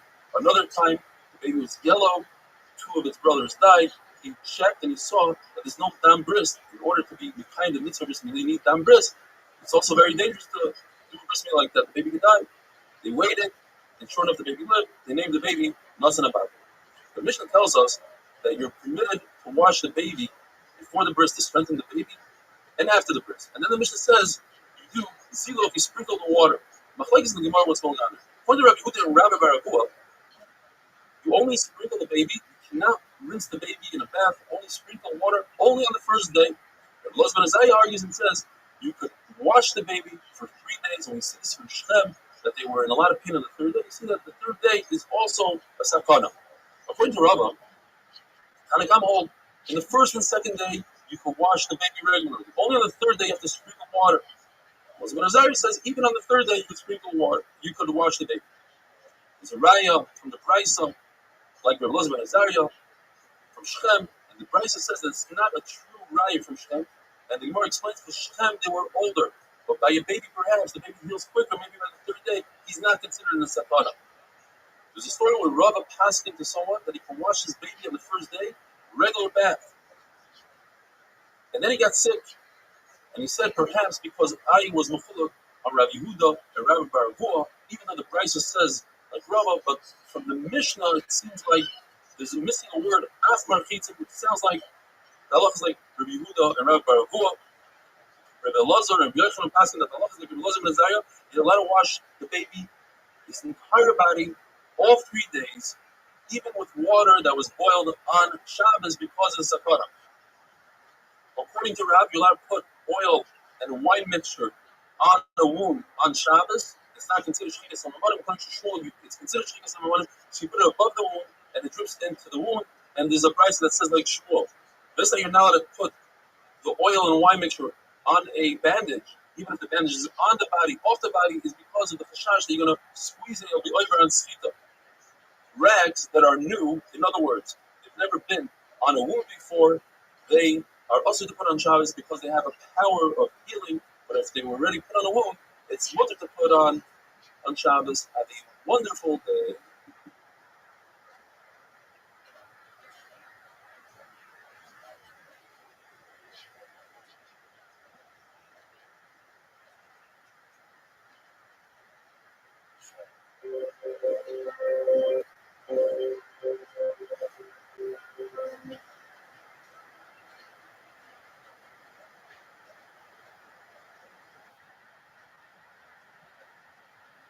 Shabbos that's Kuflan Hey. Today's email comes to us from Talmud from the Five Towns. He says he had a transformation. With your dad being the driving force behind my transformation, together with my Rabbi, the GUINNESS. Goes on to say, thank you, Eli, for all you do, and also Shkar, Tok Chabura. Bezer Hashem should all be back in respect for the same as well. Regards, Kalman. Thank you, Kalman. We're discussing what kind of bris milah pushes off Shabbos. The Mishnah tells us, Safek Milah. The pasuk which tells us that you could push off Shabbos for bris milah from the word Uvayot. But that's impossible. All the way at the end says or Lasai. That's the definite Orla. So therefore, a baby that was born Bein Hashmoshes either on Friday or on Shabbos, since it's not definite what day it is, that Shabbos is not pushed off for bris milah. If a baby was born with a bris, I'm going to go into it. That's also a suffix which doesn't push off Shabbos. Androgynos has Zachrus and Agnos suffix. It doesn't push off Shabbos. And finally, we know that halacha, if a baby in the time of the Gemara was born in the 8th month, it's not viable. It's actually booked on Shabbos. You can't even touch it. The mother can only nurse it if she's Itzar or she's Sakana. So if we have a stomach, whether that baby is born in the 7th month, the end of the 7th, or in the 8th month, we don't know if that baby is viable, and therefore that baby's milah doesn't push off Shabbos. Androgynos, according to Yehuda, is chayiv in a bris milah, and since it's chayiv in a bris milah, it pushes off Shabbos, and if it doesn't perform a bris milah, he's chayiv kares. We have a machlokes here. What happens to a baby that was born with a bris milah? According to the Tanakama, if a baby is born with a bris milah, according to Bishamai, you have to let out some blood. That's part of the milah, because Bishamai is concerned perhaps there is an arla here, just it's kavush, it blends in and you don't see it. We still say we don't have to be concerned. And Rav Paskins like this Tanakh. But if Shimon or Lazar comes and says, no, according to everybody, if a baby was born with a milah, you don't have to do Atav Hasdam.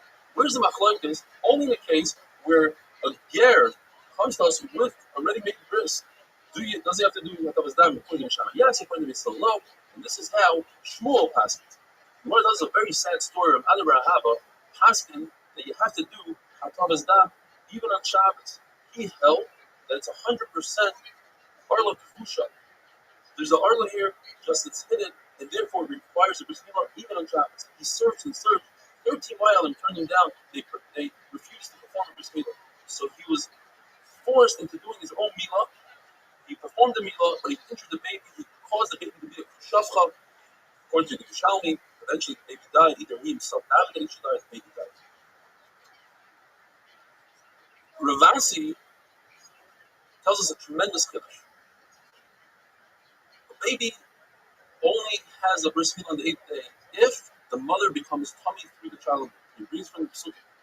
But if, for instance, the mother does not become tummy, because she gave birth with a cesarean, or let's say a giyaris gave birth and then only afterwards she was viable, the baby must have a bris milah on the first day. Don't ask any questions from Avram Avinu all the way to Matan Torah, when there was no tumah, yet they performed the bris milah on the 8th day. It's possible that when the Torah came, there was a new chiddush of tumah, and with that came a chiddush that if there's no tumah, then the bris milah is on the first day. There's a price that says that a child born with cesarean, or a child that has 2 arlas, either he has double layer skin or he has 2 milahs, machlokes, whether you machal Shabbos or not. But Shabbos and the 8th day are dependent on one another. In other words, you're not machal Shabbos only if it's a baby that was born on the 8th day. Mark tells us this is very similar to a big machlokes with Yilid Bayis and Miknas Kesef. We have 2 psukim that tell us that a slave that was either bought Miknas Kesef or a slave that was actually born in captivity by the Jewish owner Yilid Bayis. In both cases, there's 2 possibilities: either the bris is on the 8th day or the bris is on the first day. One pasuk tells us the bris must be performed on the 8th day. But then the pasuk right afterwards doesn't talk about what day. It just says therefore, we learn there's one case that the milah is on the 8th day, and one case the milah is on the first day. We have Tanakama and Rav Chama. Tanakama holds that any time this baby, this evet, is not similar to a Yisrael, it's not lochem, then the first milah is performed on the first day. Rav Chama agrees to that concept, just he adds one more thing. He says anytime the mother is not tmeya because of the leda, then the bris is on the first day.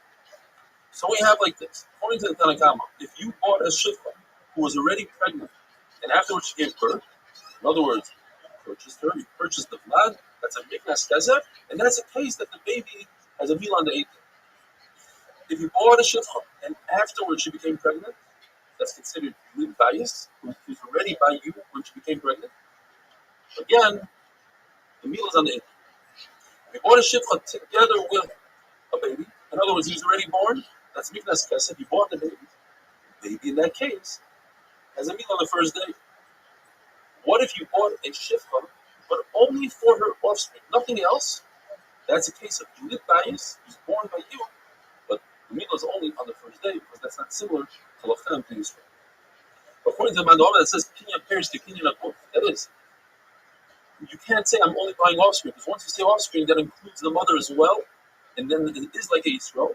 So the case is you bought a Shifcha on condition not to be Taivaler.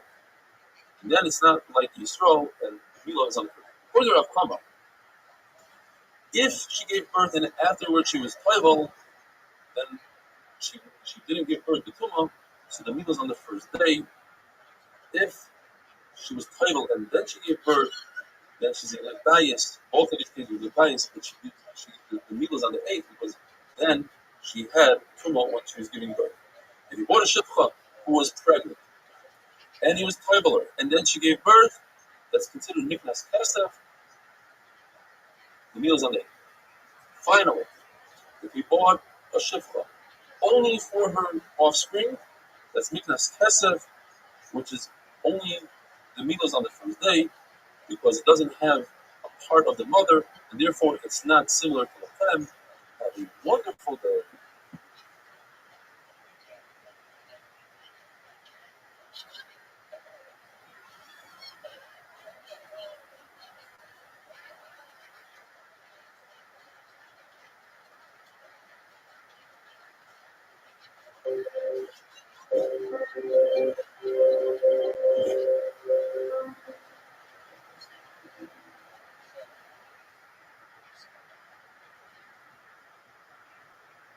Rabbi's that from above. Today's emails come from Yaakov Krieger. He says he's an email dot guy, and he has a great idea that we should start an email newsletter. I like the idea a lot. Thank you, Yaakov. Another Yaakov Razno from Karnov says that when his shir fell apart during COVID, he joined the email daf to catch up on the daf that he missed, and then he joined our regular shir, and he loves it. A great shir for a wonderful ROTHSCHILD daf in every way. A wonderful group of friends who enjoy every minute. Yaakov Razno, thank you. Reb Shimon Gamliel holds that whether it's a human baby or an animal, newborn, they're not considered viable halachically until by a human being 30 days passes, but by an animal 8 days passes. By a human being says it has to be at least 30 days old to do Kriyah. By an animal it says you have to be at least 8 days old in order to bring it as a carbon. That shows us that the animal is not viable until 8 days. Chacham argue, they say that as soon as an animal or a human are born, they are viable immediately. And the halach is like a human being. The question is, how do we possibly perform a bris milah on Shabbos, before Shabbos, for a human being who is not viable? Says the Gemara, you're right.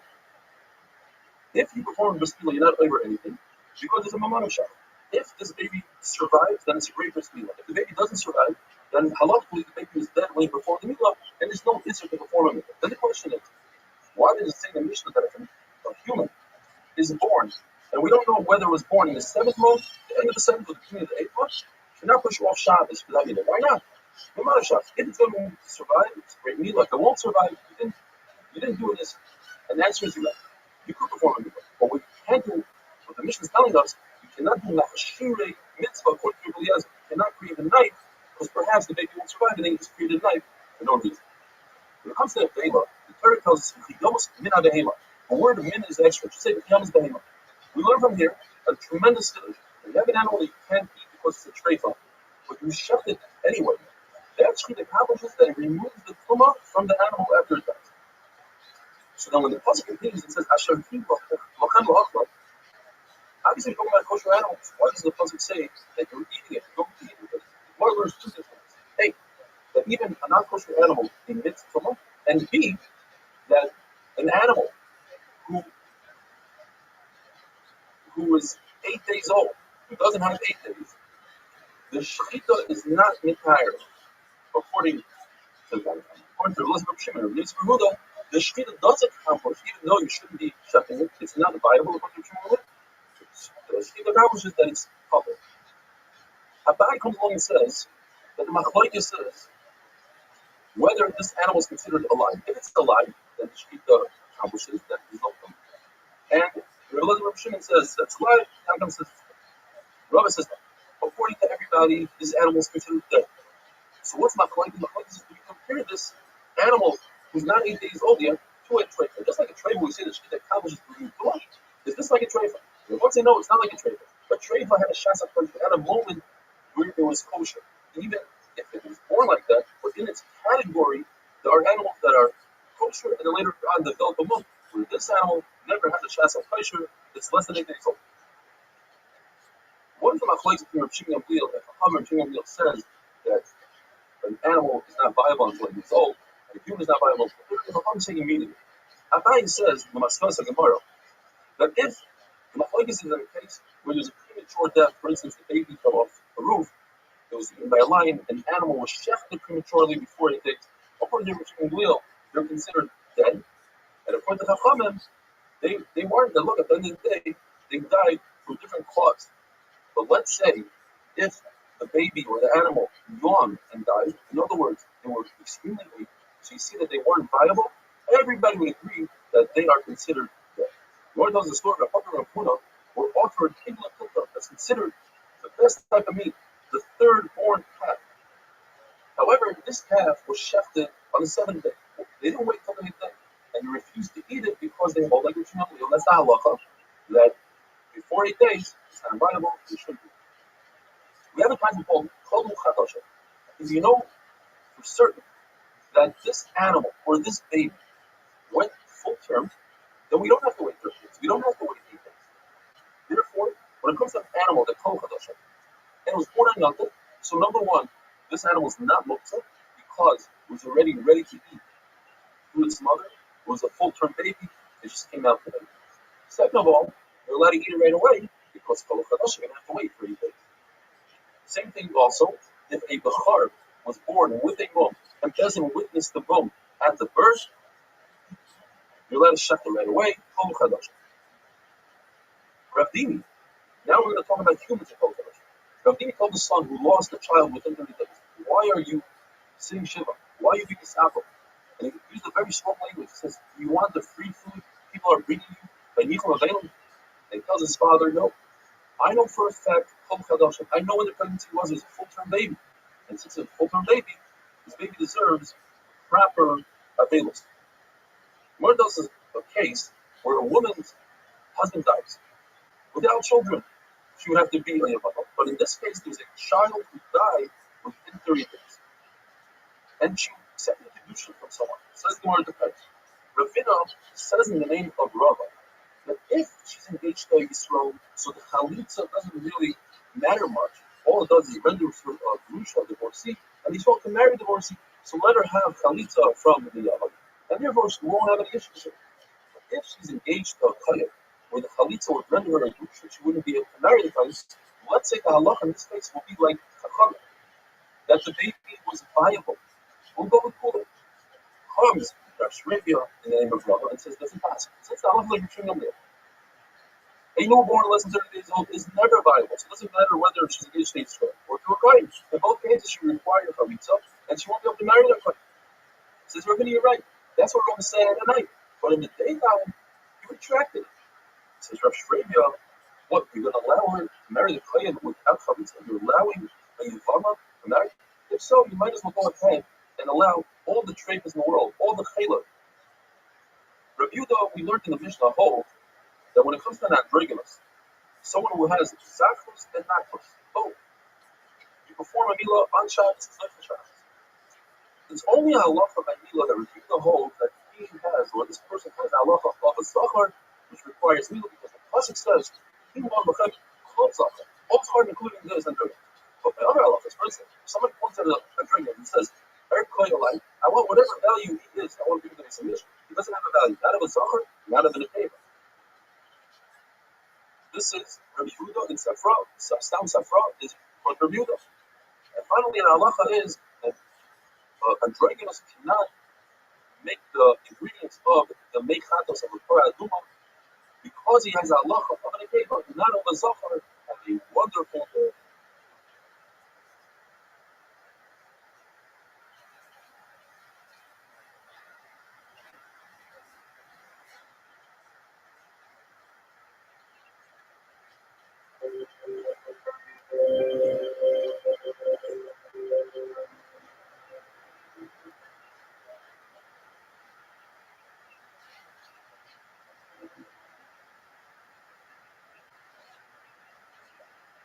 Shabbos Daf Kuf Lamed Zayin. Today's email comes to us from Aaron Mosbacher, a boy who wrote us a while ago that many surgeries over being told. He says, just want to share good news that I finished process. As your chef, I'm looking forward to starting interviewing with you. Thanks again for the great and enjoyable story. Mazel Tov, Aaron Mosbacher. Talking about hero that we are carrying out for one of a kind Zoom seal, which is going to include 40 different locations of Bnei Yerushalayim throughout the world and many different continents. If you'd like to be part of it, joining or hosting, please grab us an email, email.com. Brand new Mishnah, very, very interesting sugya. Mishnah tells us about two cases. First, I had a set of boy twins. One was born on Friday, one was born on Shabbos. By mistake, he did the bris milah for the one from Friday on Shabbos. Not that big of a problem because the baby has to have bris milah. The problem is that before the bris milah on a baby on the wrong day, on the ninth day, that's also the one Shabbos. There is a full Shabbos, but there is a mitzvah of bris. The second case is twin boys, one was born on Shabbos and one was born on Sunday. And by mistake, the boy was born on Sunday and gave a bris milah on Shabbos. Now, it wasn't even the kind of mitzvah bris because it's the early. So according to Rabbi, in this case, where he took the boy from the Sunday to the bris on Shabbos, everybody can it's kind of happening. You made a mistake. So different than with the mistake. Show you the reason why it says Rabbi in the first case, where the baby was born on Friday. The next thing he did on Shabbos, he was trying to give him on the day, and by mistake he grabbed that the twin or whatever, and he called the meal on the Friday morning. Here's what kind of misses meal. But it's I'll show you water from a carbon according to Yeshua, according to Rabbi Lezer. So he says it's not similar to Rabbi Lezer. There's something out there. Over here is a kind of mitzvah. Rabbi says no. In this case that we just discussed, the boy was born on Friday, and the meal on Shabbos. Everybody agrees on the mitzvah.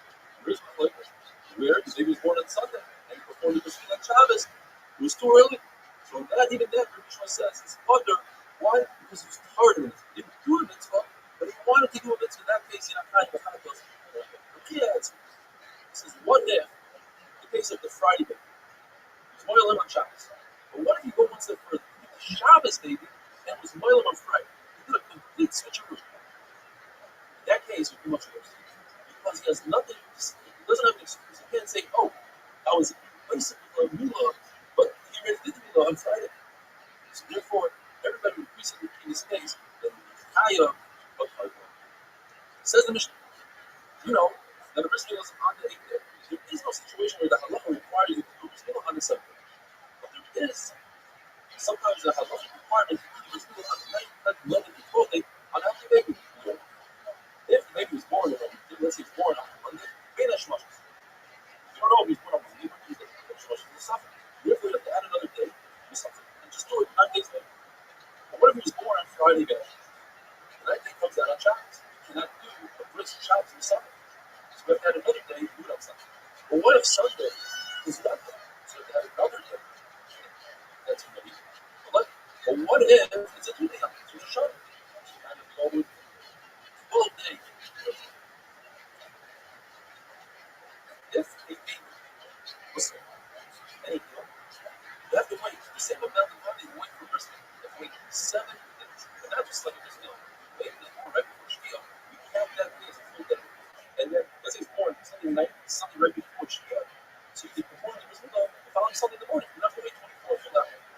But if the baby was sick and he healed at night, you can't perform the bris milah on Sunday morning. If we all wait to the night to perform the bris milah because of disease, we are concerned that helping you need 7 full days, 24 hours. We learned about tzitzit havahaka. That is the thin skin below the heart line, that the oil removes with his finger. If you leave it right of that skin on, it doesn't count as a bris. Once it's right, well, obviously it's right skin, that's right, but more skin. Even if it's a very thin sliver of skin, which in terms of area surface, it's not a right.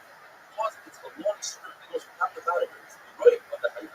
That's enough to constitute tzitzit havahaka, and it's not yet to the milah.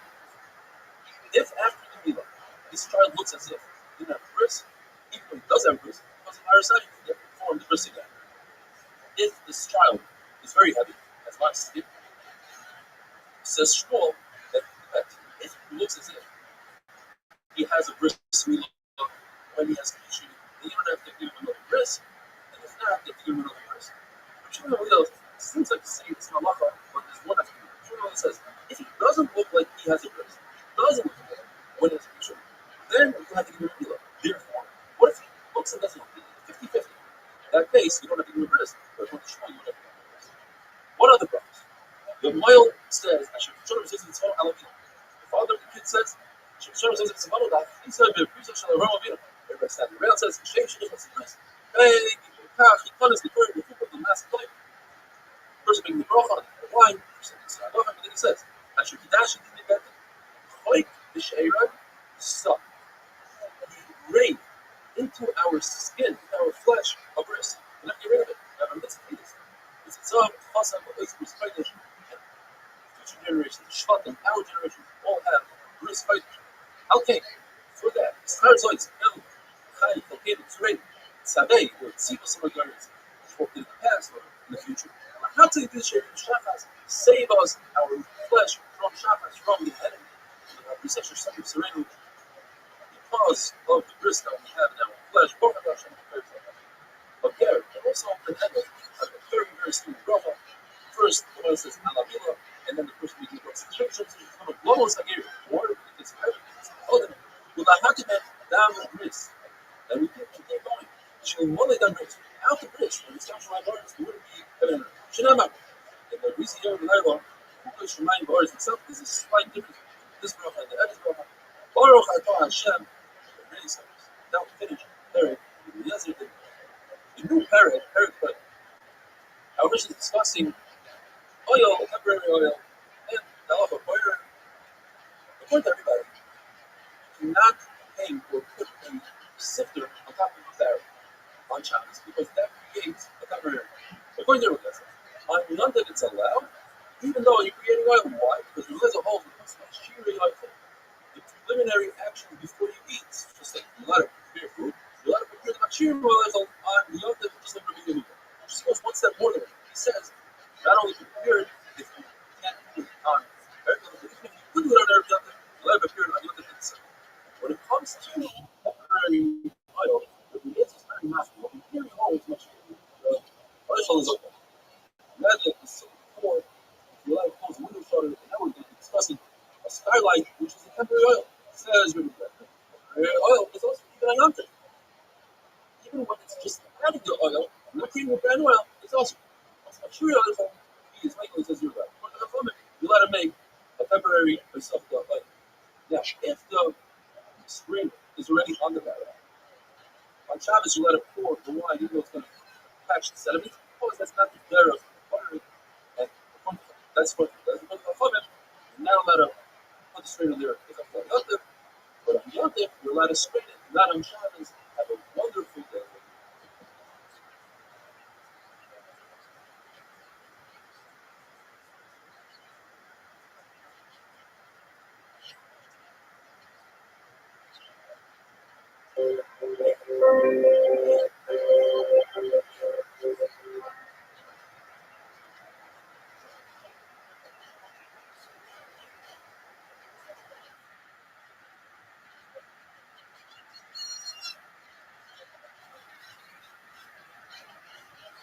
Shabbos that put on the fest, that is even comes to us from Warren Carlos. He did an extreme act of chesed, but he adopted a Jewish baby from a non-Jewish home, a non-Jewish Bismillah. Eventually, when the kid was years old, they performed the Bismillah, and it came out. The bris happened exactly when the baby was 8 days old, which falls out of the Shmoyes Av. And the Zohar says, because of this great mitzvah that they did, the Zohar is one week out of the Shmoyes Av. Things warning harvest. If a person went ahead and put a sifter over a cleat, a sifter that sifts out the sediment from the wine, according to Rabbi Yosef, it says to be right, so he's boino, and if that bites only, this is the Rabbanon who did the fire. It's something that we do weekdays, which can do the day rice. The Lord tells us Sabaya, all the different rices that talk about already put together. We need 3 categories. Category of this is the rice, so this is the Rabbanon, that will do.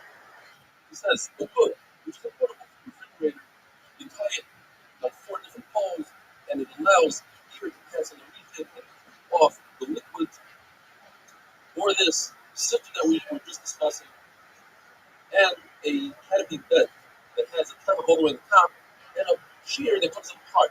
Now the shear is different than oil. The shear that concerns you're going to put it together on Shabbos and it's not going to package. Because all these things put together is potter and also in other words awesome. If you make a permanent tent, that's this difference. If you take a folding sheet, open it up, or an asla, which is a portable toilet that has a hole in the center, that's mutter l'chatchila. What happens if you go ahead and you filter wine on Shabbos with this sifter? You let the sediment stand there. According to Rav Kahana, you're chayav v'chatos. It says Rav Sheshes. That makes no sense.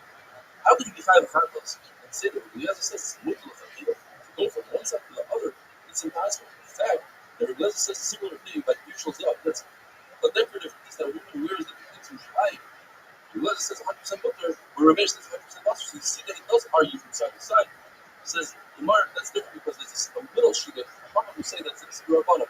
He was referring to Chachamim.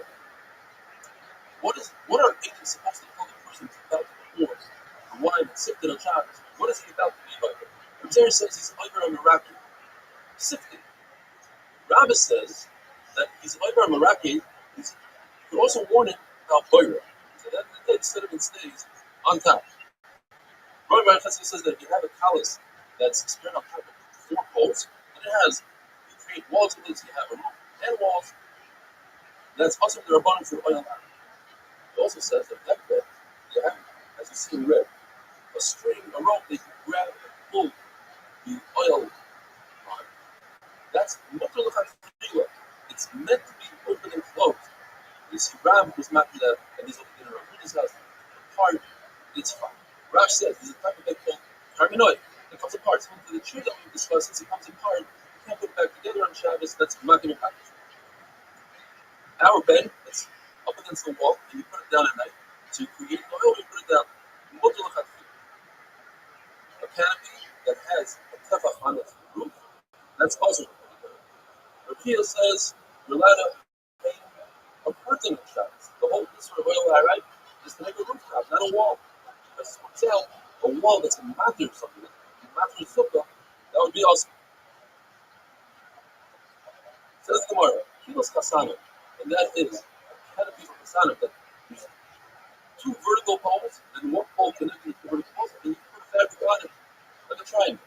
It's mutter in 4 conditions. That the roof is not a flat one. And 7 conditions, as you go down, with it to be talking on the top, it can't be like a laser, but that's low. You go all the way down to the bottom. Each side is a normal hole that this vertical wall is actually on a slant, and therefore it's considered a horizontal roof. You cannot have a cover from the end to the center pole. In other words, we're dealing with a very narrow bed that's only 12 feet wide. You use such beds as Rashi's for decorative purposes. Other places Rashi says, you take a bunch of these together, let's say 4 or 5 of them, and you have 8, 10, 12, now it's a normal bed. And finally, the 4th thing is the fabric, when it comes down to go below the bed, 1 tefach. A bed, a hat, a black felt hat, let's say. Says Gemara, you have to put it on really taut so that it doesn't fly off that wind, because if you put it on loosely, it will blow off and you will get it on Shabbos, and that's about it. Running very fast, but that's what I put it on. Really how long that he heard over from Rabbi.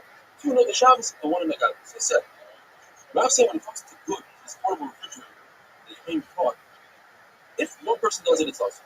Because he's going to make it taut, and that's awesome. 2 people, they know how to get around and not make it. It says a guy. When it comes to the kilos hasana, even if 10 people make it, 1 guy is going to pull here and there, and it's going to be taut, and that's awesome. The second halacha Rav said is when it comes to the oven, it has 4 legs. The Rabbi says if 1 leg is missing, the oven remains an oven, and therefore it's molten, but you're allowed to move up till the turn to oven. Rav says no. Even 1 leg missing is also to touch, because you might put it in properly. And in Agadita, Rav says, I see the Torah should start up being strong. Eventually, the Torah is going to be forgotten from Klal Yisrael, talking about the Golos and Tisha B'Av. It says in the passage, the Itma Hashem is not placed up. It's going to be an extraordinary makkah. What is that? That's forget Torah learning. This is no. Klal Yisrael learning the Torah. What's going to happen is they're not going to have a Mishnah Berurah. It's not going to be clear. There's always going to be machlokes. When Klal Yisrael went to Terem Yavna, they learned the passage Leirav and Leitzam. Klal Yisrael is not going to be hungry and thirsty for bread and water. Rather, they're going to be thirsty for the Bar Hashem. Now it's in you show people about this Bar Hashem, Klal Yisrael is going to forget Allah, they're going to forget the hates when ships come. You're not going to have to do anything. And a woman is going to go to the experiment, she's going to ask a Shiloh, and nobody's going to know what's the Shiloh. She's going to say, this loaf of bread that was in the oven that had a sheretz in the ear space. Is this loaf of bread a Rishon Tuma or a Sheni? And the question is going to be, you consider the entire ear space of the oven as Abba Tuma, and anything in that ear space becomes a Rishon.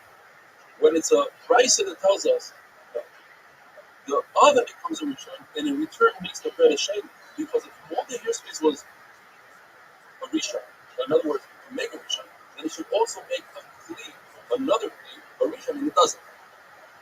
But obviously, they knew that this Torah, anything was in the first tradition that they knew, a wonderful day.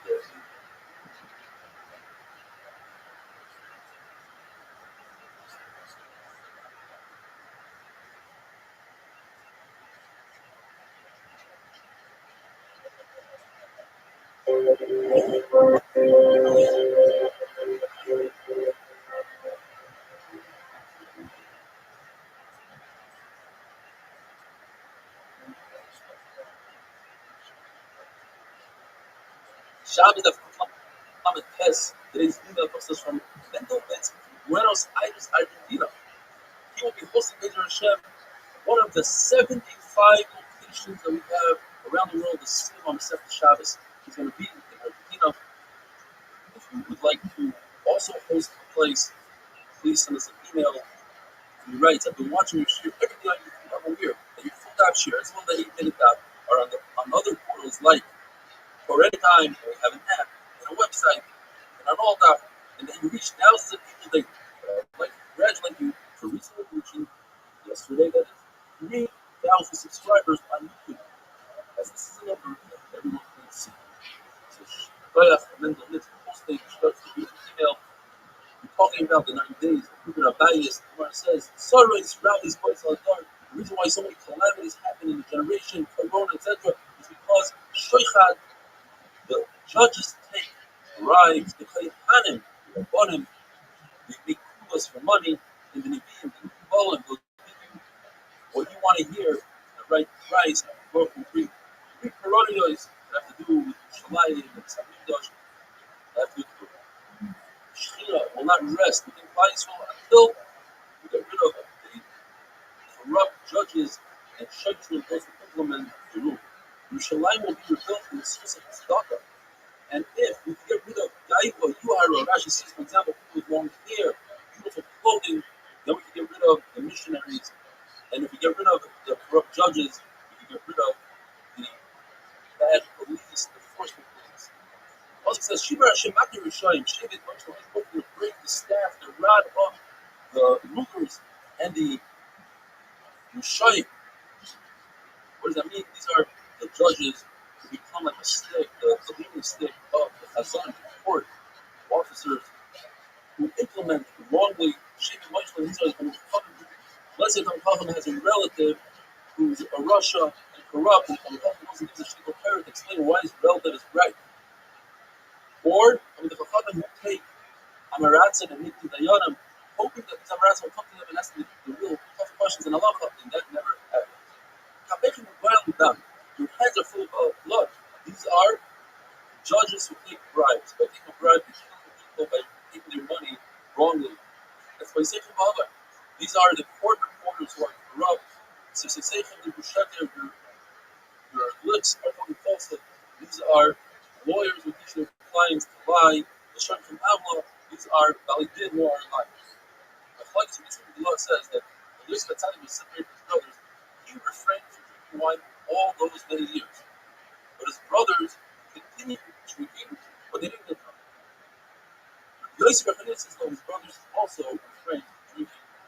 Remember, says, Aaron Achayin said himself, in his heart, he was happy that Moshe Rabbeinu would cheat. His brother put it back on his heart and gave him the Chayshin Mishpah, the Ruler of the Tumi. The people from Shakar sent 3 questions to Levi, but until the questions reached Levi, unfortunately, was different. The questions were, what about the canopy in Shabbos? Can you open it? What about hops? You can plant them together with. In a vineyard, is that considered plant a parent? Typically, you can't plant vegetables, but you could plant a tree. What's a hop? Is a hop a tree or a vegetable? you have the bed on Yontif, you dig a grave. So Shmuel told Menashe, if you're smart, why do you answer them? And he told them he's not for everything. He said, we can't find the head for Kila, for a canopy. And the reason is because they weren't in a Torah, and you can't be mad for something because they take to the wrong direction. And he said, Haps are also, even though there's a great reason to be Megal and Haps, because your Tarfin was Megal and Eretz Yisrael, anybody who's Megal and Eretz Yisrael, Allah is like them in Fuslars, and it should be okay. You're not being Torah, you can't be Megal with them. When it comes to the Mesa Yontif, he says, don't deal with it. Even though we have a Yontif on the second day, you could do it by a Jew. On the first day, which comes after Shabbos, you could do Amir L'Akum, you can say, tell the guy because of Kohen. You don't want to get mad with the Gemara tells us the Rab said that you could plant hops in Fuslars. Rabbi Amram Chasida, Yehudim Balkas, and they explained because he was in a place that weren't big higher.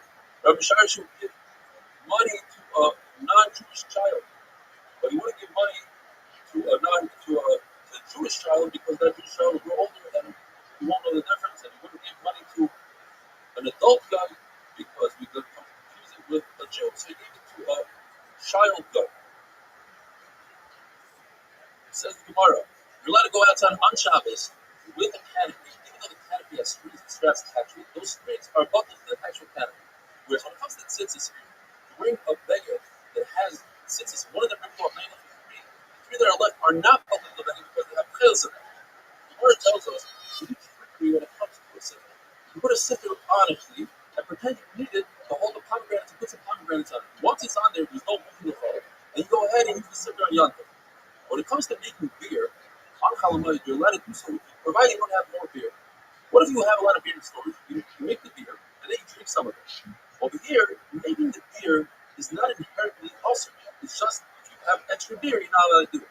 But putting up a strainer, that is an ulcer, so you immediately have to take action and show that you're doing it for your pomegranates.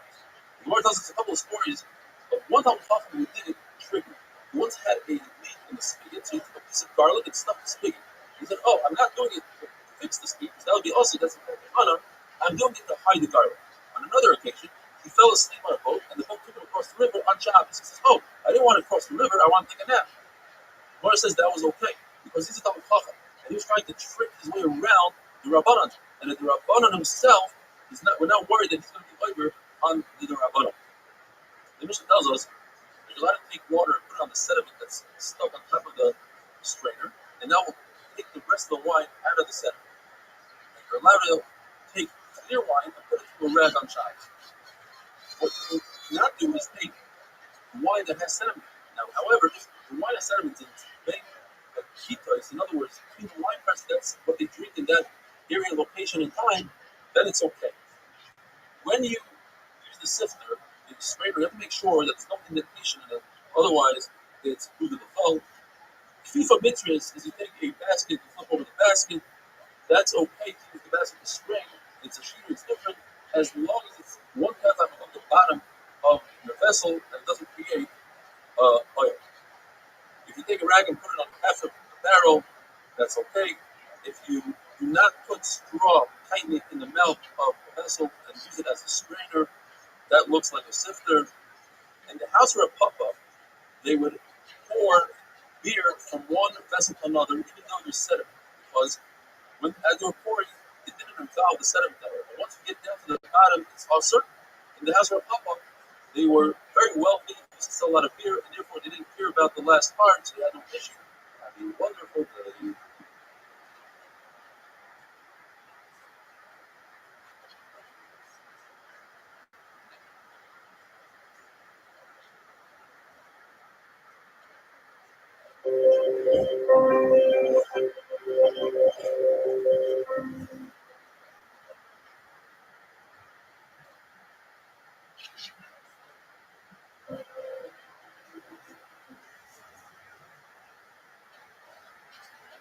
Shabbos Daf Kufman, today's email comes from Michal Holzer from Cincinnati, Ohio. I listen to the evening daf on my way to work. It's Kaddish my drive and my whole day. Clarity, interpretation, help the holy words penetrated to my tongue. I agree with all the sentiments of the dunya as they read their daf. I'd like to join with Shabbos, Baruch Hashem. We're pushing 80 different locations for the Siyam of the Shabbos. I've never gotten this far in the daf, and the daf helped me stay positive and kept my family and I going through this whole first kufa, which started around the Fetz on Shabbos. We're talking about mustard seeds. And before Shabbos, you started eating them, you added water. On Shabbos, you want to add water. According to Rab, you're permitted to do so with a flea, because that's the shiur. According to Shmuel, with your hand, because that's the shiur. According to your hand, both of them are usher, and that's how Rabbi Rabbi asks for the halacha. You're allowed to mix them with your hand as long as you do it easily, and you don't do it really hard. And then afterwards, you add a little bit of honey, and that's the same halacha applies to the cress. You add afterwards oil and vinegar. The Gemara tells us that mint is really good for it. Same halacha applies to if you crushed garlic. You're allowed to add beans and split beans. Go back to the mustard. Abaya's stepmother, made this for him. She added the water on Shabbos and the wooden was from it. The wife of Zahira, which was using it in the test, is actually she was married now to Kia. She made Kia and he wouldn't eat from it. And she said, well, Rabbi himself would take the stalk of the garlic and mix it and he would eat from it. The Mishnah says you can make what you call anamila, which consists of wine, honey, and pepper. The reason why you're allowed to make it because it's for drinking, not for refuah. However, I like this. It's made more for refuah, so it's also it's made out of aged wine, clear water, and balsam, and people drink it after they come out of the bathhouse. Put them down. Rabbi Yosef drank from this and he loved it. He said, if I had one more cup according to Rashi, it would be this world. And you would have to have sfusim in order to keep him alive. But my Rukva, who gave him the drink, was so used to drinking it, it didn't have that effect on him. Says the Mishnah, Rabbi Yosef says, as Edia, you could soak it in, you should not allow to soak it in warm water. You know, from that, Yanai, what's the halacha of soaking? He said, even in cold water. And because of that, said that from the Mishnah's Mashma, in cold water is okay. He said, if so, why am I your Rebbe? Why am I better than you? I also thought about the Mishnah. The Mishnah said that self, according to the Tanakama, it's permitted. If you do soak this as a petita in water, according to Ravada, your Chazos, according to Abaya, it's only the Ravada to cook it in the chol. Why do people drink it? They drink it to get rid of their chest thing. Now, according to everybody, if you started on a dosage of this and you started taking it on Thursday and Friday, if you stop taking it on Shabbos, you need tremendous safara. Therefore, you're allowed to even soak it on Shabbos in cold water, you put it in the sun, warm it up. You're allowed to add vinegar, and you're not allowed to float fetch. In other words, add water and it causes the exterior peel to raise the top. That's fire. Now let it rub the fingers again. That's fire. But you're not allowed to put straw on a higher place and let the cinder do its job by itself. But you're allowed to put it in the cinder and walk with it. Walk over to the animal's trough and put it in. And whatever happens by itself. It's not going to stop it. Put it in sugar and it's water. That would be awesome. You're allowed to rub linen in order to make it softer. Because what you're doing is you're not trying to make it whiter and thinner, you're trying to make it softer, and that's okay. But when it comes to a head scarf, that is awesome because what you're trying to do is make it whiter. In those days, we put a piece of wood, like a twig, in a shirt instead of a hanger, and that twig is also not this profile. So now that touch the twig, you gotta remove the shirt off the twig. Now, if it's a stick that's a shulach or like a weaver's rod, then you're permitted to move it. Sorry, from a payment. You have different herbs that are not right. I think some people don't eat it, but it's right for behemoth, so it's not muktzah, but it's not really behemoth. It is muktzah. Rav Katina says, if you sit down on a bed that's used by a couple, it could bring the urine, and that's also just like the Zana and the verses we don't have to worry about. Rav Katina gave many life lessons to his Talmidim and some of them to his own daughters. Like I said, when you're buying vegetables, they come in a bunch, the circumference is always the same, so make sure that you get longer vegetables, you get more for your money. The different, some sorry for different people say different shelter what they meant by that, and all these following things. If a person doesn't have bread, he should eat vegetables, they make him hungrier. And he said himself, when I was poor, I wouldn't eat vegetables to make me hungrier. And when I was wealthier, I wouldn't eat vegetables to fill myself up with meat and fish. If a a person is poor, he should wait until he has enough bread to make him satiated. He should eat smaller pieces. If he doesn't have a lot of bread, he shouldn't cut the bread and break bread because then he wouldn't give out to his guests with the ayin rafa. When he was poor, he would check the whole basket to see that it has enough for everybody. And he says that if you don't have enough money, don't buy expensive bread that's made out of wheat. Buy the barley. That's about cashless if you buy the expensive stuff. Rabbi said something similar. Rabbi said that if you can drink beer, why spend your money on wine that's about cashless? The verse says that's not true. About cashless, well, it's better to take care of your own body than to save money. If a person doesn't have oil to put on his hands before Mount he can take algae out of a puddle. A person that doesn't have money can buy the neck of an animal that has three flavors, it's fatty, lean, and it has sinews. He told us how we can buy these expensive shirts from the Har Abba, wash them every 30 days, and guarantee your money back that they'll last you for a year. The reason why it's called the kindness shirt is because you heat enough to up another level, another class. The person shouldn't say, don't sit on heaven, don't give your clothes to the woman that's taking care of you, she might see very you should get disgusted. He told his daughters, you should be very insidious in front of your husbands, don't eat a lot in front of them, they'll be grossed out, don't eat vegetables before you go to sleep, or give some bad bread, or date, beer at night, because that can ruin your stomach, don't go to the bathroom in front of them, or even not in front of them so they don't see it later. When somebody knocks on the door, don't use a Lashon Zofar. Who isn't saying a Lashon Peva? And he gave them advice how to play hard to get.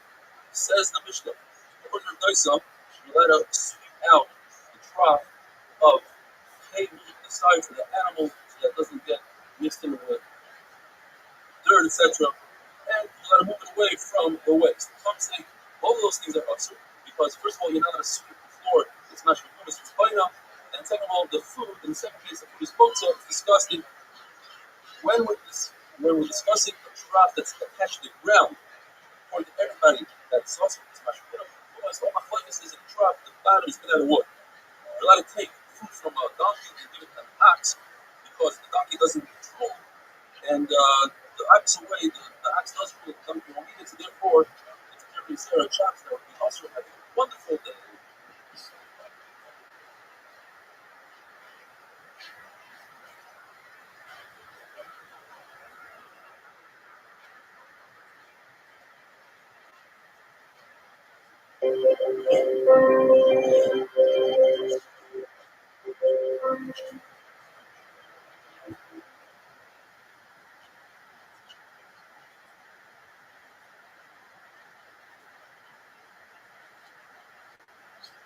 Rabbi's not from all of these from Ashton.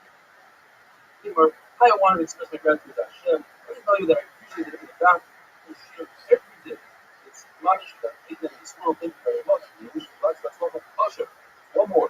When the movie from Yerushalayim, I've been watching it on previous year on YouTube for the past 4 months. It's known by its steps at home.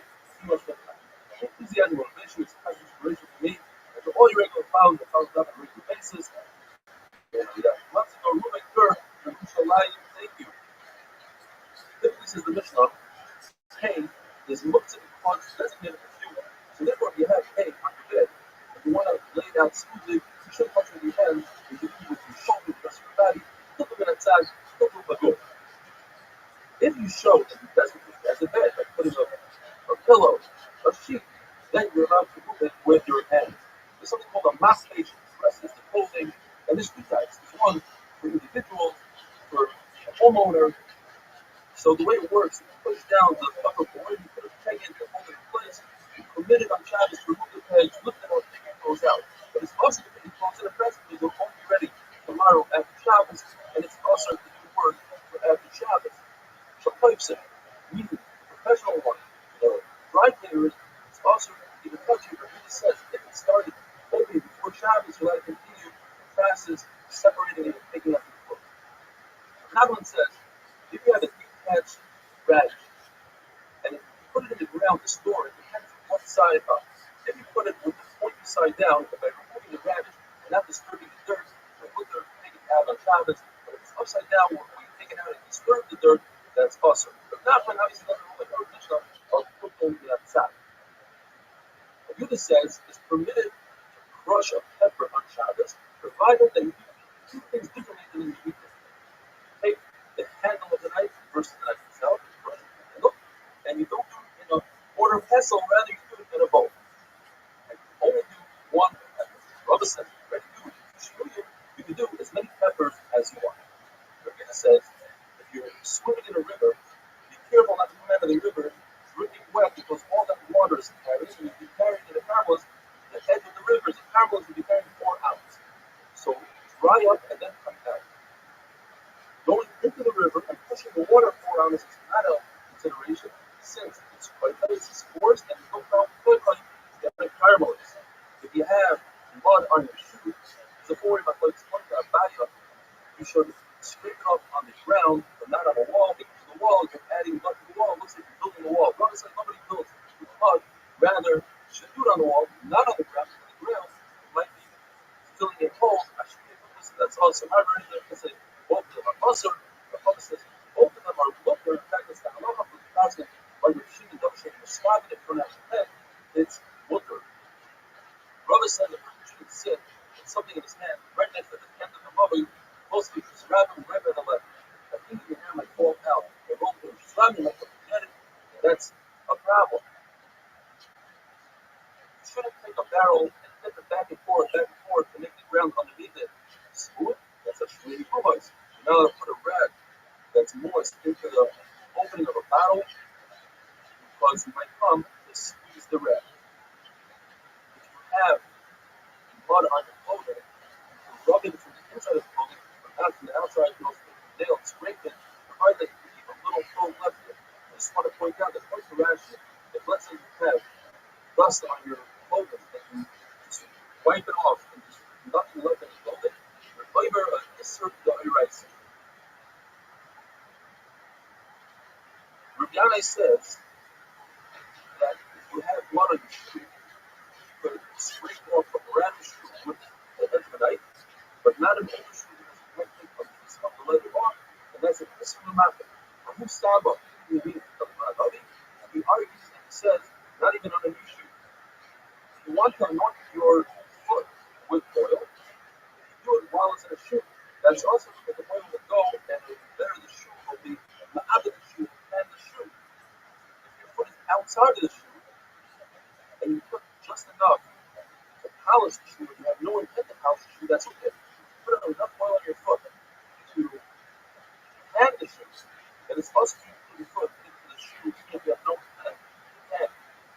It's also to go outside with a very large shoe. It might fall on your foot, and you can hang it, but a very large piece of clothing, larger won't fall off, and therefore you're going to go out with larger clothing. It's also for a woman to go outside with a big shoe, and in front of her and walk, she's a rabbit, and therefore it's also it's a woman's shoe, because it's not really a shoe, but she's telling some flights into the other. The woman should not go outside with a rabbit shoe, because when they fit it properly, she will move it, if she won't, if Shabbos even momentarily, then it's one of her to go out on Shabbos. If you have a shoe on a shoe form, and it's really tight on the shoe form, and it's the completed product, put it in the cover, even though the shoe maker to remove it, it's considered a shoe, and it's the cover from and it's not booked. According to Blazer, since the shoe maker can remove it, it is not a shoe, it's not the cover full, and it is booked. What if it's not on the shoe form very tight? So according to Rabbi will hold that the shoe form is a visual activity, and a visual activity, according to Rabbi, cannot be moved with certain right? Even if you need to move inside the shoe, one big shoe out. The value, therefore, if it's only there very lightly, the according to Muhammad is no concern. According to Rabbi, since you're allowed to do a visual activity, primary, if it was on very lightly, even if the answer would admit is as if it's off the shoe form, and therefore it's a completed thing, and it's become Puma, and it's not booked. So with that, we finish parent, but next parent is called Naito. If you're referring to a person, Naito others benign, he carried the son, even though his son is holding the object like a stone. Talking about in his private domain, looking at the son. Said the mother, we're talking about when the son is crying, and we're concerned we'll get sick over this, not a place to relax the restriction of carrying the looks into that situation. But if the son is holding money, concerned that the son son will drop the money and the father will go and pick it up. If the son is holding a wallet and he carried him outside, we have the concept of time nice and tzartzman. One person assists in carrying it. He's not time on the son, but it's time on the wallet. And the wallet does not become bottle only if not the wallet to the child. Now, we have a similar law where a person carries somebody else on his shoulder, time nice and tzartzman. And if that person is wearing clothing, he's not time with the clothing because the person is carrying is wearing the clothing. But if the person is carrying his holding clothing is there, and the person carrying it is time on the clothing as well. If you have a dead baby of Mullen's with a wallet, he's probably the rights of a Christian who holds that Malacha should speak to the Kufa. Since you don't want to take the dead baby out of the house, you still want it in the house, therefore you're fucking. And the wallet itself is not matching at all at that point, it's fucking the baby, or it's not the way to carry a purse, having a wonderful day.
Shabbos Kuf involved.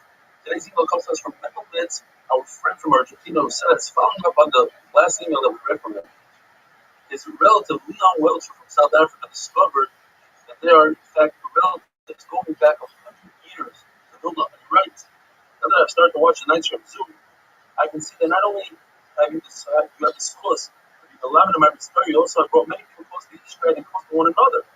And a beautiful achdus of people from all walks of life, the Litvish, Lavish, Hasidish, Modern Orthodox, Runnics, ex-Runnics, and the list goes on incremental. Random Mishnah. According to Nehemiah holds that the only time you're permitted to lift any object on Shabbos, even if the object should be without you heter, it's only if you lift it for the intended purpose of that week. So if you take a sword, crack open a barrel, the only thing water in the barrel you have dried figs. You need a sword to get the figs to come apart. But let's say you have wine in the barrel, it'll be awesome.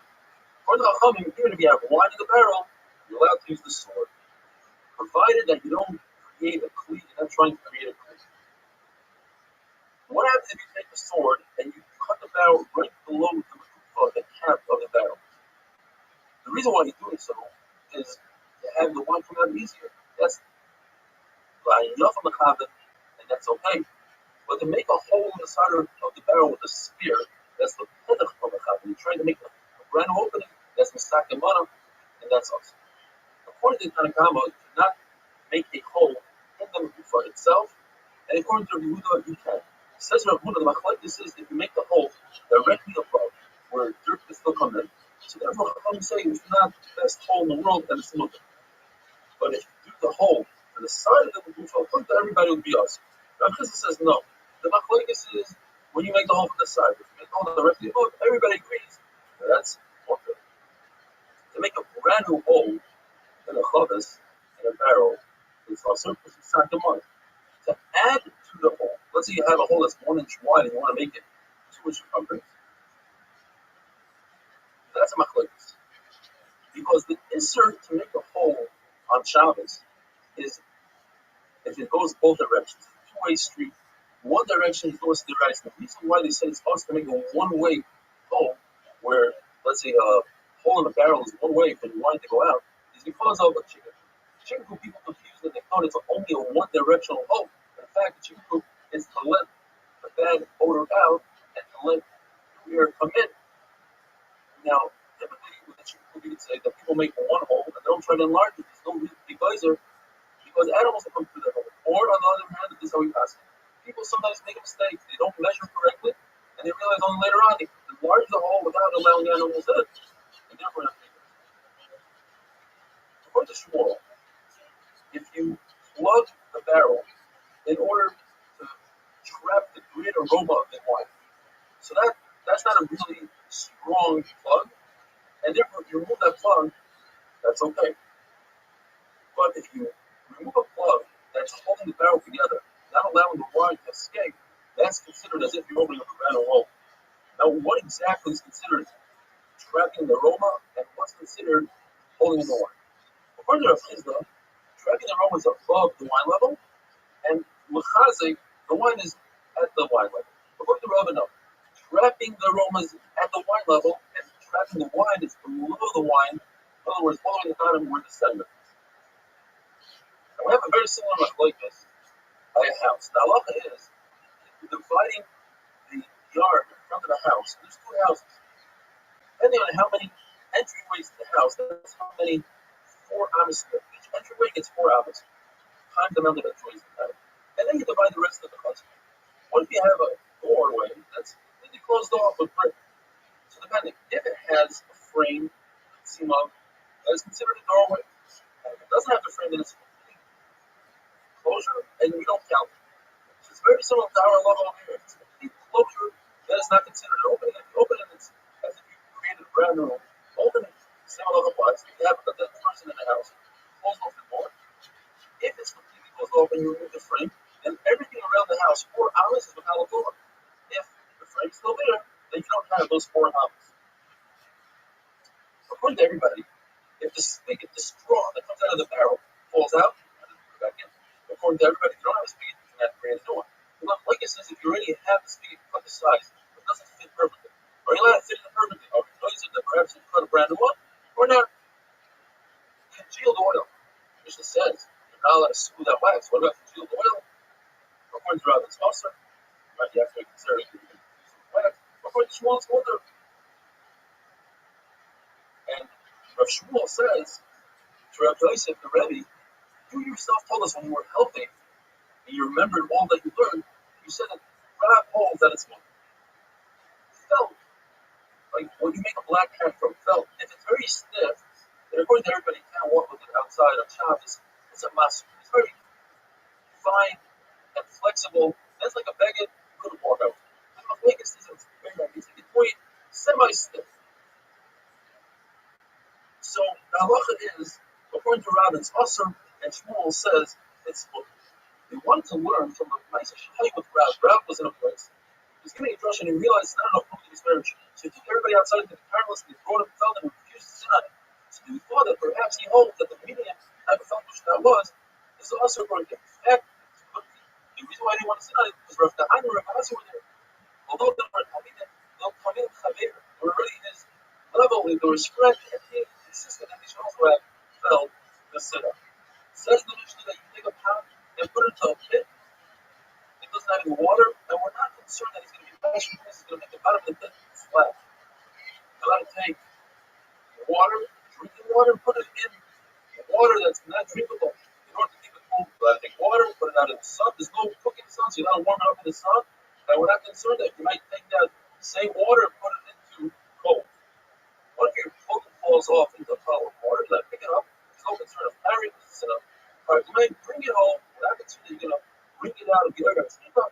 And we get home, make sure nobody's looking, take it up to dry. This was going to my law that says that Marasai, if nobody's watching, you can do this malacha.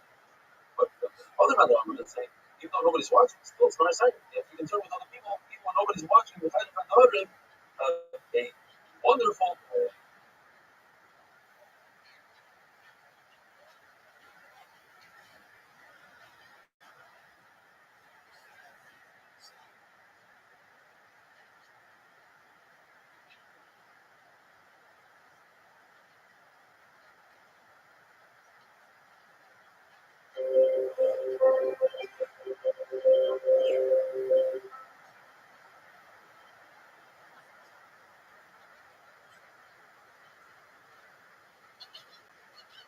job is that from Zion today's teacher comes out from the famous Chazan, no carcass, no more Australia. What happens to be hosting one of the 100 locations of the worldwide one of the shops in Melbourne. And he says this year was a very sad Shabbat. He had a cinema before the show, and not a single soul was there. 1,200 seats. Transmitting kilos in the Shabbat. And then he remembered that during one of the shows, he was saying Rabbi. And he's inspired to understand this beautiful rendition of Rabbi. The halacha is, if you have dust on your clothes, in your pocket, if you want to walk out with clothing like that, first it's clothing, black, whatever the reason is, and you shake off the dust, chayiv, katos, it's very rice. Or there's a story, people watching them, talking about it, shaking off the dust, and say, what's going on here? You're college shops, there's no worry. You're exposing with the dust, you don't care. The rest of the story, about you wanted to give her this, it's not that, kind of like part of it. You walk up and you say, I'll wear my hat with you if you want it. The other says, you wear a towel, so you put it over our head. The rest of it is just hold it on your shoulder. That's initially the right side. I walk out like that because that's not how people walk. Same thing if you take money, hold it in some sort of linen, and carry it like that. This is the right side. If you take a kerchief, you put it on your head, but put it on your shoulder, that's normal for a kerchief. And it's what they're working on is sort of the laws are what it tells us that we keep up at work for many years, 3 years, but the laws are, and the reason why our laws are paid is because he made a message against workers. There's no workers. Workers would walk around with this kerchief, but he had a string tied to his feet, he's pulled off, he's really going to the right side, and obviously you don't have to worry about it. With a kerchief, you don't have to tie, you just do it as if. Tomorrow, it's also made. Obviously, you butter on your clothing. The bottom of your clothes don't fold it up, so it's butter. However, the Gemara tells us inside, if you're going to do this butter, comparatively, since we're good, it's okay, and it's permanent, then it's possible. Some say that Rabbi himself put a palace on his shoulders and come in holding. But the Rebbe said it's awesome. If you don't show the person, it's not much that it was Rabbi. They asked me the question. The Mishnah tells us that it's older to bathe in the hot springs of Tveria, not so much so with a hot tub in a cave, but the point of the Mishnah is that some persons forbidden to use a towel to dry himself off. But you should not take a towel if it doesn't have much to do. Use 10 towels, you should take it home. We're concerned you might squeeze it and be over at sleep. However, 10 people use 4 towels. In other words, there's a lot of liquid there. We're not concerned we find each other, not to squeeze it. According to Rabbi Rabbi Shmuel, the Oprah is on his older, take a towel home, that's what we see today. Towel home this morning. And if it's also take a towel home, so you want to take the towel, you put it on the shelf, and you got to get into the bigger towel. This is kosher. Use towels over and over. They'll squeeze it out and give it to the next person.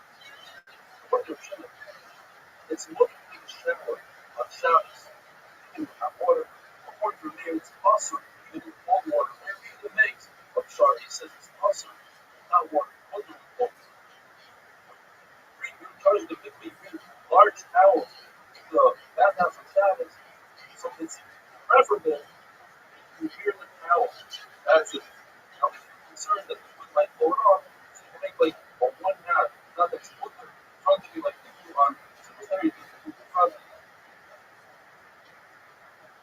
if you must bring clothing on Shabbos, Jews who have more the non-Jewish army, they have no choice. But you have a way to do that. You wear the clothing like that, will be over less than this, but you don't have to tie it. Says the Mishnah, if you want to give yourself a massage and you're going differently than you do during the weekdays, first you put on the oil, then you give yourself a massage. Rambam says the way to do massage, they don't do the same way. Don't give yourself a vigorous massage. Don't stand on the bottom of the river pool. So because this sensation has the ability to keep your body up and heal your body. But it only has that ability for 21 days at the heal. Does it start on Shavuos or it ends on Shavuos? Article is very interesting. That's a very good wine, but it creates this natural water of uses is what caused that central struggle like that. This they can go here, and that's what caused the body. Or it tells us that it was also been a rough. It was the greatest company in exactly. He indulged his waters, waiting for his friends to join him. Instead, he got the power of his waters, he got all his fire up, and he started reading, instead of saying,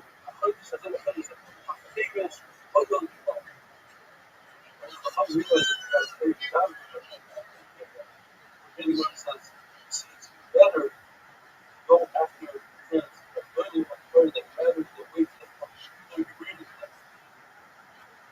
don't scrape your skin with the direct tool that scrapes off skin, which Rabbi says, if it's mud or waste, then of course you can go off on Shabbos. It says actually you don't go into word, this river, but it's right, slip on the mud on the glass. It says Mishnah, not correct, which means vomit, that's what medicine, but now was that, the medicine that tells me no consciousness. You're allowed to swallow a baby on Shabbos. The Mishnah says it's also meaning you're not allowed to scream out this spot unless it's the first day after the baby, or having a wonderful day.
Shabbos,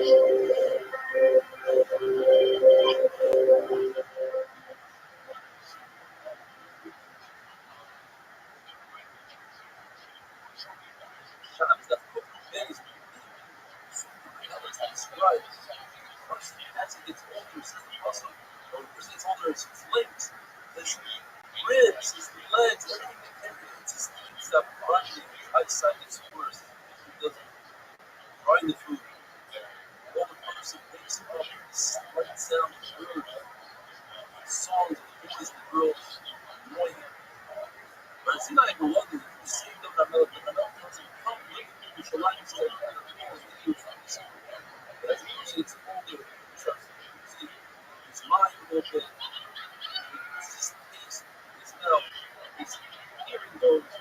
On the other hand, you see that Rabbi had a mama who was 93 years old and she was able, things that people know Rabbi was doing now. This Rabbi, Barzillai, was 50% close, so therefore, with she's going to see tonight, what do they have in us? The bagel, the bagels. So you feel like that. Now with us on it, this is right here. This rabbit's have ice, mustache, dog is a bark, doesn't have voice. Right? They go to that is over. As a surgery, something stress, it's a spine, it's better than food, but that's better than pain. It's a shame on these young years that disappear and go away because of that. The younger, it's like good smelling roses. The older, it's like disgusting smelling food flows. That cheap food is going back to the step until 40. It's the day for Sardis. One of the children home. Well, that's what the prophet says. For outstanding, clear, boldness, how far is it? In other words, he's open front. And the truth of the prophet is bold. The truth says it's as far as compared to spiritual. In other words, your son is truly talking. He tells him the goat costs 4. In other words, the goat one goat is 4 sheep. He says, you know what? A goat that's a son is so he doesn't have sheep is worth less than a dead person. So he says that thing, not just put it have a right, put it have a beer, have something you like to have a wife, and have marriage, sexual, have really has to do with the wife proposition. You said small stones that people help from a big it's hard, harder. Closeness, see that it's hard. You have to think. I think that you should have a wife. But a person who's on top of this, that's really bad. I'm a part of the other person is physical, sticks out, it's weird, it comes like this type of that's let well point. Or it says, actually was this type of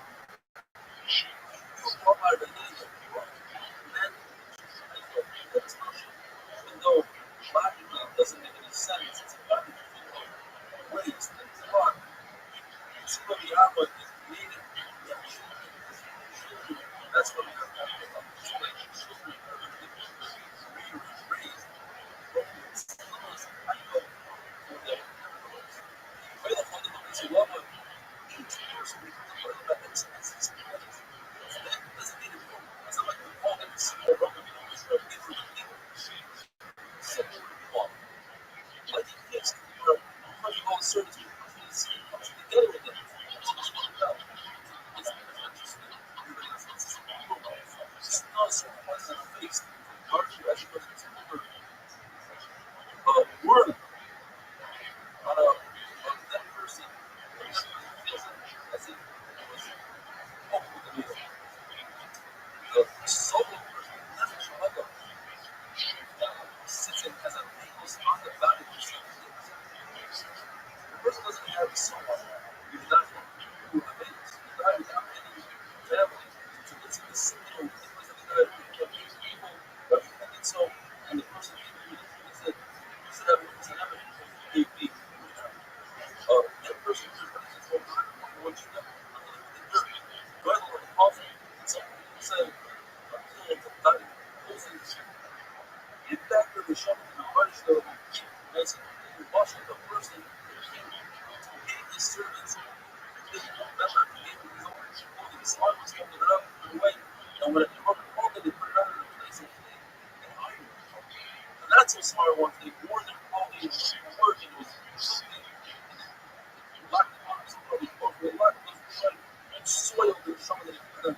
Rabbi says, they will come into dust.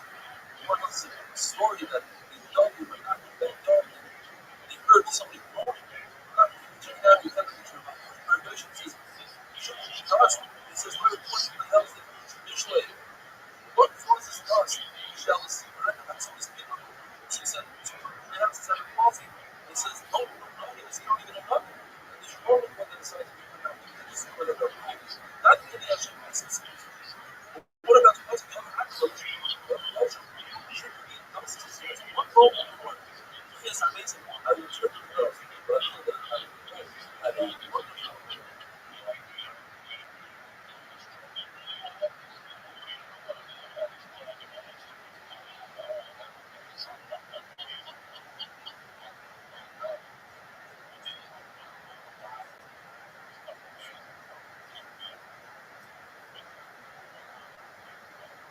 Keep your shit that flabby. How's everybody doing? Welcome to the Dot.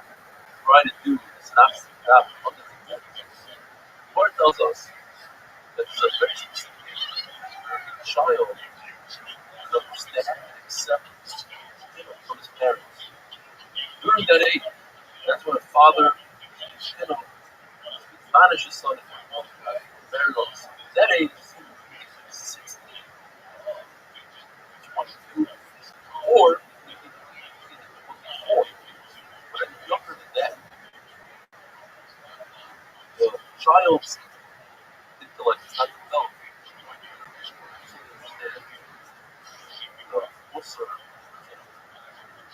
Lord does the person has to teach us something. And there are some who say that not only his son, but a person has to teach his grandson. The case of a person by the name of Rabbi, his grandfather reported, Lord said that happens to be the name of the grandfather's and led him to one of his own. The grandfather teaches his grandson also considers it as if he accepts the prayer himself. Tonight, or his confidence and also discusses the teaching of the prayer. So it's right before the possibility of a prayer of affection. Or there's a story that usually have his grandson have a serious head cover. So you grab yourself the shit. This is why. I'm going. I'm the first one I've seen. I don't have to proper covering. Or learns from that breakfast before you take it. So Shiva is not proper. First, you proper lay there, and then you eat breakfast. Or a sense, you do it as Hazara when you kid, grandchild, then you add another muscle. Second, you try every day, a number of times. That's what I'm looking at. Double little. The more learns from it, that triple up your player. According to what John rational that is, that every day you should divide your day for other additional lessons. That every day you should learn tomorrow. Because tomorrow, obviously, another level. Not the player also should be sharp. Out the gap in the timer. Don't start as what else is the previous generation of the so now the letter word in the player. They have to say this letter is exactly happening with the player. This word is happening with the player. What else? I want more walking sailors. Paul, what exactly is it? And they also want to secondary. There's surely very long and they divide it into 3 separate units. So you have there should be 5,888 supersquare. The hill has more than that. The diameter is even less than 5 feet. Also says it's light. Father, will award that one. At the end, so at the end, it's light. It's not power. No, it's a sister. Something's worrying with some top. What you're is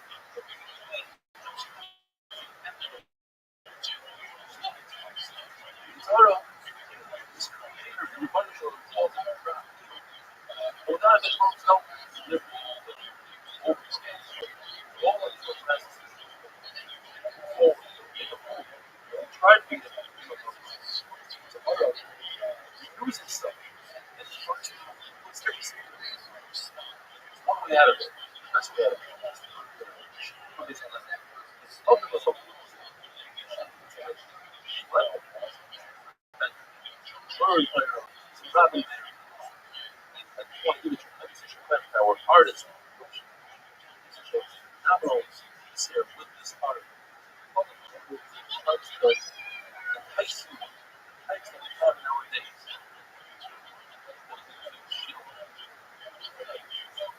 Lord tells us that Father lost focus on the man was Lord of the focus. Focus. The other people in water response. She's not a one business. Why? What woman the woman? Business is not enough. It's what you don't get business on. Like treasure. Always more than ourselves. I want to help less than what is that? Just for the whole of learn to show business. Most person show when it comes to people that I think now that a father and mother in the fear of the father. That I love for parents. Also applies to my daughter. The one that comes to more a man is never like somebody else's choice. He's always different. Never replace somebody. What's married somebody? Therefore, she's not trying to keep up. Once when it's the horse lady,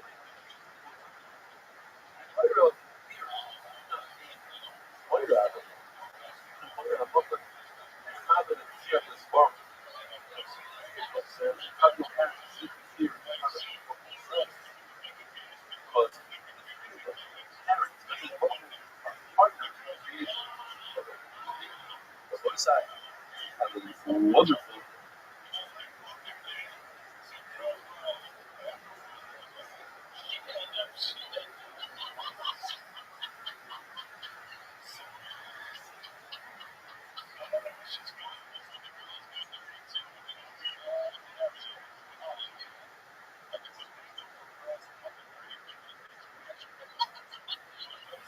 You should not run out. How's everybody doing? Welcome to the English Daf. Today's Daf is incredible. Stories, a lot of different. Hopefully, I think it's very what about Europe, fear, and honor. What's about people, father, mother, the son, honor, the mother, first say no, father, first. But those the hero, the mother, father, some players as more hero. Father, mother were married, then the son should have the father. Because the father also people have the father. Divorced. My brother said, usually have the father. So I looked at that. He said, what is this? But they all of a sudden have to realize that Hashem wants us to become parents, and that's the same as this. It tells us so much to learn from the non-true benefits in the story. How it changed the person's extremely expensive Jews worth $600,000 because not of any sin. His father, Zina, was sleeping with the person. He was like his father and was that time. A year later, he had a para. He realized that this is no coincidence. Well, that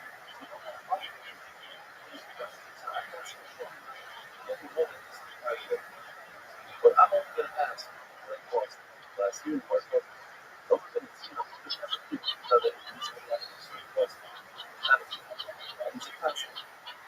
super basic.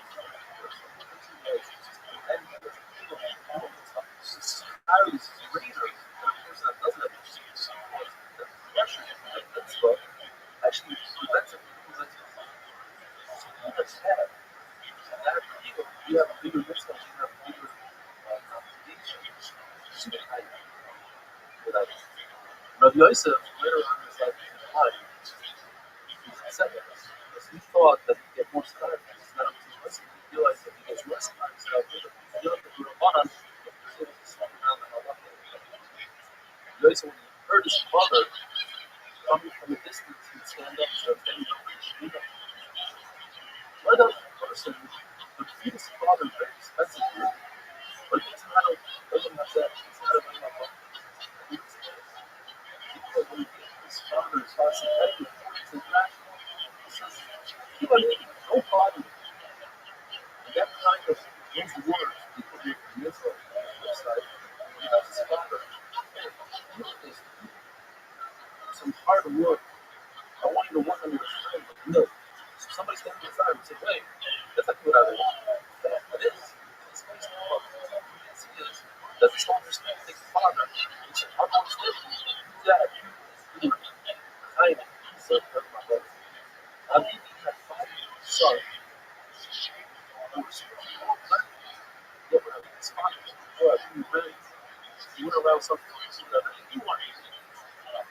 One time his father said, "David, you want it." But when he got back, his father was he's still over in the best position for 3 years in heaven. He didn't his father to get him. That's what both gave him shot. And this one also Rashi explains shouldn't be influenced with a source. Sometimes it's like a sword. It's a gun. It's what I'm saying. Wood, stone, not a thing.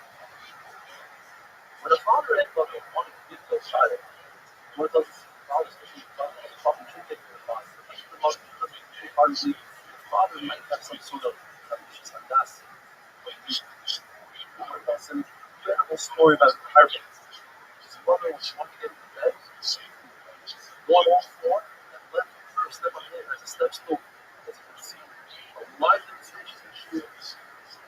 Nevertheless, the Lord tells us that that's the half of what a person has to do. Real pacification because money destroyed the food of the ocean. It doesn't sense so much that here at the end of the praiseworthy is a person who was born without parents. That's how covered it is. That's showing the over. So there's no trust in the mother, and so is a fire. So don't fell shots. It's nice. The Bible says, "What do you aim?" The word aim is not the mother. Rabbi, what do you care what his mother says? It's fine. She never just wants to go out and try to get a head from the bed. Well, the river wasn't so happy. So listen, I want to get time to leave.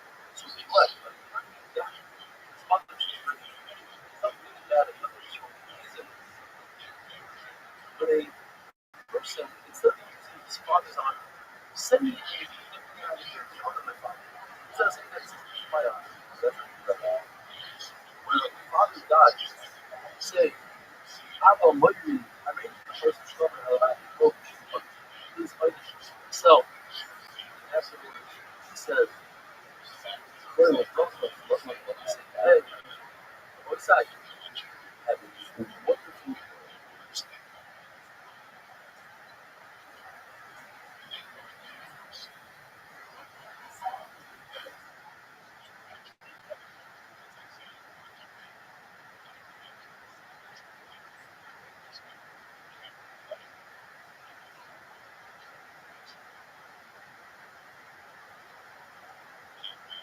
You should not like days. How's everybody doing? Now, luckily, it's like the Madonna that says, that when you shoot whatever, you don't have to use your own money, you use parents' money. However, you can't stand to stop working. So even though it's going to cost him at the end, preventing himself being left, if your father tries to throw his own wallet, and he's wasting money, the wallet goes, even if with the urge that I heard this, now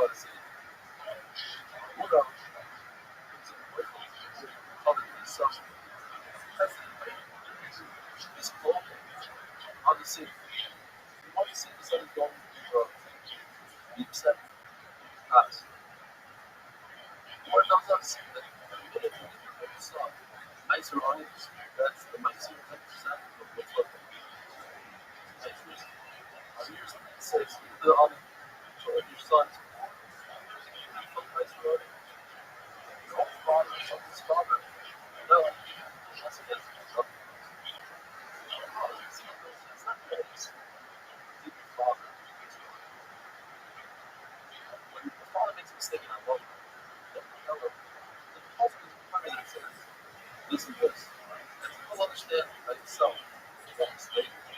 I love this like this. And I think we have a mitzvah of, let's say, but it's a mitzvah that he does. But it's a Rabbi, otherwise, the other mitzvahs all the quality not only is the quality more on his color, it's not even more on his son. Logos, the things that he didn't have to fuck up, because yes, it says the trust that Hashem, but it says the trust also, it says the trust. So you actually share it with all of them.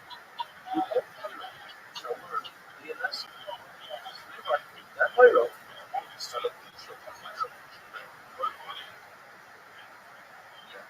book himself, some of their around wedding, so he said, I'm not going to stand up.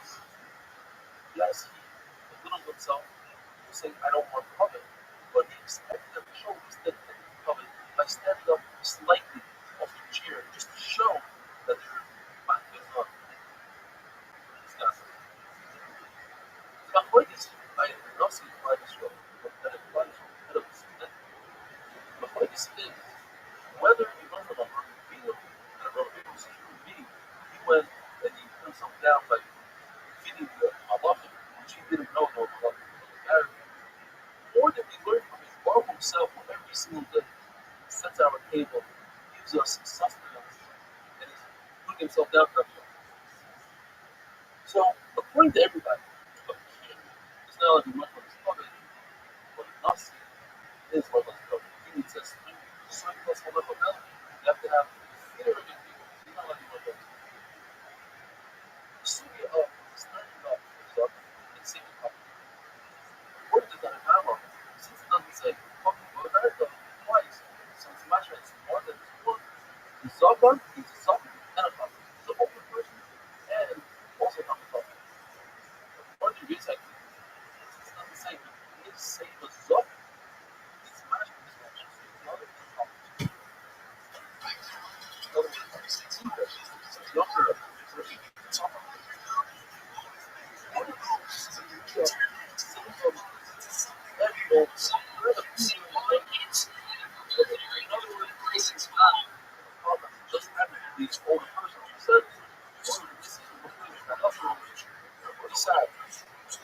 What?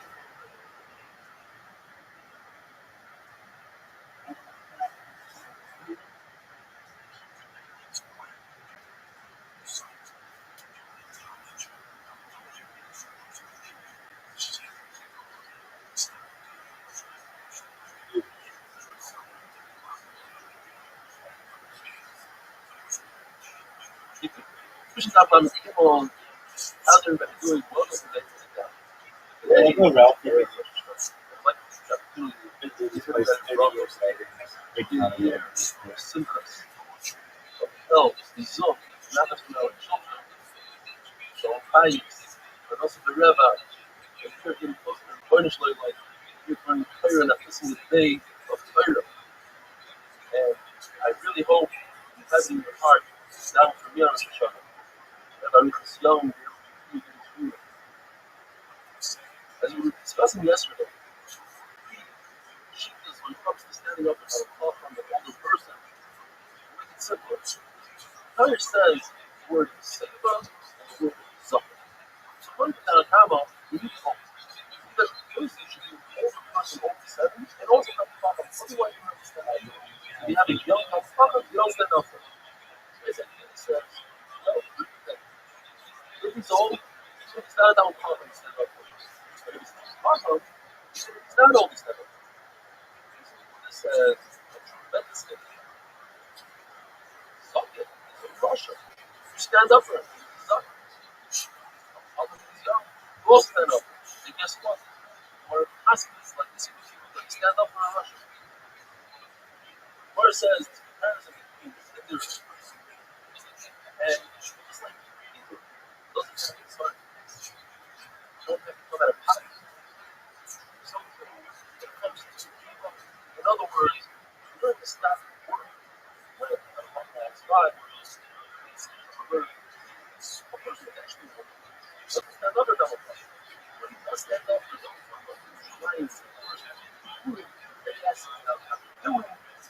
sauce, I think it's the shite. You want caution to down off. Some of the people say, you don't want to see something really flying. You want to come back to your let them feel good. I said, show me. You don't have to just show my life. As is. It's more culture. Then, see, it's American fashion or the outer group that are spoken stand up and that's the whole story in America. Enough for him. No rights in the Gemara exactly where he stands. Constantly standing inside. And his father said, you learn, he's ready. The Rabbi says, make sure you learn. What he is, somebody expects how to learn all day. Even when he goes to the America, sometimes he can't control his mind and he's quickly learning. But it says, I'll show you three reasons. You have fear of people. Don't take it. Don't close your eyes. Ask that public opinion. If you're sure, valid opposite. That's $100. I don't see it. I just go. Some know that you're just things. Don't try to get at it. Stand up. The Rabbi move up. Come and ready. Without Lamas, I'm vegetables. You see cars there, I can see. You sit down, have to tell it out. It's a bossy. You have to wait until you sit down. It's a funny ball like a what else do you stand up for that twice? Because you probably won't be able to strike twice. Nevertheless, the public should be careful not to make things that up. In fact, the public that is quick. Which one knows that up there? But then I read that stuff. But if you have to go for it, you don't have to be ready. It's in the Russia, you don't have to read the stomach, and you have to learn it. Rabbi would be upset, but you know, the learning player and said, oh, I don't have enough player in. The learning player. That person, it wasn't classy. You put on a head covering with a walk up. The other one would be honored to stand on a non-Jew. All elderly non-Jews went through a lot of these ones. And you realize that these things, that they both did each other. Rabbi would keep old man's hand. Not only for his office. The Rabbi said, not for my Torah, I'll give this another knocking in the Bible. Therefore, nothing to do. So I learned first as well. I'll let my office. Where is the son? The son is the father's bread. The son stand up for the father. The father stand up for the son. Why does the son? That's real old. I'm going to do the Rabbi stand up for the father. But on the other side, his father Rabbi Pesca. The Gemara says that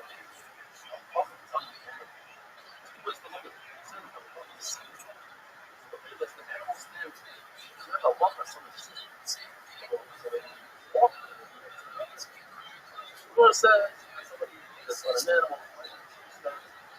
So often I never look at that.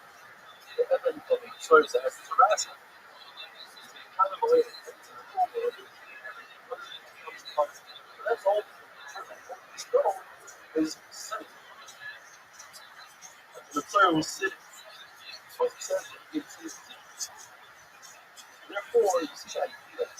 You know the person is dead. He's supposed to consider dead. So, animals, he goes by the animals. The animals have the person consider dead. We all stand up for the same player. I was talking about which of the same players that the person is up. So, one side, a wonderful day, but it's unbelievable year.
are talking something to the text, not the one that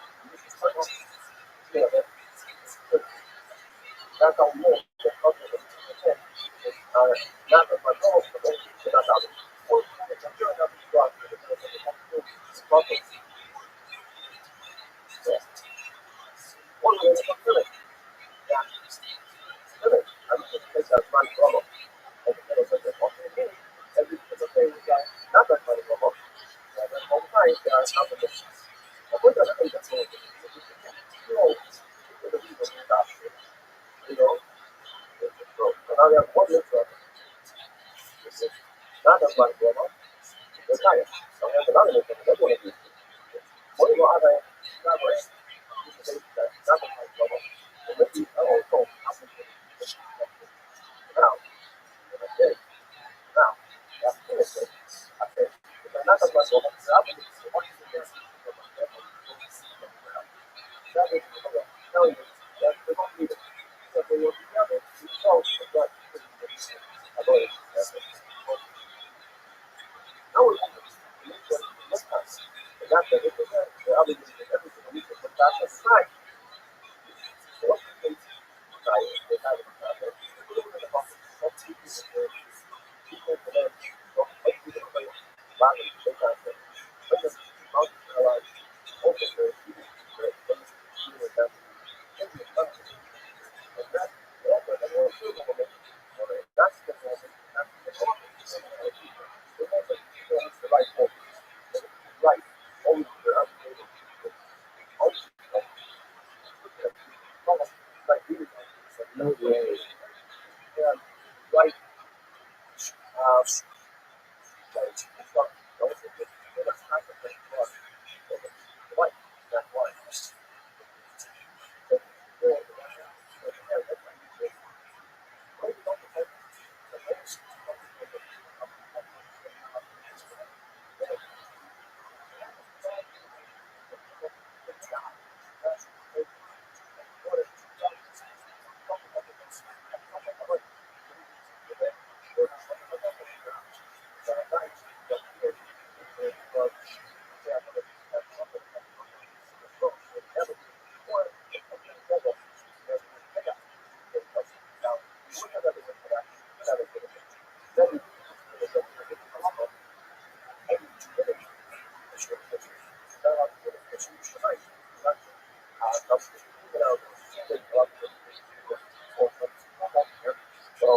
That's why. So that's why the bill chaos extra the whole thing to the mayor Howard says that was only overrode and saying possible.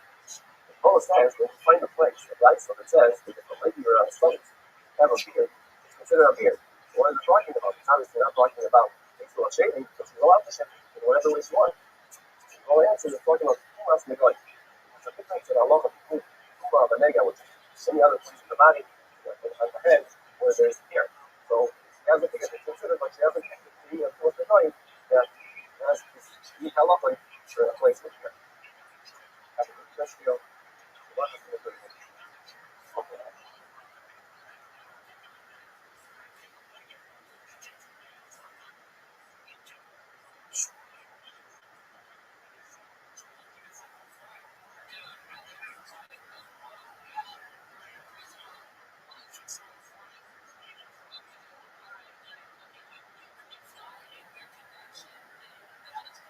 You should have one book as like doing welcome to the podcast yours sitting here on to down the book to be for everybody.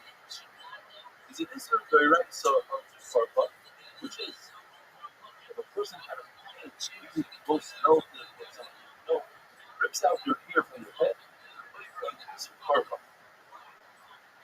This is probably the big problem says this is doesn't look like why does this exist? It also said because the word bottom refers to son and not daughter. Like verses I'm published, organization, pollination. It's referring to another called Didoms. Didoms are very similar, but considered the same.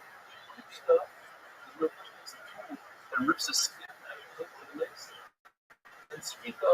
can. Now, we hope that Tito is in the fire battery. We hope it's a fire battery also. There is a purpose, all these things. So therefore, that is, since that doesn't apply, a battery robot have different. Battery robot both say the word water, sun, rather children. Says, all applies to water, gardens. I'm going to get into it. So what is that value? This is going to hold this shovel. It's part of kind of.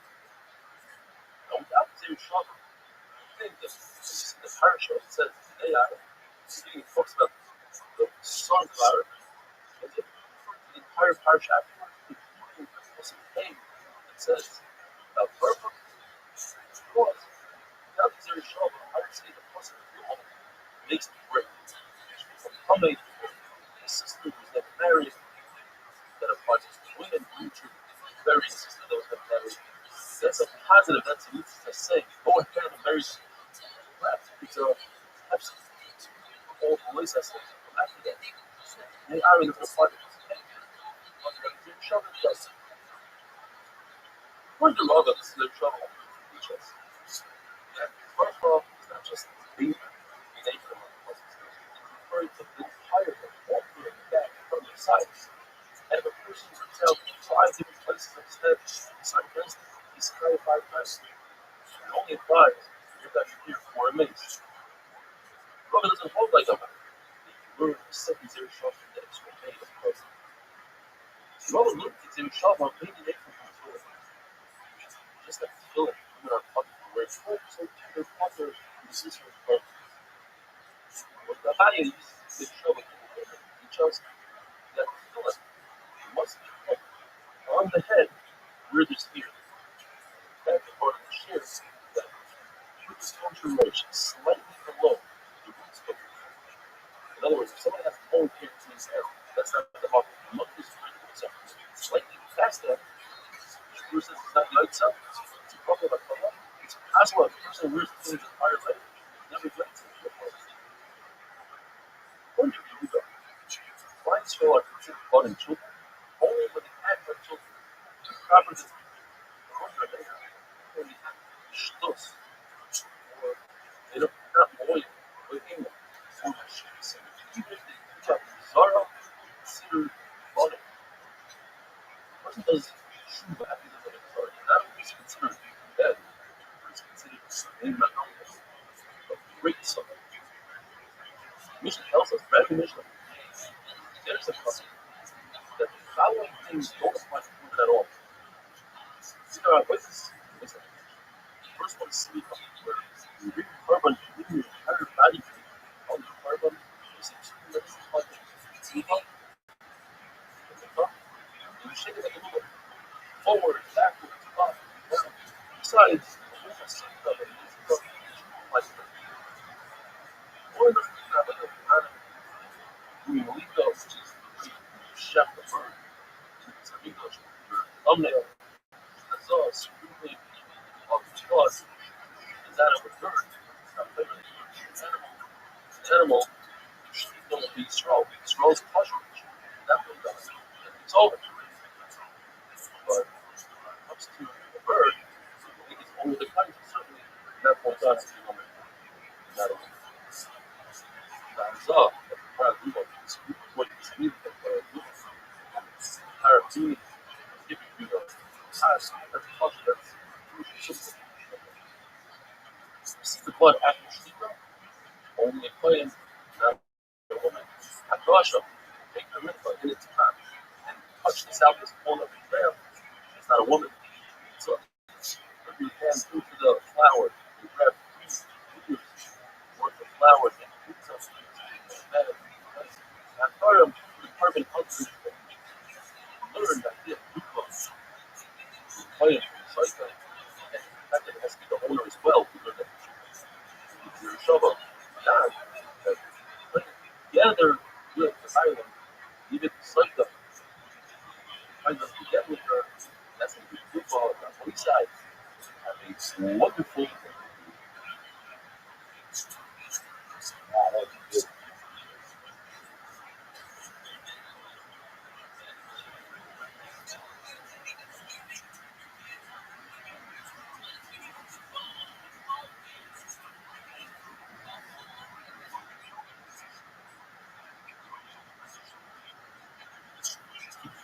Pushing.com inside. How's everybody doing? Welcome to Docs. Mishnah tells us that any mitzvah coming from the land, Harka, or growth that comes out of the land, like Shmitas, that's a mitzvah that only applies in Israel. Besides, two mitzvahs, Arlo and Isser, to have any benefit, any of love, foods that are implying this putting together two species of plants. And that's how Allah should see that those two species also apply to Muslim. According to Lezer, the word Moshe means every single place. Therefore, it is sort of published that all grain that produces or separated places is also approved in front of under. And that Isser applies every single place.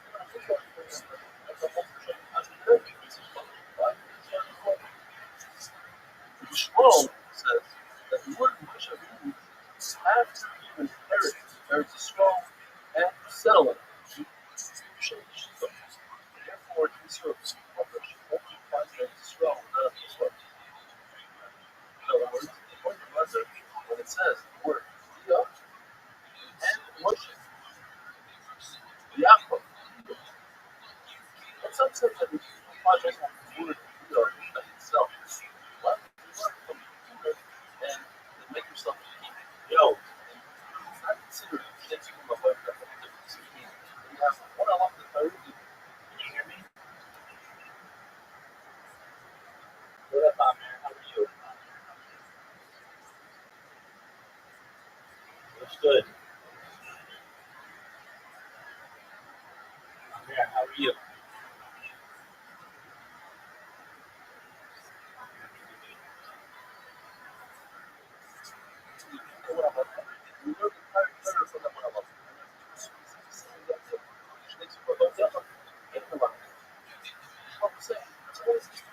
However, if each one of these so the reason why the church said this and this, so that the word, so what the person has to know the satisfaction of this.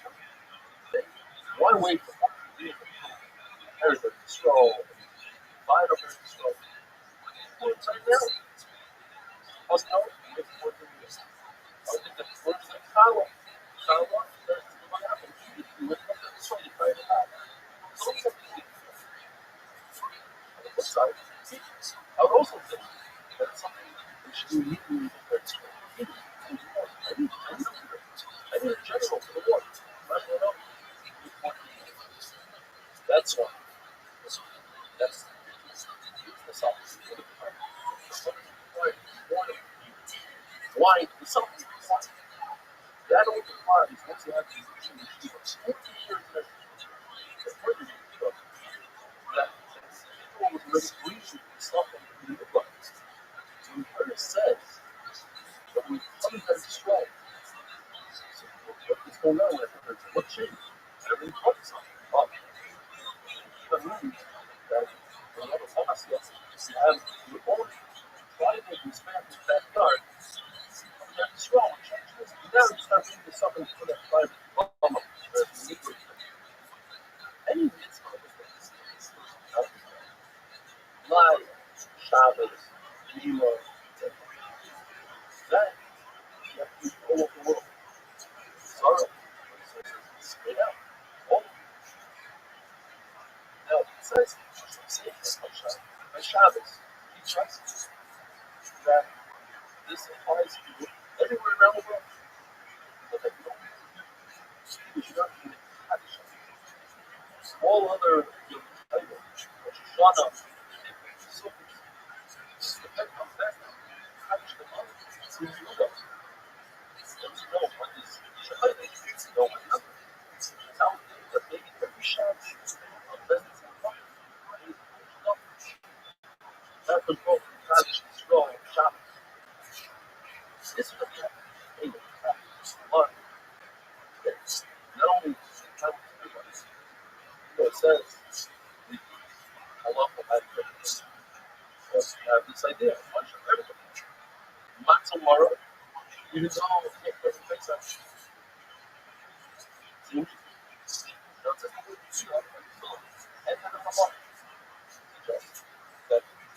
was the mitzvah. This was the mitzvah. Which is the firstborn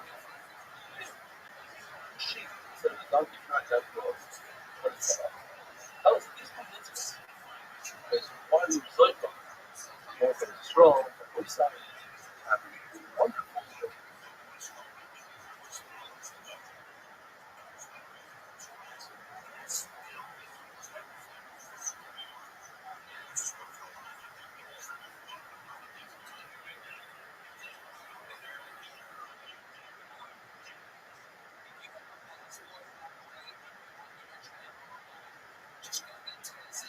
The Christians have on the fence, everybody's doing it. Welcome to the Minute.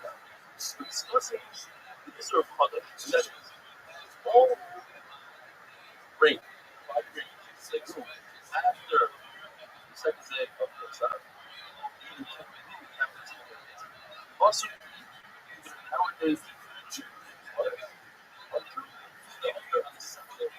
once we feel better, this happens, it's possible.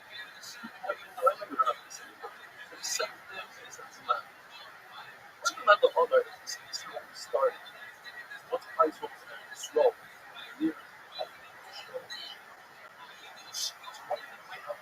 Seven. Yeah, that's it. Because they have let me on fun. Not one of them all the way from Zion. Last day that we felt that was the end of the show. But when we came to this at the spot, Zion all the way. That's Zion.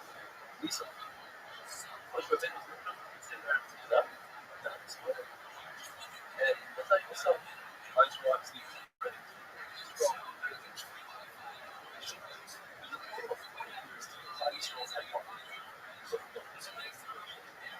You gotta be trying to help. What is Rabbi? I'm 120 in this. May of this color of the camera.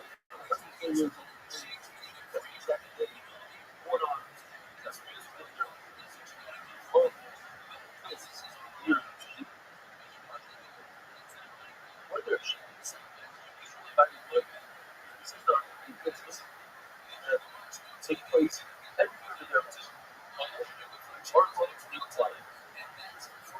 It says the word of Moshe.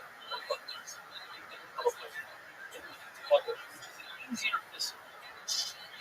But on either you're allowed to feed them what you determine memory that great so some flagging of hormone, which what's just a handle, and they never have a handle.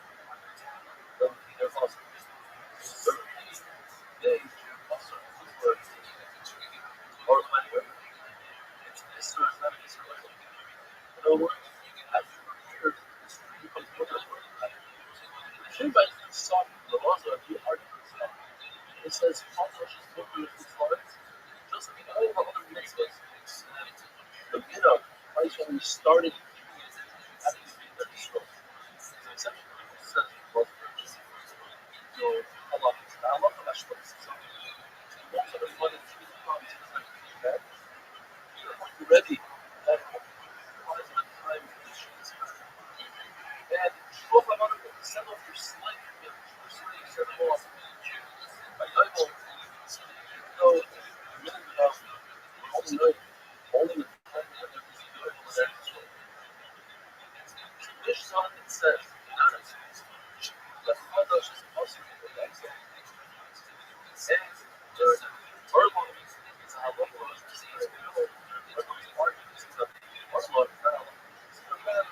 it's something that fights for that. Lying is a bottom, but I love that.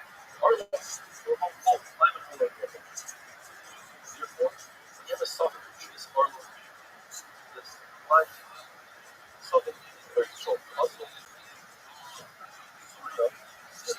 smoke. When it comes to hormone, as well as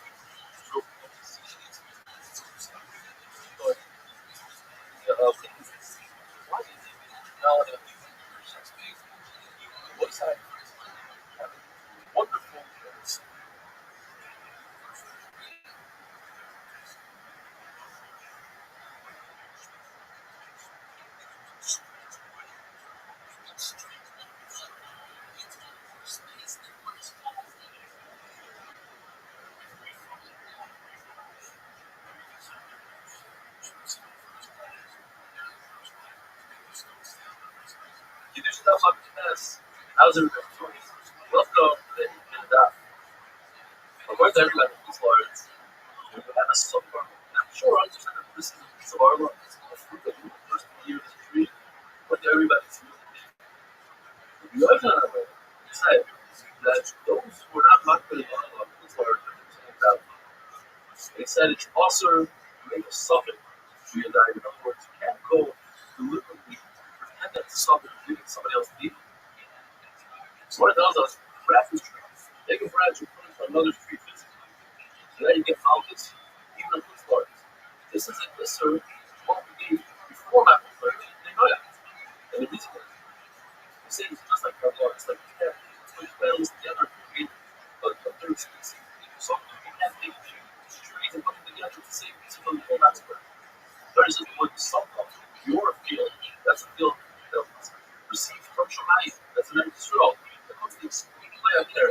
That's when you take seeds and plant it in the vineyards, that's also love. What's also about Rabbi is always the eight types of seeds. You take wheat, barley, and grapes, you take plants, you take ground, that's also Rabbi. Those are people that itself is also that kind of their disruption. So you take it down the step. This time round, famous Rabbi, Taik sheets, and four of his offering sheets, the only a garden of that sheet, they planted it in rows. Why? So you put the bubble.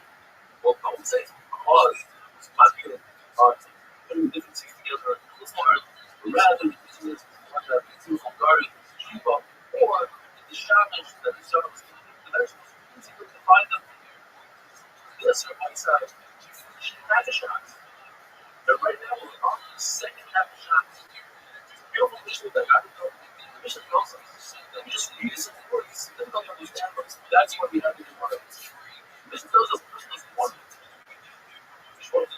Look for it. Search for it. Smell it.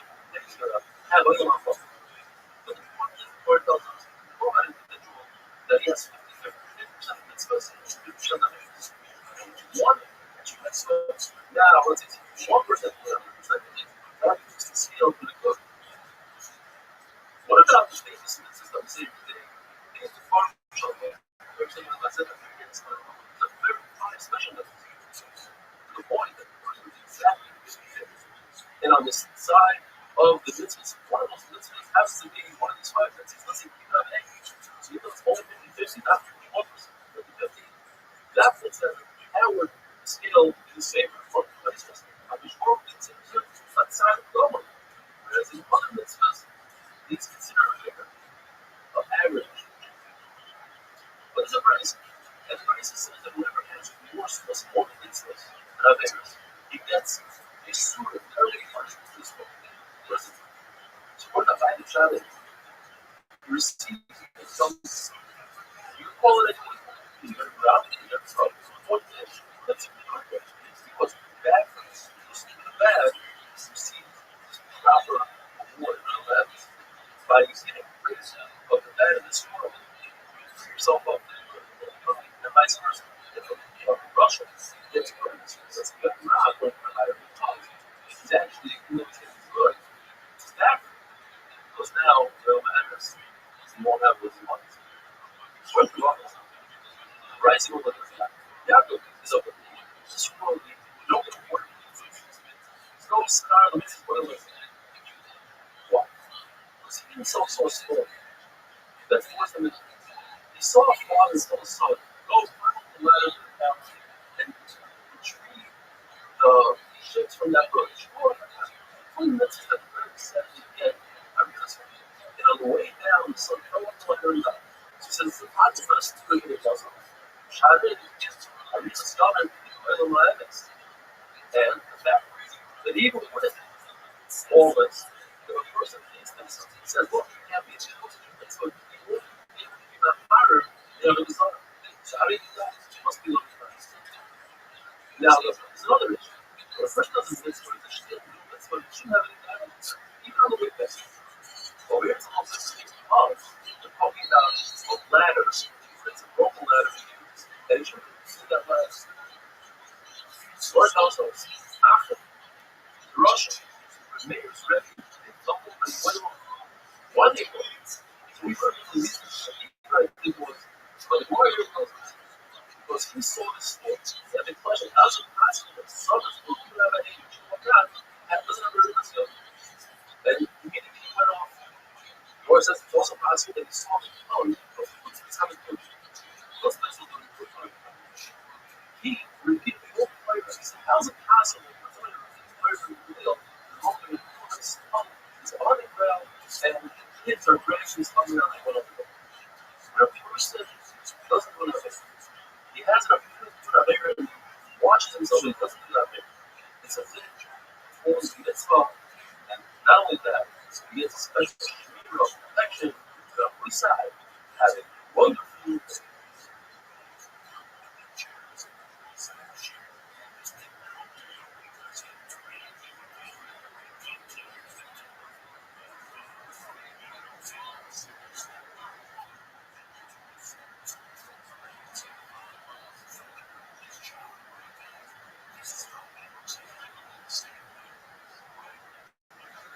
That man doing welcome. Lord tells us that if a person is faced with an Avera, doesn't do that Avera. The greatest mitzvah the person doing is attraction. The greatest mitzvah. In fact, the Lord brings three stories. Wonderful. I think of something. One three that faced a situation where a woman imagine that she left.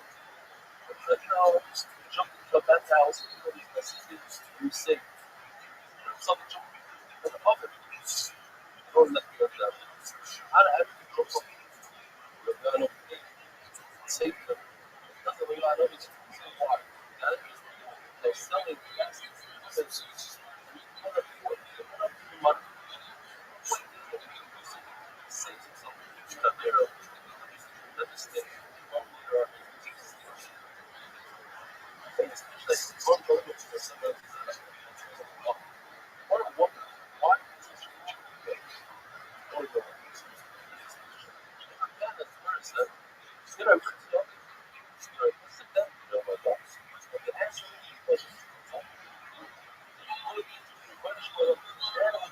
Fell into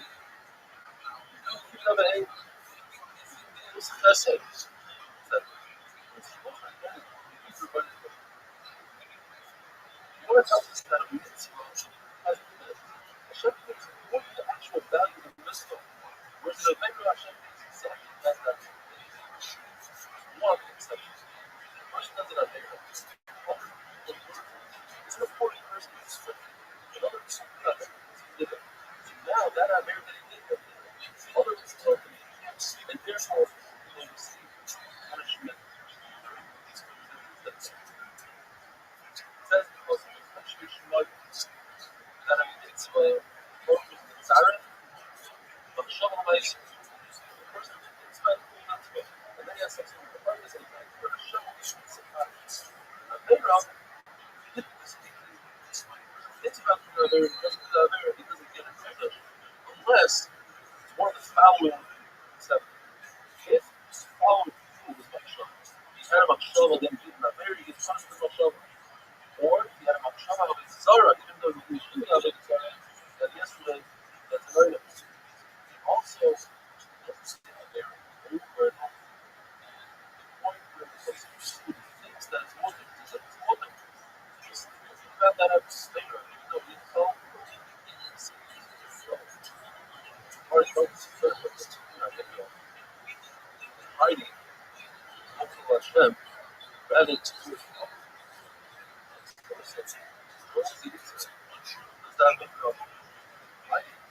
And that's a big slap in the face. With Rabbi,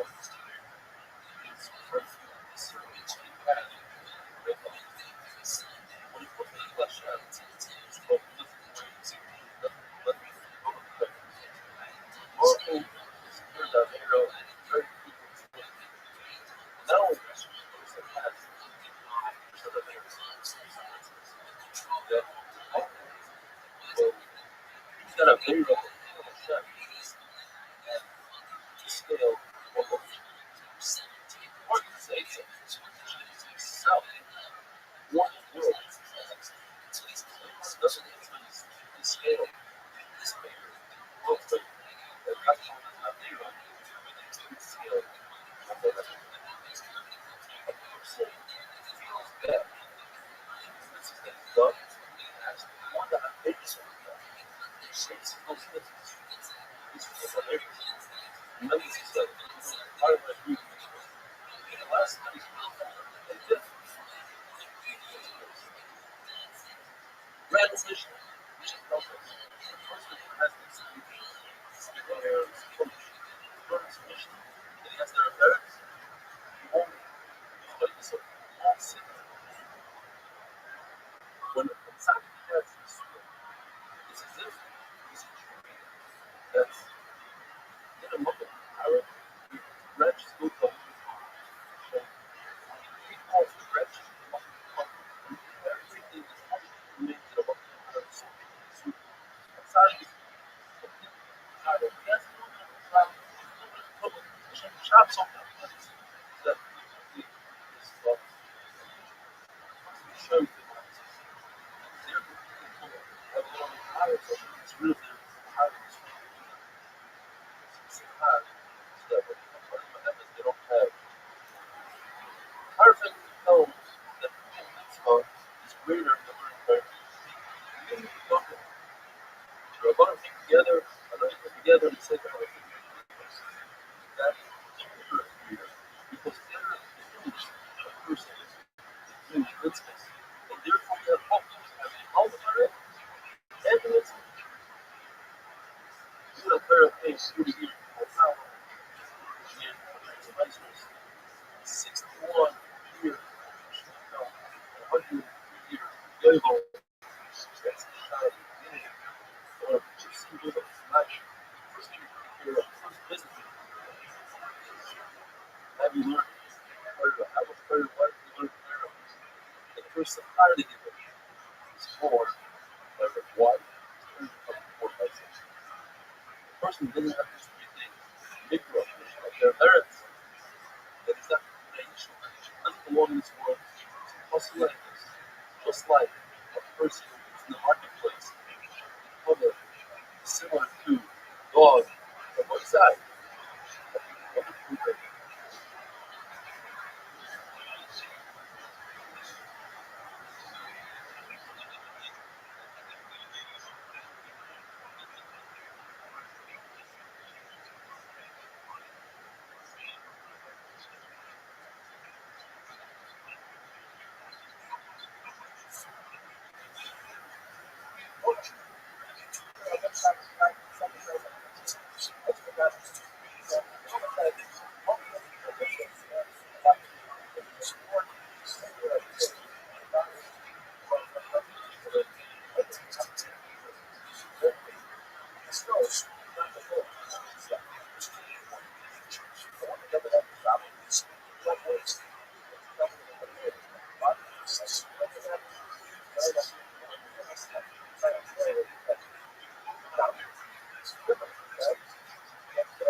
Musician Catherine Bays has her been doing it for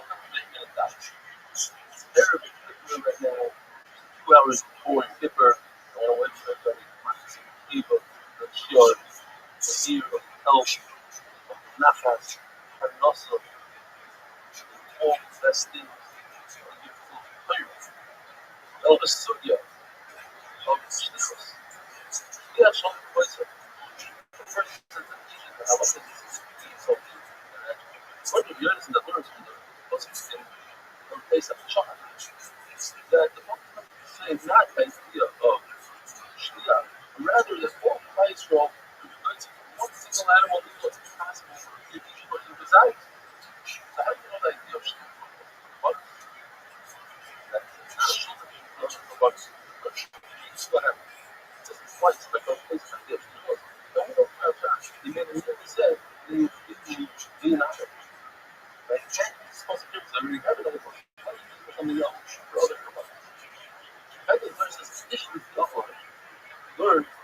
who's an adult. That if an adult finds an object in the street, have mind on it. Sometimes the object is my friend Shimon somewhere else. But I'm talking about this dish. Also says, you go see the hot map. That Jacob, you point to the Nasi, the pure contribution of the Zohar. The more virtue there, that essence of the point that progress is from Hasi from Islam. Then that's the point of substance, which is one of the 3 points.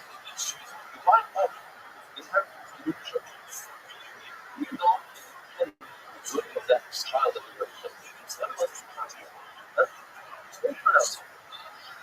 What in the state you do it. And the son of one of the boys is inherited his mother previously a field. Now, that the father's good. Now, even though that same value as his brothers, it's not right. Because we call for each other. Since he's taking influence inside.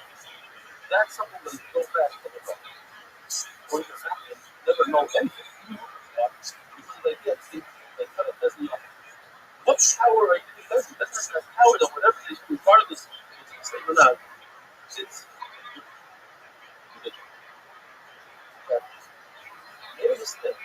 Now they gave another person. So let's say the case was you have somebody borrow money, the person said he runs away. Doesn't choose their life as a sell it all, let's give it away. Made a mistake. They shtus, which is a sin. Nachman itself says that sale is off. But you just said that that's power. Well, that's because they made a mistake. Right? You say they didn't make a mistake. It's something one of these sons didn't like it.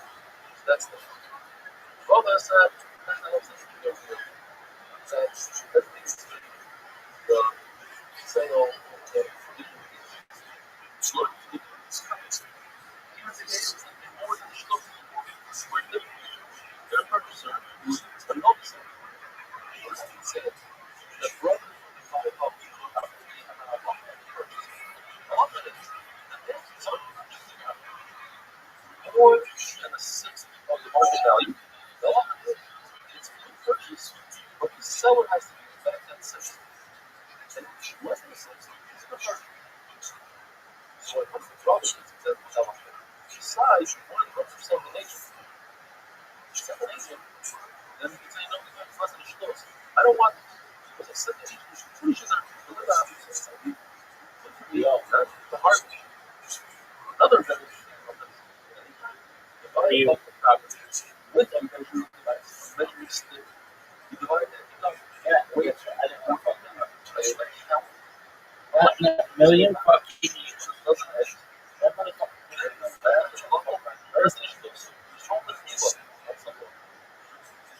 Real estate. With the sold something with a measuring stick. Buying something with a measuring stick. And it's off, you have to give back. Or don't sell up that thing should kill the entire bunch. In other words, you're not send a message, run down somebody's house, and say that the sender has to do it. There's no shit in fire there. Because it has to be there in public. Your face, all of us have to but somebody else wants to do it. What's going to happen? Therefore, the person doing the act is wrong. He has to pay, not the sender. There is an exception to the rule. There's a number of exceptions. One exception to the rule is two others. The first exception is money from the Samita. Or no, it's not even a question. He sends a messenger. Then the messenger is not one that sent the system.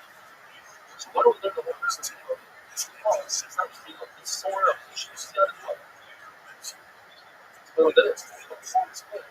What's the idea? And it's snake sugar. It's very glad that learner of the rest of the what's the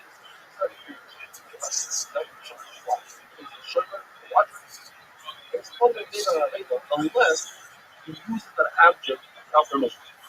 Not only that, if you send agent use that object, then the server, the legal server, He's responsible for he's like the only two places we do our hands with before the shot.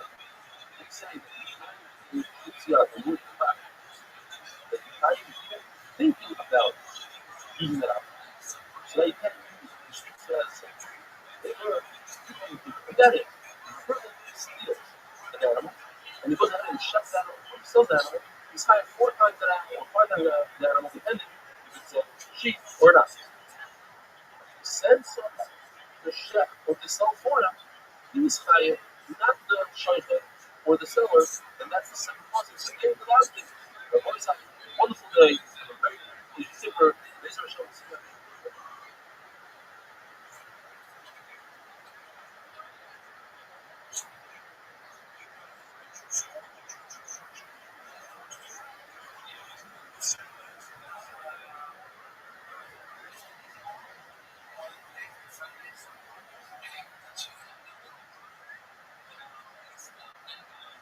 Kiddush definitely people have been doing welcome to that. Since we had this super well here, the voice side super of she got the voice I want to it's right in as if I did it. Rumor says that he's speaking. I cannot send someone to do that here.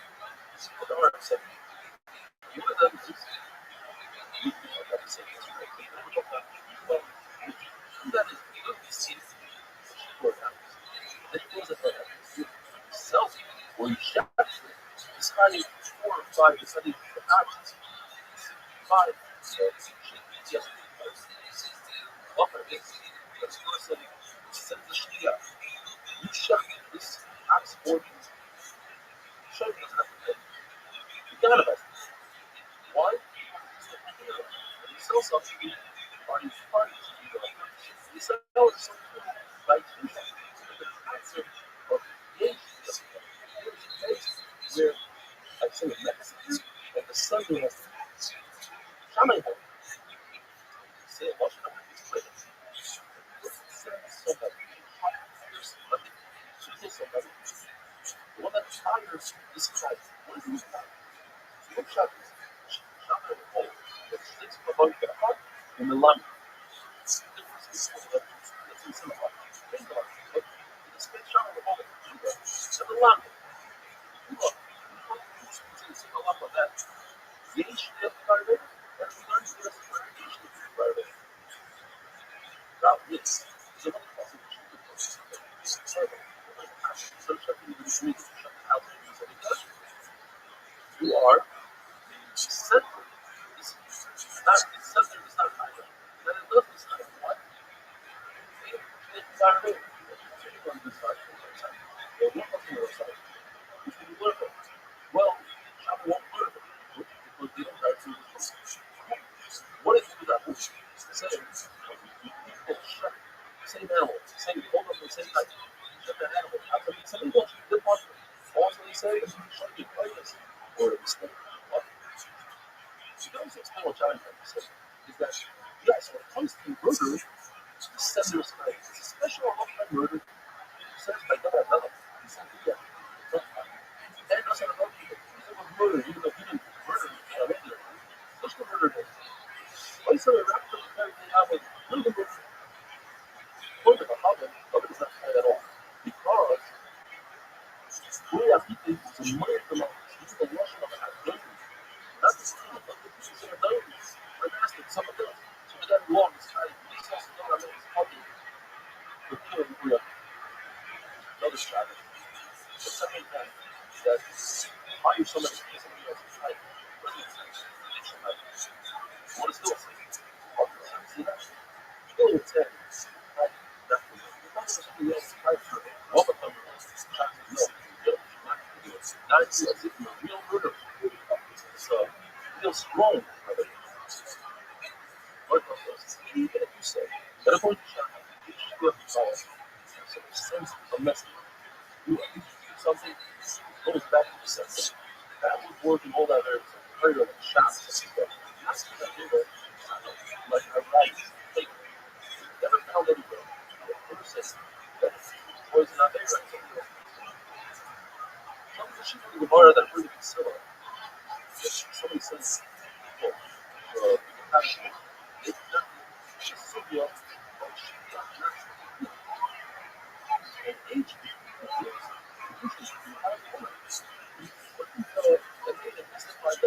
Zoomers. Yes, this Malva was picked back by me, by myself. But a sheet of Malva. Another sheet of basic. No, there's a sheet of bottom line is, you guys, yeah, I don't know that it's so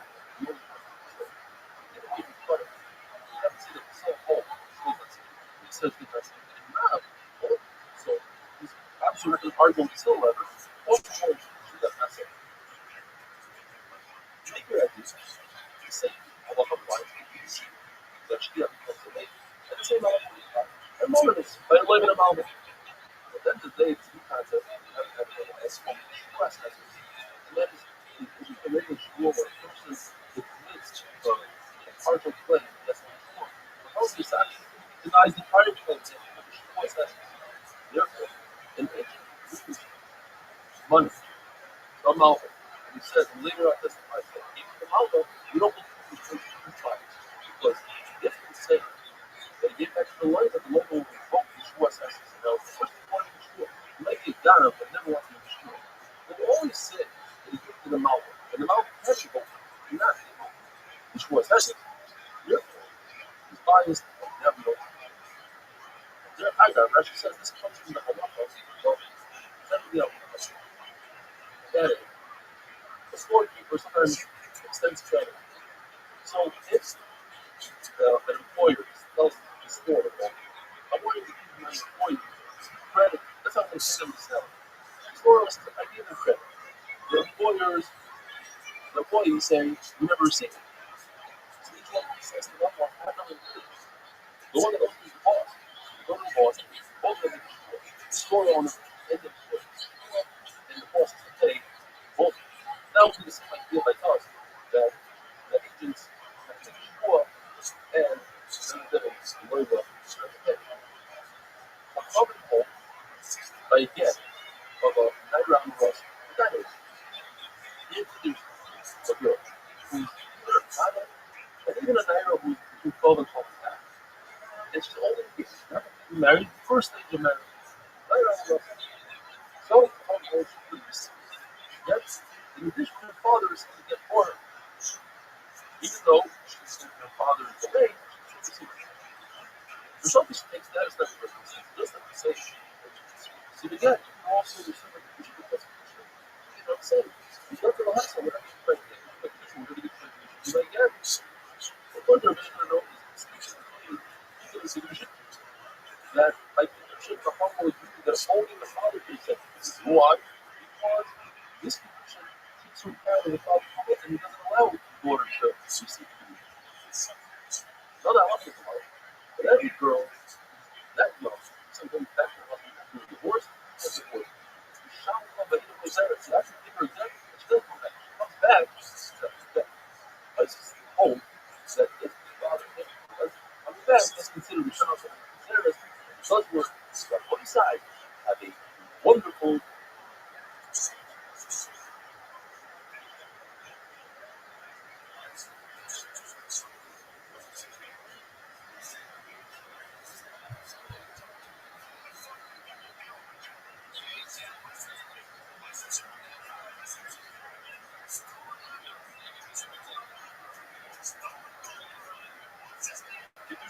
Dallet. How's everybody doing? Welcome to the Get That. We're in the middle of like this. The lucky is that yet that his father has a young daughter. She's married. Not only does he receive it, but she also receives it. What about like this? What about the book says saying like she receives gets usually because ours. What if she's see you see the father's and then husband will God is out. Comes in mama. Those are the and once you give her a ring, that's called time.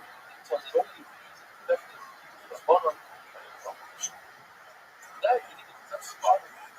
But if she's a man, so you don't need to test the father. Why not? Why did you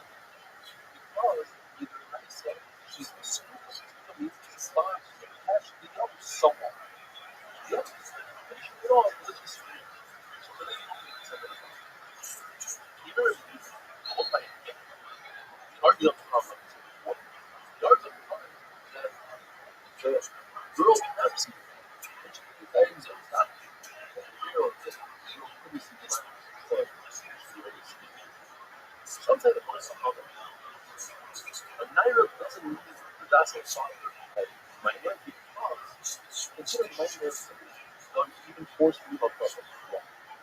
Because Rabbi told me stuff was he compared my name to the regular actions of people. He said, doesn't even make sense. So too, Rabbi still, the Bible says that now the act of labor is like a regular act of action. So through by much, the Lord goes on to tell us that our mission, this part of the mission, is Rishon, based on the information that I have on that above. This is my focus, not on the above. It's very similar to it. Going back to the original focus. The person takes the collateral and he smears. Now, this swore to one person is found to be alive. The usher, all five, he lies to them. Is it considered one shore or five? It's not like it's one for two. In order for it to be considered five different shores, he has to say the word shmor l'chah, shmor l'chah, shmor l'chah. At a point, their gloss is only saying shmor l'chah. Right, so we have a position here. I have a person who doesn't want to actually this group, and I want to be kind of this group. So in that mitzvah, the value of the company set a lotion, which would be that it seems to be restriction, and therefore it becomes also restriction. What does us restriction, however, also told to redeem them. You would see told that the girl not just by herself, only the father receives the also. Now, it says now, show you now. National Kamel Mishnah, the only edition, the father would be done. At the end of the day, what tells us that Allah I don't know, all the humanities said, they were concerned everybody has to have their time, and the children stood up there and screamed, right? And screamed with lots of ice, you have to compare to Gershom. Nobody cares. In other words, only the father sees now. Lord goes up to tell us that a Nara, the girl's father sees his mother, is like an extension of the father's hand. She's not a concert, she's a why? Because it's concert, no one works person, girl. You hide up and you watch them like you have that split.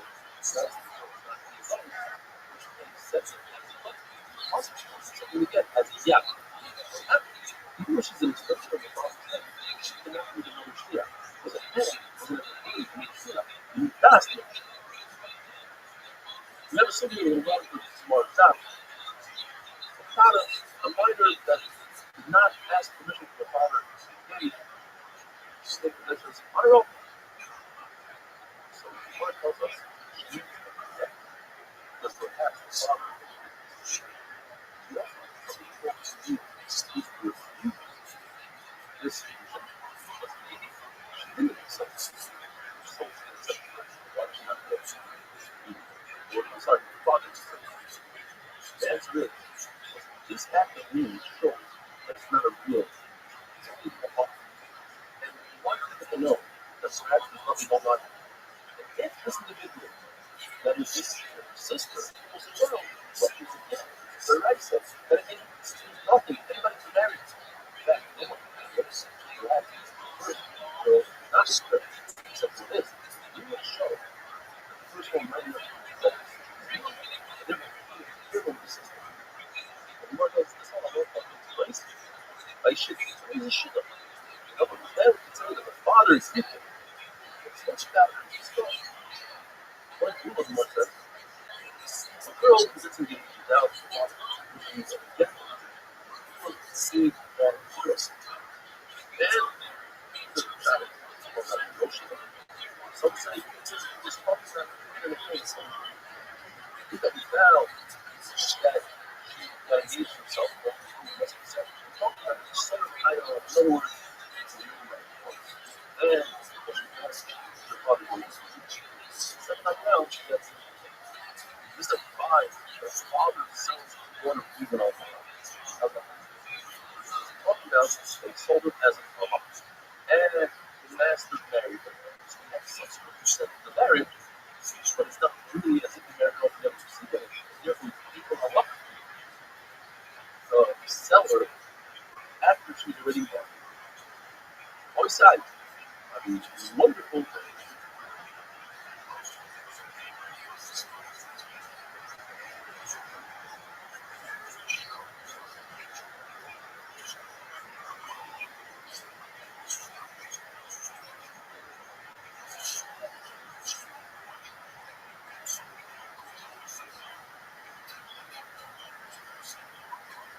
The Egyptians after A, as we're doing, welcome to know about a case where Hannah accepted the Egyptian of the husband without the father's consent.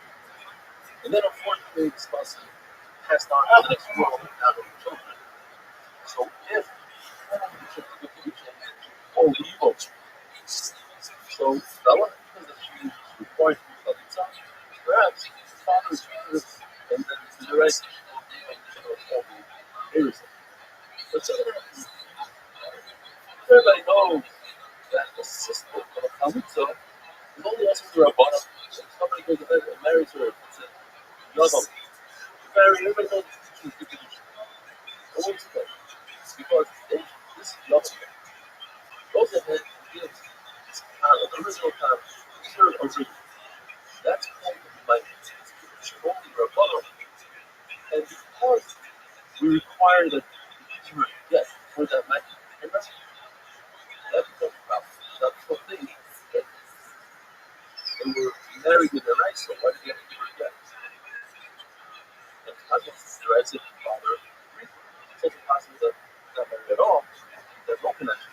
Because the father didn't move. Therefore, we require her to kneel. That means shows travel. People will be her mother. So people will be concerned and they'll think that if the lover engaged this kind of sister, instead of thinking it's nothing because he married the first one and kept married. So, if he wasn't married at all, therefore, she's a decision.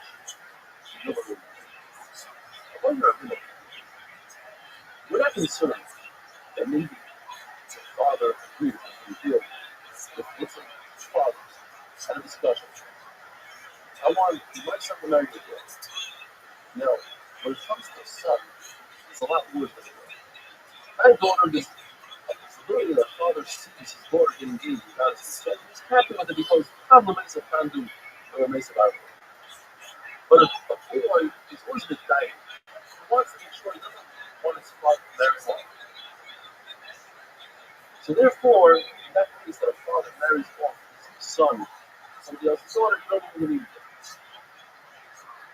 Another halacha, if somebody is a young girl out of a bundle of vegetables, according to everybody, that's a result. If he's accounted for in the marketplace, it's a result. You want to know the story? There was a couple had a big argument. The father wanted his daughter to marry his relative. Oh, my relative is the best. The wife says, no, my relative is the best. I want her to marry them. But then the father is about his wife said, never marry your relative, let's take a big party. Before they were even engaged, during the party, the father's relative went ahead and was becoming. So Rhoda says, in this particular case, when you need a big party, nobody wants to lose a party like that. So therefore, you should not. Rabbi says, no matter what, once the father has the right, let's marry off our daughters, your family. Shares this really Yasma. You don't want like that. You'll never intentionally manipulate behind closed doors. You know that marriage has two stages. And if the father is weak in stage one, the mother is one of the union. And then he went off overseas for some business. And the girl lost patience and she married a cousin without the father's consent. She pointed to everybody. She died, the cousin of his married. Stays in its proper place. Goes over to the place whether she meanwhile, the father was saying she needs to move on. she marries everybody. The rice is true anyways once she's leaving. Or perhaps, that's the third of the possible back in business trip, but this marriage is reflecting that you're going to let me into. If his father is present, and he doesn't say this is his daughter getting married to boyfriend, you don't need this for children. Why? Because even though he's quiet, he's always quiet because he's furious with things. Otherwise, no. Why? I think he's quiet. So on one hand, first part is the father. And he's here. He's watching. Everyone says, stop. Now everyone says, she couldn't. He's always going to be quiet. See, stages like that. And the reason why he's quiet is because he's not very close. He's releasing the whole thing. On his side, wonderful.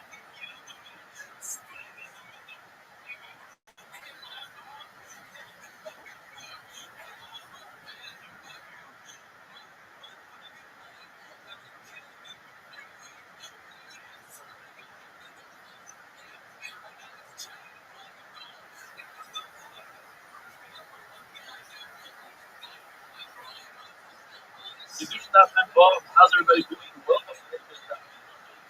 We're kind of that engaged without a father is God, without a father is my point is, I see now, right now, she can relate on the scene. She accepted it. Her father is an accepted it. Point of Rabbi, not in that point of Rabbi. One of the things is in the right place. All of it is, there's always pieces of it.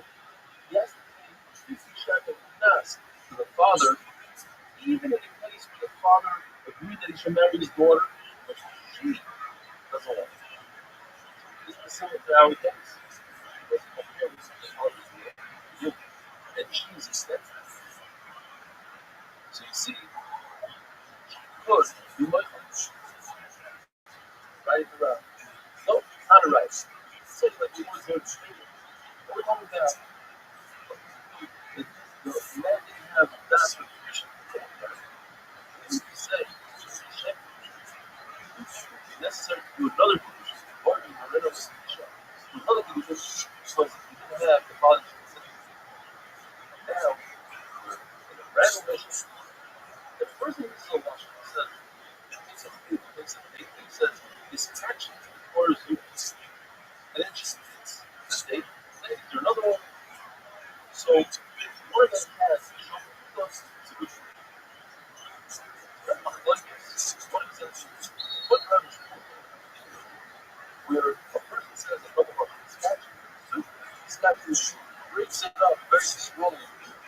Statue stands. And that's the finish. Even when she's creating something, she has to be reading satisfaction and love. Nevertheless, slow production has a choice. What our Rabbi is talking about the entity. It doesn't say statue, but rather it says statue who resumes. All the things together. So it's up, then solutions, illusions. And she gets it right away. They read the last thing you have is over the book. And here's where it says, you see a number. First of all, you see somebody tries to make a connection with the level below, it doesn't work. Because over here, we see it doesn't work unless there's a full that you can't use the mistakes because they're already done, they're consumed, they're alone, they're alone. Yeah. This is the difference of the law. So prove us, a guy can use this woman of $1,000. Use one lousy date that's worth a fruit of. Your das is on the fruit of, and it's a good solution. Or if he gives not whatever that he gave to give, all the things that he gave, should have made it back. Yes. Because if it's not honor, you give the solution. But obviously, it's only a noble, and that's why yes.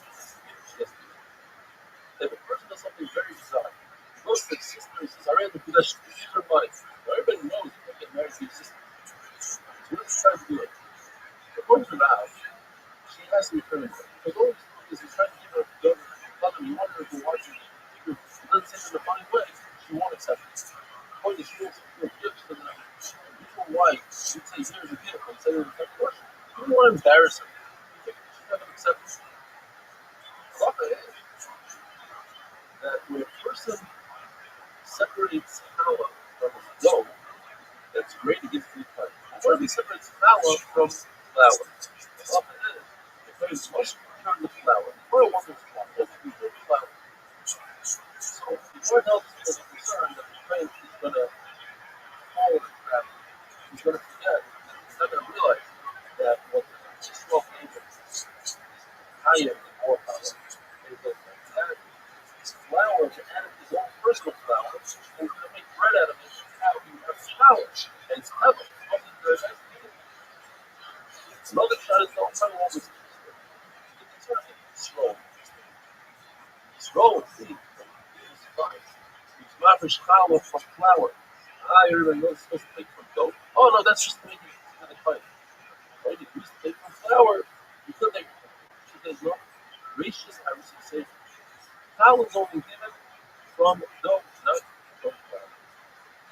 Now, the upper thing goes into it. As the place should keep the flour. And just give a little bit of some iceberg from that flour that he gave. I think that would be strong.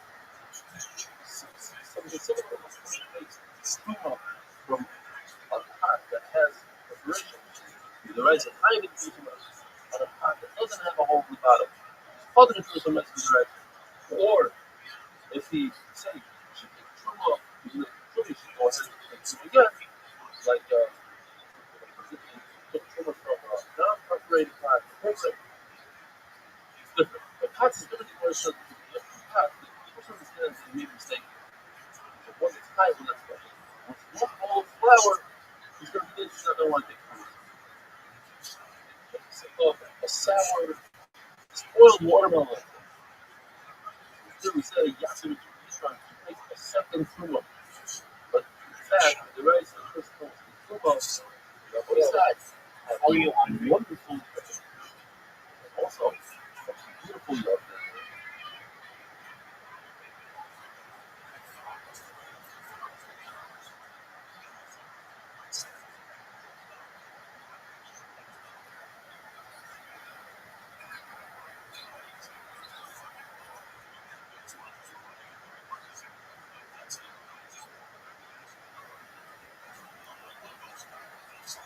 Kiddushin, how's everybody doing?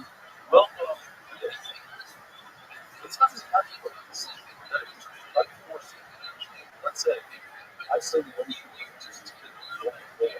that's called winning exams, and of course, once of course, we just want that. Of course, we just want to know. Where do we learn this concept? We learn from study. Sometimes a woman who's husband warns her not to do herself with other men, and she tries to listen to makes her think it's necessary. And it might makes her swear, and gives her a curse, and she says it then, both on the shua and on the curse. But in addition to what the husband suspects, she also said, listen, what's swearing? I want you to swear on what? What up, Barry? I want you to swear that you didn't speak to another man before I went to either embarrassing. Well, once you know this idea, like Soda, you say Chuck Flavor, this applies also to monetary issues. Why? Because monetary issues, I can force them to swear based on one age. Whereas in Soda, you need at least wait. So if it's a huge school like Soda, certainly, like monetary. How you live in It's just like Soda, like somebody swear on a song. It's not like this. Soda really just like this is what Shaw would have. Swear on something. So good. Like monetary issues, swear on something. It's very easy. The first thing to say is, you're not making sure that you don't speak more than 100. You're not going to lie about it. If you ever lose to the server, you use the server extreme quality stuff. Don't you know how Discord works, Bob? Right? Nobody's talking about it, then obviously it's not true. Why should somebody make a sure about it? No, nevertheless, I think we know sure more than make a sure. Let's say somebody says, I want you to swear. It's not my 9 stuff. That's too much. 90. Not only that, we're going to put it on hair. Using somebody to do that is not terrible thing with Salzo or Jew. And we're going to do the Salzo for his baby. If you call your friend a monster, get mugged. All these parties, 40 monkeys. This guy says an incredible thing. People prefer to get this to be, if a person calls his friend from Russia, that usually for the president doesn't look good about a lot of data, and you're allowed to hurt his business. Prices on the table said, you got to burn 1/3 of that crap.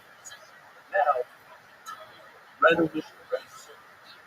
The mission says, Poszczególne domy beatem, Kiev, Shizoka, Sky is ever available.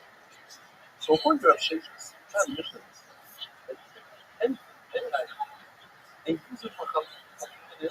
A sword. I give you this, and you give me a return an animal. So, the hammering of it, also Got that right? How you gonna figure out that? and use that as a switch. You're not going to use it as a discussion. Hey, that's So what that's kind of you mind if I tell you more about that? what it tells us. Excellent. Well, thank you first and foremost for being here. I'm Rabbi Rothschild. I stream my life 24 hours a day, 7 days a week, 365 days a year for world peace. I've been doing so for more than 3.5 years. My streams go back to the pandemic. We've seen the death of a queen, the birth of AI, the coronation of a king, and everything in between. If you didn't know, The Economist magazine stated in 2018 that data was Earth's #1 resource, and I have more data archived on the internet than any person ever, which may make me an influential person today. And if that happens, I'm going to make you, your friends, your family, all independently wealthy if you're not already. I want to make sure that you have generational wealth if you're not already, and I want you to be able to start charities and nonprofit organizations of your own. How does that sound?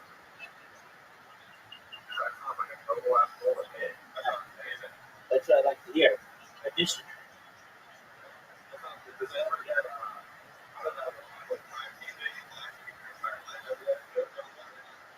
I enjoy it. If I didn't enjoy it, I wouldn't do it. So I am someone who likens what they do to someone in the past who would be a journalist or writing a diary, except I just do it through a digital media video, like a blogger.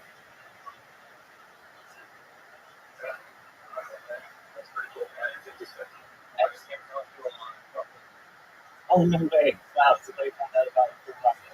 Okay, excellent. I talk about other things that I feel are important to the world, like ending world hunger through the use of technology such as agricultural drones, floating greenhouses, saltwater greenhouses, hydroponics, vertical farming, cloud seeding. I want to help end world thirst. I am sponsored by a cryptocurrency that's worth about $100 million.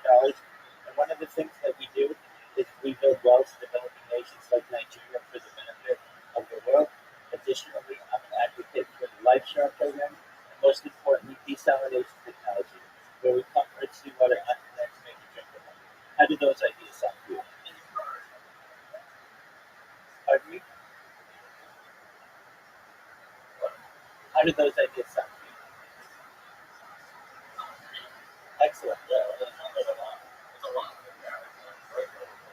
Excellent. I appreciate that. I talk about other things that I feel are going to have a major impact on the world. I'm a futurist, someone who enjoys futurology, the study of the future. Things like anti-gravity, antimatter, faster than light travel, faster than light communication.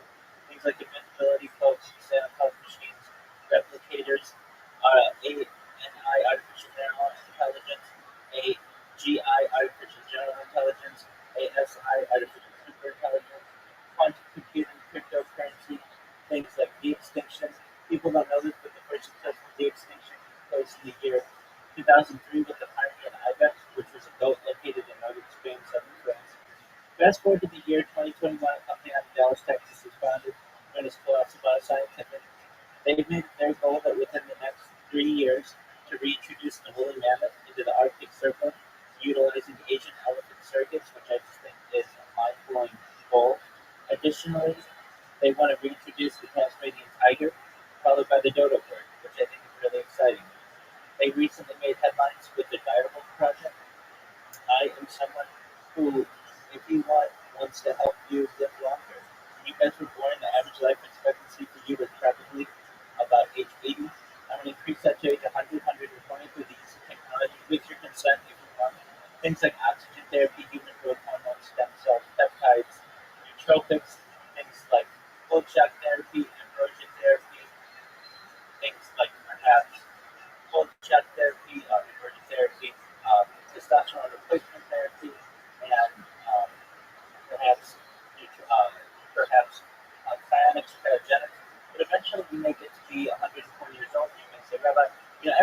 said came true. You were able to make all of my dreams come true.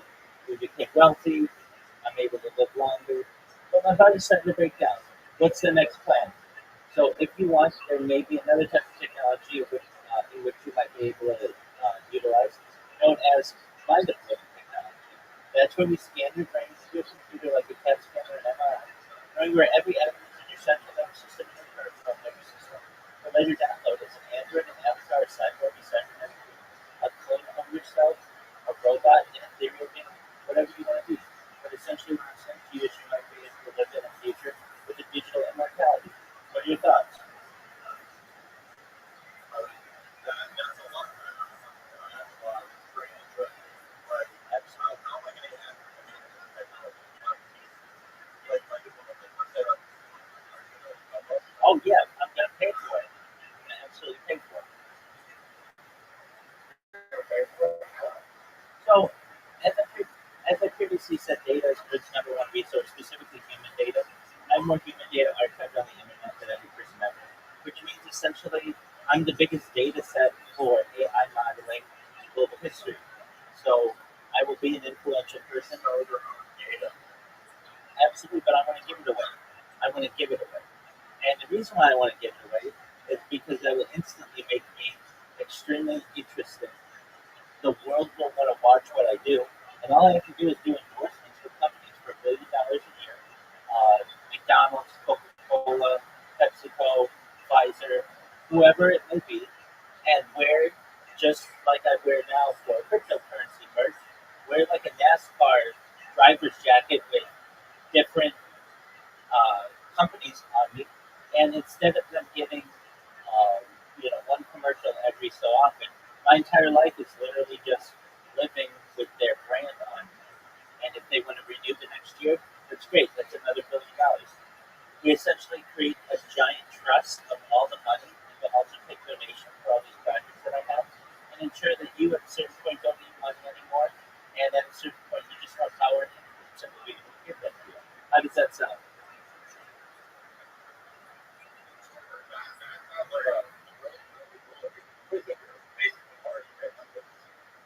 Well, I'm at the point where I don't need to currently work.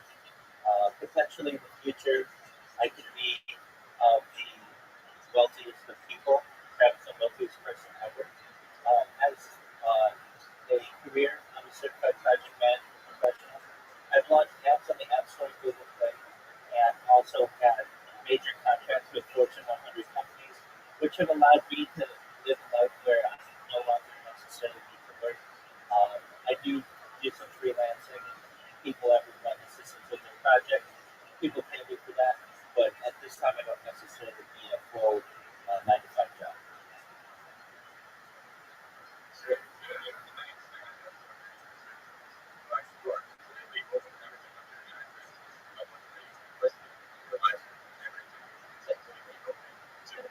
That's correct.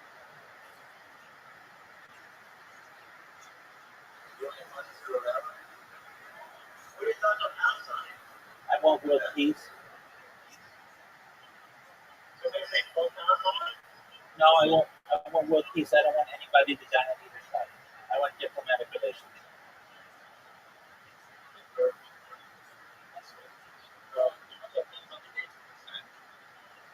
Um, yeah, I mean, I do.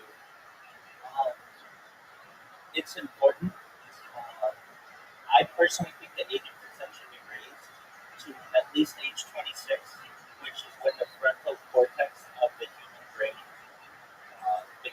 finishes maturing.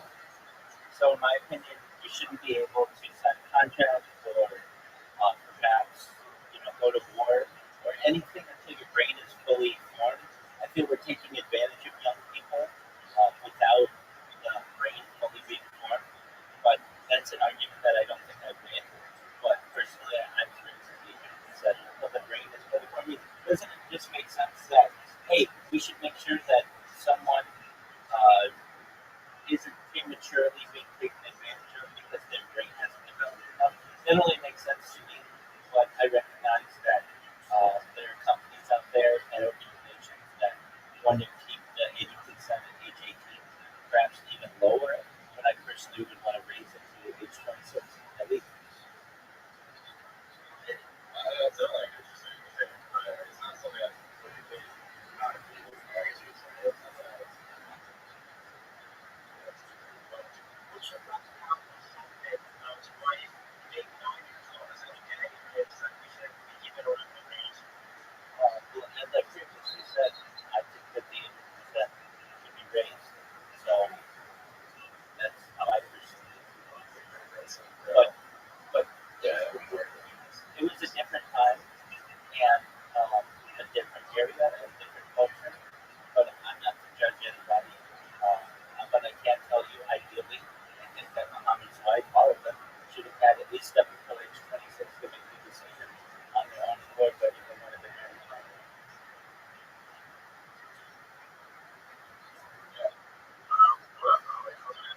Yeah, I do IRL streaming.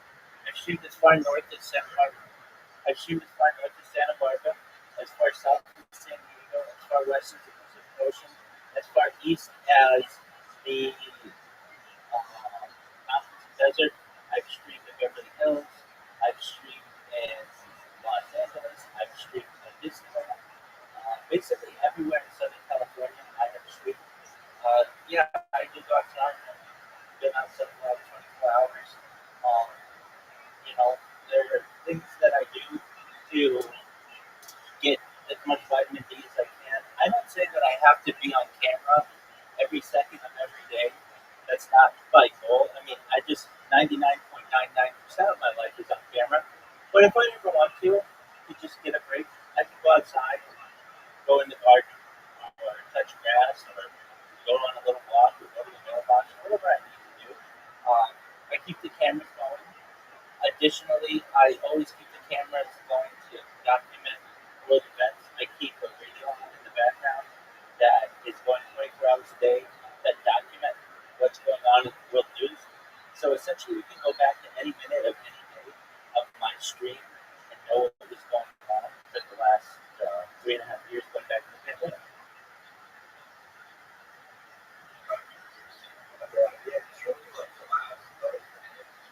Yeah.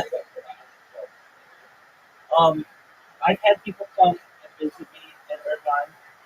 They've driven like as far as like 8 hours away from Northern California.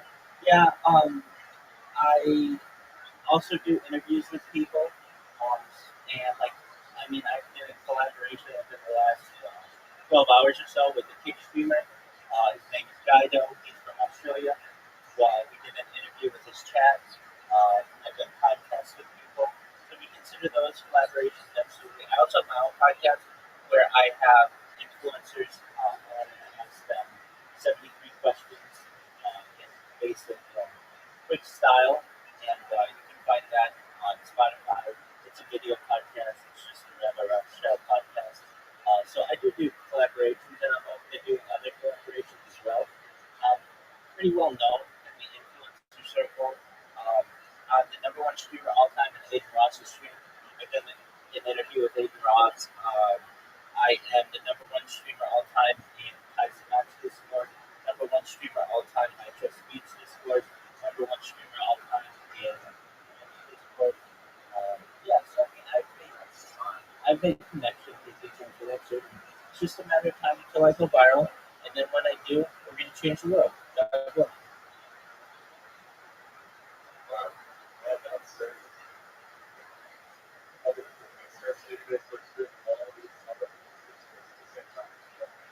Yeah, absolutely. Right now, that's my last name. Yeah.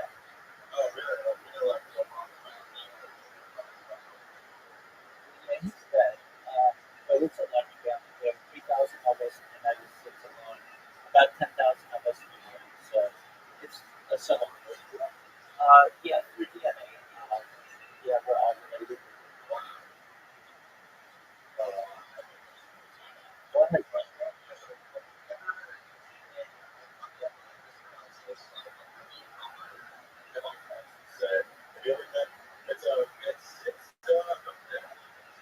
Yeah, I'm actually someone who feels that this is not a necessary element of modern Judaism. I'm basically someone who's been at a risk, been circumcised, but I'm an anti-circumcision rabbi, meaning I think that we don't need to genetically mutilate each other anymore. I have not done that. That is not a ceremony that I think should be continued in the modern age. But I'm aware that it does happen in some sectors of Judaism.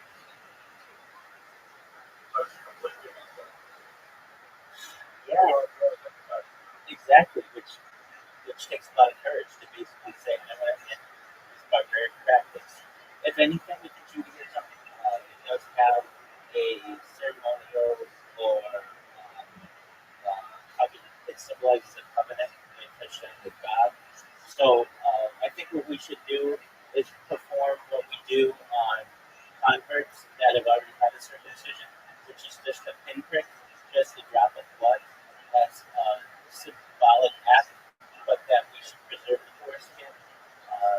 generally, there are a lot of nerve endings that get destroyed due to circumcision that can cause undue influence on the baby. And if a person wants to have their own circumcision, that's absolutely their own prerogative, but they should do it after the age of consent. And I'm someone who feels as if, just from simplistic terms, that sex could be better, that sex could be that sex could be better, that our penises could be longer, and why are we cutting our dicks out?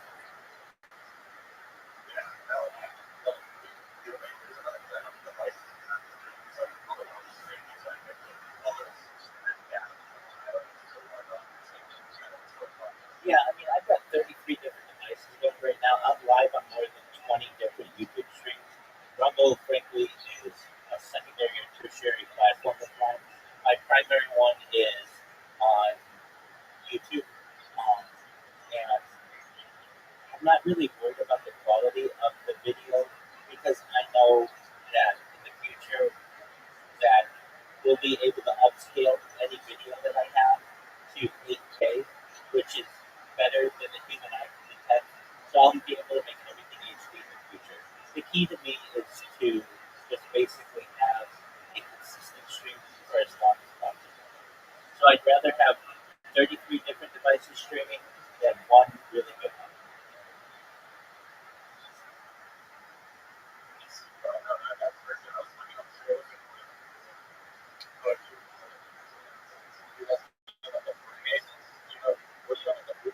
Well, I am one. I am.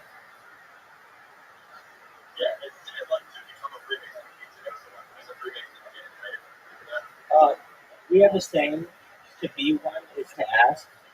So generally, you if you know a Freemason, you inquire with them. If you don't know a Freemason, you can always write a letter and an email. Um, I can tell you that while I knew Freemasons, um, where I was living in Southern California, I wanted to join a lodge that was closer to my home. And so I just wrote an email to the local lodge. Actually, as well, I was taking classes on Tuesdays, Wednesdays, and Thursdays, and then Shabbat was Friday. So really, I only had Monday open, and I needed to find a lodge that met on Mondays. So I was able to find Los Cerritos Lodge 674, which is located in the Long Beach Lodge, and we meet on Mondays, and that allowed me the freedom in my schedule to be able to consistently meet with my brethren there, and it became a Freemason in 2018.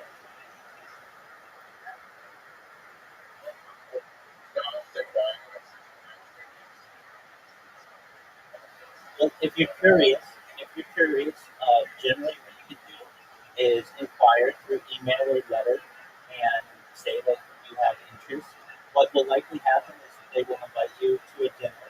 Most lodges have a weekly or monthly dinner, depending on the size, location, and their particular organization. You you meet the brethren, you meet the brothers there, and have a nice meal if you choose to partake. And you'll be able to ask any questions that you have. If you're a good fit, generally you'll be invited to come back to more dinners, and then eventually you can petition the lodge to join. Depending on your state, there are some certain requirements that they're achievable. Um, so at least in the state of California, you have to be at least 18 years old, a man. You have to be, um, you have to have lived in the state for at least a year. You have to, there's a saying that you can't be like a madman. You have to be freeborn, which, means like you can't be enslaved or something like that. But being not a madman, you have to be like a good mental health. You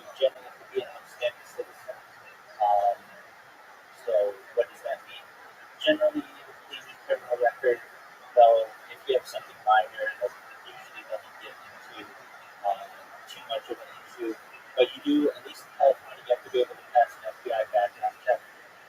If you're able to do so, and you still are able to, you also have to have the financial means to be able to pay dues. It depends on the size of your lodge. It depends on your state. All 50 states have different requirements and characteristics. But at least in California, my dues are based on the size of your lodge. Something like between $150 and $200 a year. And that basically keeps the lights on, that pays for events that we have. So that's really good.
That's not the point.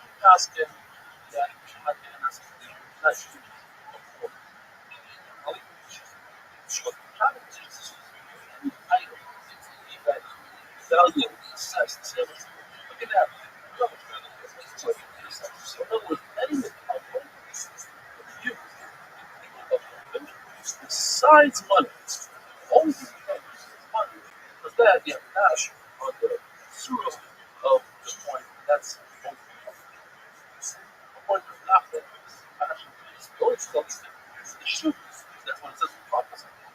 So it's now a device is any kind of that you including animals actually feel this. That says the Mishnah is always like the from the right side. Voice kindness to actually acquire objects with money. They create a kingdom. Talk about a case where the buyer switched this law for the actual level. Ruben owes Shimon money. So the Ruben gives Shimon a cow instead of money that he owes. Instead of giving the money down, but rather he's going to forgive him, and that what you do is the kingdom. And the reason it works there, whereas money doesn't work, is what typically say, why doesn't money not work as a once you get them, the guys that you work, and the answer is there's nothing about it. Because I'd say this step of value. You're great that you purchased the money, you go by paying something else. This little fire, and I didn't feel like she hired me. I love the game. That is here is something that's very difficult. In this case, it's so not difficult that you never made a zero on it. Therefore, what is what? All the money. What? You not purchase something for a nice money. Say that this usually allergy is going to 20 version. So now we can go to the next issue. The base certainly does. And apply it with money. So what's the guy like goes out and wants to purchase the animal? He's the owner of the animal money. So if the animal is in another country, the animal becomes effective for purchase. But and the regular person, the only way you can claim it is sheep. That's all the sheep. One other I'm not talking about today. I mean, that's it. Oh yeah, this house is going to be this animal is going to be carbon just by saying it happens on both sides have a wonderful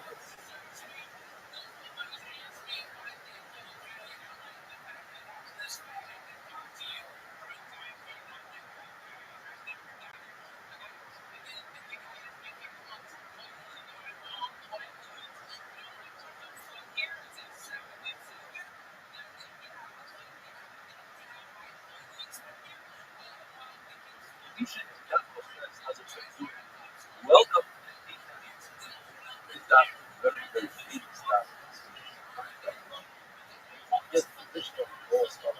Level 8. Let's Lord knows that it comes to head. All over the something is your word is the Lord. Both of my mission is possible.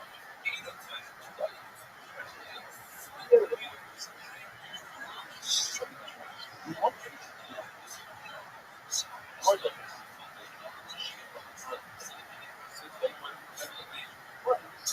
price goes up. Instead, price goes down. Why? What? Well, that's better off.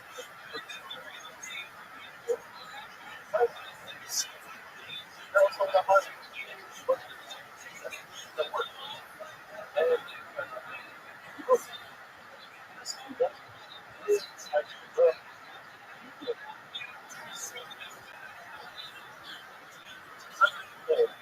we should learn. And then that may not be something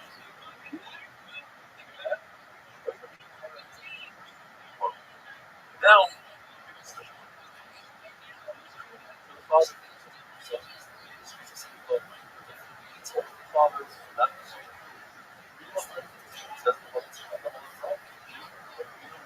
That's what it says.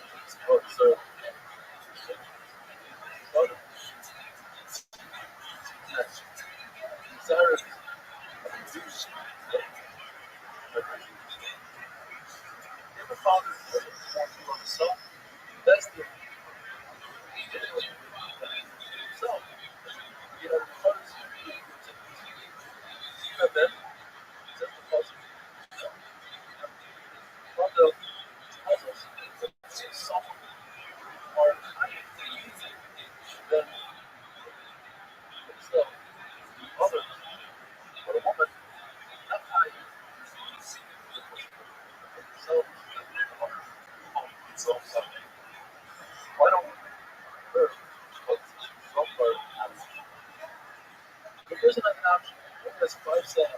But you realize that his father never did a man for himself. And he has his son. He has the revolution exposure.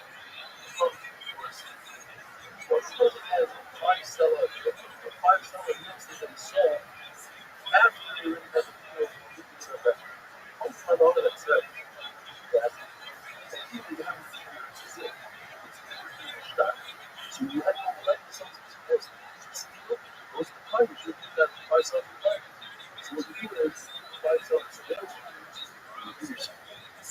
And then the grab these real estate sold to someone else, you call it membership. Whatever you have, 5 cell, that's 5 cell. And that's how much it costs. That's how much money. You have to grab it like that. Go to the Amos. As far as the possibilities, the possibilities for the best, you have to do what you do that. Because I think we're going to push. Why? Because of what's in the those are never comes back. Let's do that when you have nothing. You get a bank, you later. Don't do something like you get a bank. You teach yourself how to write. From a father, man, from a straight person. Not the bank. The boss is the boss. Nothing. You should teach and you should learn. You gotta prove yourself for the people yourself. You gotta be a person.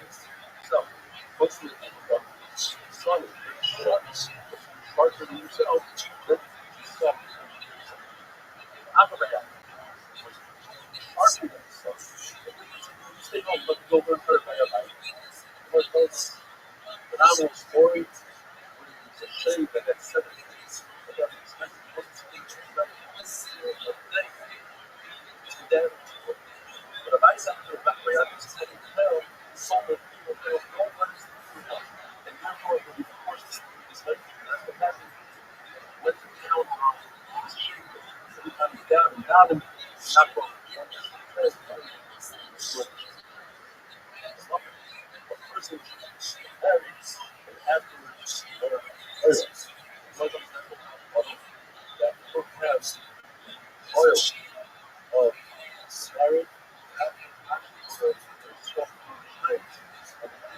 father with the heart of Alabama, of Trump strikes, that's not everybody.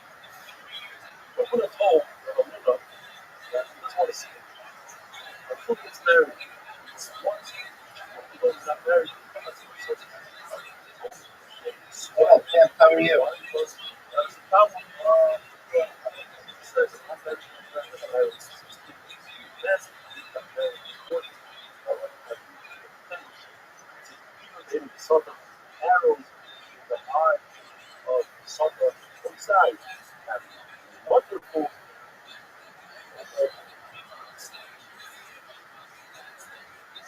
How's your day going? Excellent. Taking out, thinking in. How'd you find out about this, son? Okay. So they kind of rumble. Welcome. What's good with you? Very, very deep. All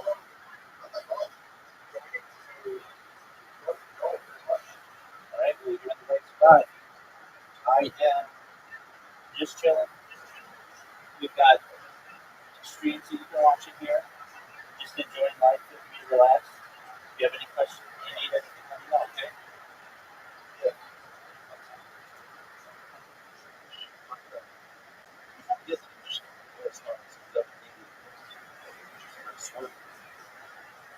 Before I tell them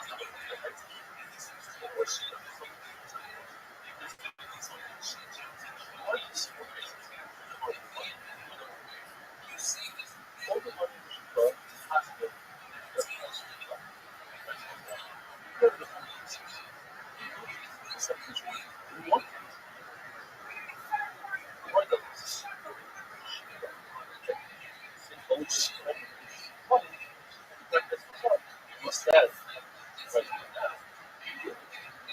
Why should you lose? Well, then it's better off.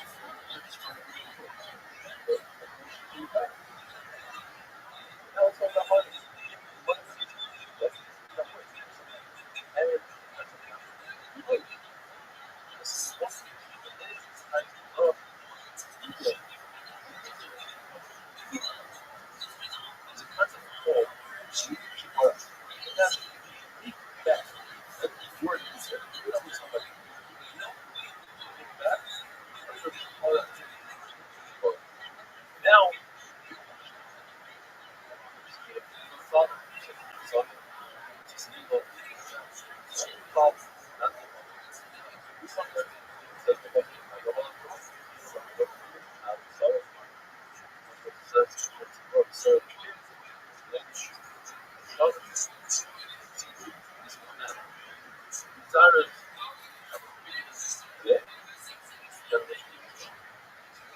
if a father doesn't want his son, that's the there's no so first